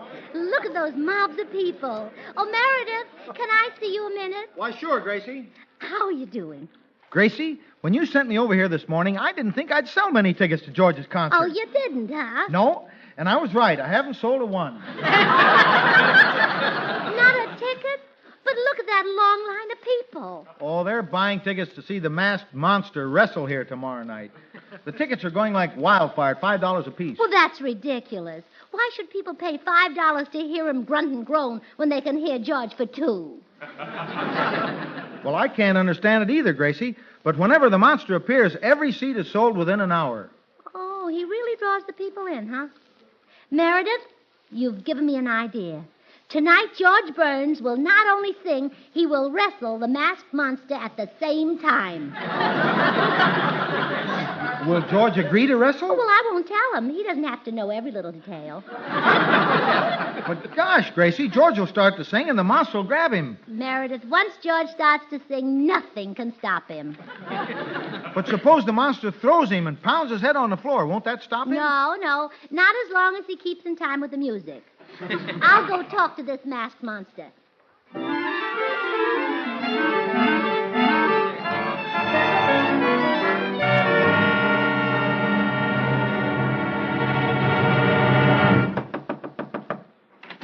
How do? I'm looking for the masked monster. That's me, lady. Oh, really? Well, they shouldn't call you that. You're not a bit like a monster. I ain't? No, you're just a big, ugly, fat man. Oh, gee, thanks, lady. And you're not even wearing a mask. Oh, I take it off when I ain't working. It sort of relaxes me. Oh, yeah, I know what you mean. I always take my shoes off when I go to the movies. Of course, it's not exactly the same because you don't walk on your face. No. Although it looks like somebody has. Oh, that was the Bulgarian bone bender. Him and me wrestled together all the time. The Bulgarian bone bender. Yeah. Well, would you like to make some extra money by wrestling my husband tonight? Well, who's your husband? The Hollywood hair puller. Well, I never heard of him, lady. Well, wrestling is just a sideline with him. An amateur, huh? Oh, I better not. Why not? Amateurs don't understand the wrestling business. He might hurt me. Oh, but you're much bigger than he is. Well, your shoulders are bigger, and your chest is bigger, and your stomach is... Well, on the whole, you're bigger. Oh, size don't matter, lady. Even a little guy might hurt me. I ain't a very healthy monster, you know. Really? Yeah. You have to tell your husband to be careful with me. No toe holds. I got corns. No leg locks. I got rheumatism. And no scissors hold around my stomach. Ulcers? gastric acidity. And no strangleholds. I got laryngitis. And headlocks are out, too. I got sinus trouble. You're in a terrible shape. Yeah. You tell your husband the only safe thing to use on me is a half Nelson hold. Oh, you poor man. On top of everything else, you've only got half a Nelson. Yeah. Well, would you wrestle my husband tonight if I promised he wouldn't hurt you? Well, would he lay down and let me win? Oh, sure. Then I'll do it. I'm always willing to make an honest dollar. Good. Oh, by the way, my husband will probably wear a tuxedo tonight. You won't mind, will you? Oh, not at all. Matter of fact, we can make that a feature of the fight. I'll tear off his coat, rip open his shirt, and pull a hair on his chest. Oh, no, I wouldn't do that. The crowd might get too impatient waiting for you to find it. Well, okay. Well, I guess everything is arranged. Shall we shake hands to seal a bargain? Okay. Oh! Well, what happened? Did I hurt you? No, just force a habit, lady. Well, we'll see you tonight. Goodbye, Mr. Monster.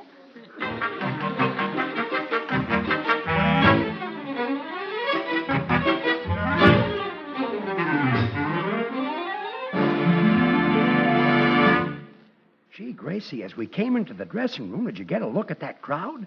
Every seat in Convention Hall is filled. Yes, George, your concert is a complete sellout. Just think, all those people are here to see me in the flesh. And before the evening's over, they will. Say, I noticed there's a ring set up out there instead of a stage. I arranged that. Why? Well, on a stage, people could only see your face. Yes? And you have personality on all four sides.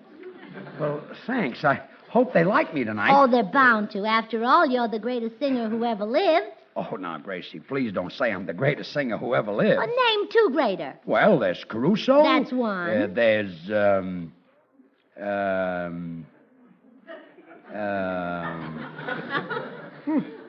I include women? Certainly. There's,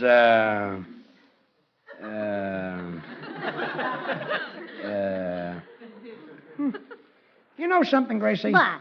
I'm not even sure Caruso was greater. Hi, lady. Is this your husband? Oh, yes, this is my husband. I'm pleased to meet you. Put her there.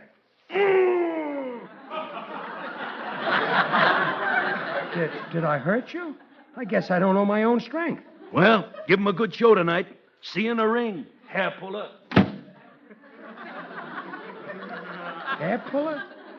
Gracie, why did he call me that? Well, he has you confused with a famous German opera singer, Hair Puller.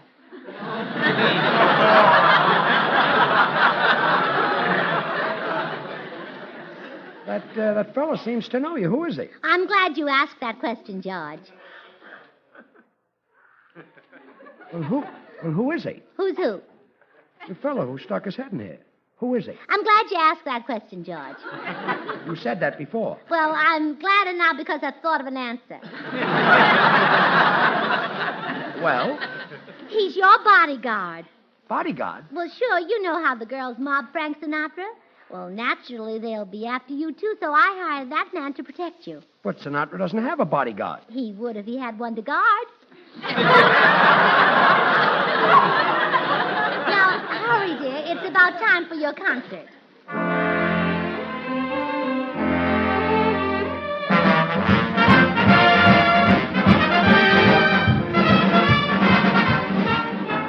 Good evening, ladies and gentlemen. We are speaking to you direct from the ringside of Convention Hall, where we are about to broadcast a crunch-by-crunch account of the wrestling match between the masked monster, who never lets his face be seen, and George Burns, who's careless that way.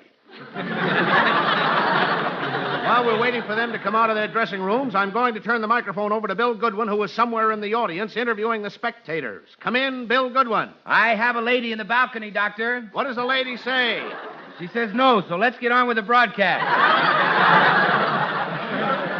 Well, while we're waiting for the men to enter the ring, I have a special thrill for you wrestling fans. Here at the microphone with me is the Bulgarian Bone Bender, the world's wrestling champion of Arkansas and Eastern Idaho. I'm going to ask him to say a few words, and here he is. Vorashnik. And you're so right.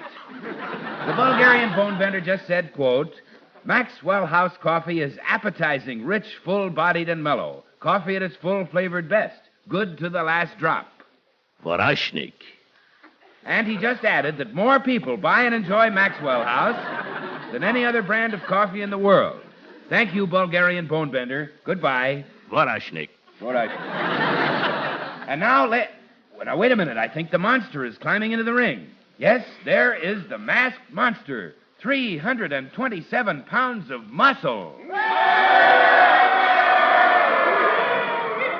And now here comes George Burns. 122 pounds of, well, whatever it is that holds him together. Let's listen to the ovation the crowd gives him. Hooray! Well, folks, in just a moment now, the fight will... Wait a minute. Here's a strange development. They're wheeling a small piano up beside the ring. I can't imagine what it's for unless it's to wheel Burns out on. Well, we'll switch you now to our microphone directly over the ring so that you can hear the contestants. Now, look, Burns. I don't care if you butt me, kick me, scratch me, bite me, or rub rosin in my eyes. But no dirty stuff. What are you talking about? Come on. Let's get started. Get your hands off me. Okay, Meredith. Give me the key. Ain't misbehaving all by myself. Foul!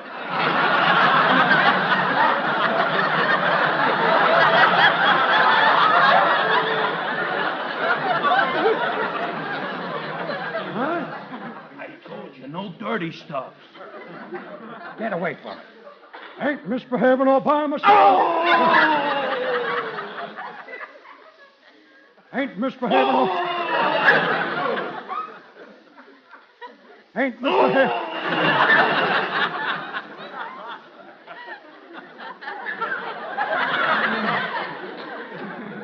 Ain't misbehaving...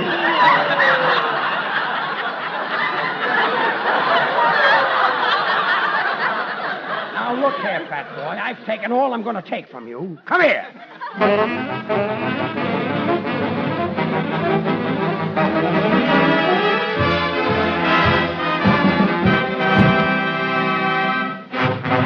Oh, George, I'm so proud of you. You threw him right out of the ring. Well, he was interrupting my singing. Fine bodyguard you picked out. Oh, look, now I can tell you. He wasn't a bodyguard at all. He's the heavyweight wrestling champion of the world. The champ? The champ? The champ? Uh-huh, the champion. Yeah, the champ. And I threw him out of the ring? Yes, darling. Oh, I'm married to the strongest man in the world. Gee. Can I feel your muscles? Sure. Go ahead. Oh, not so hard.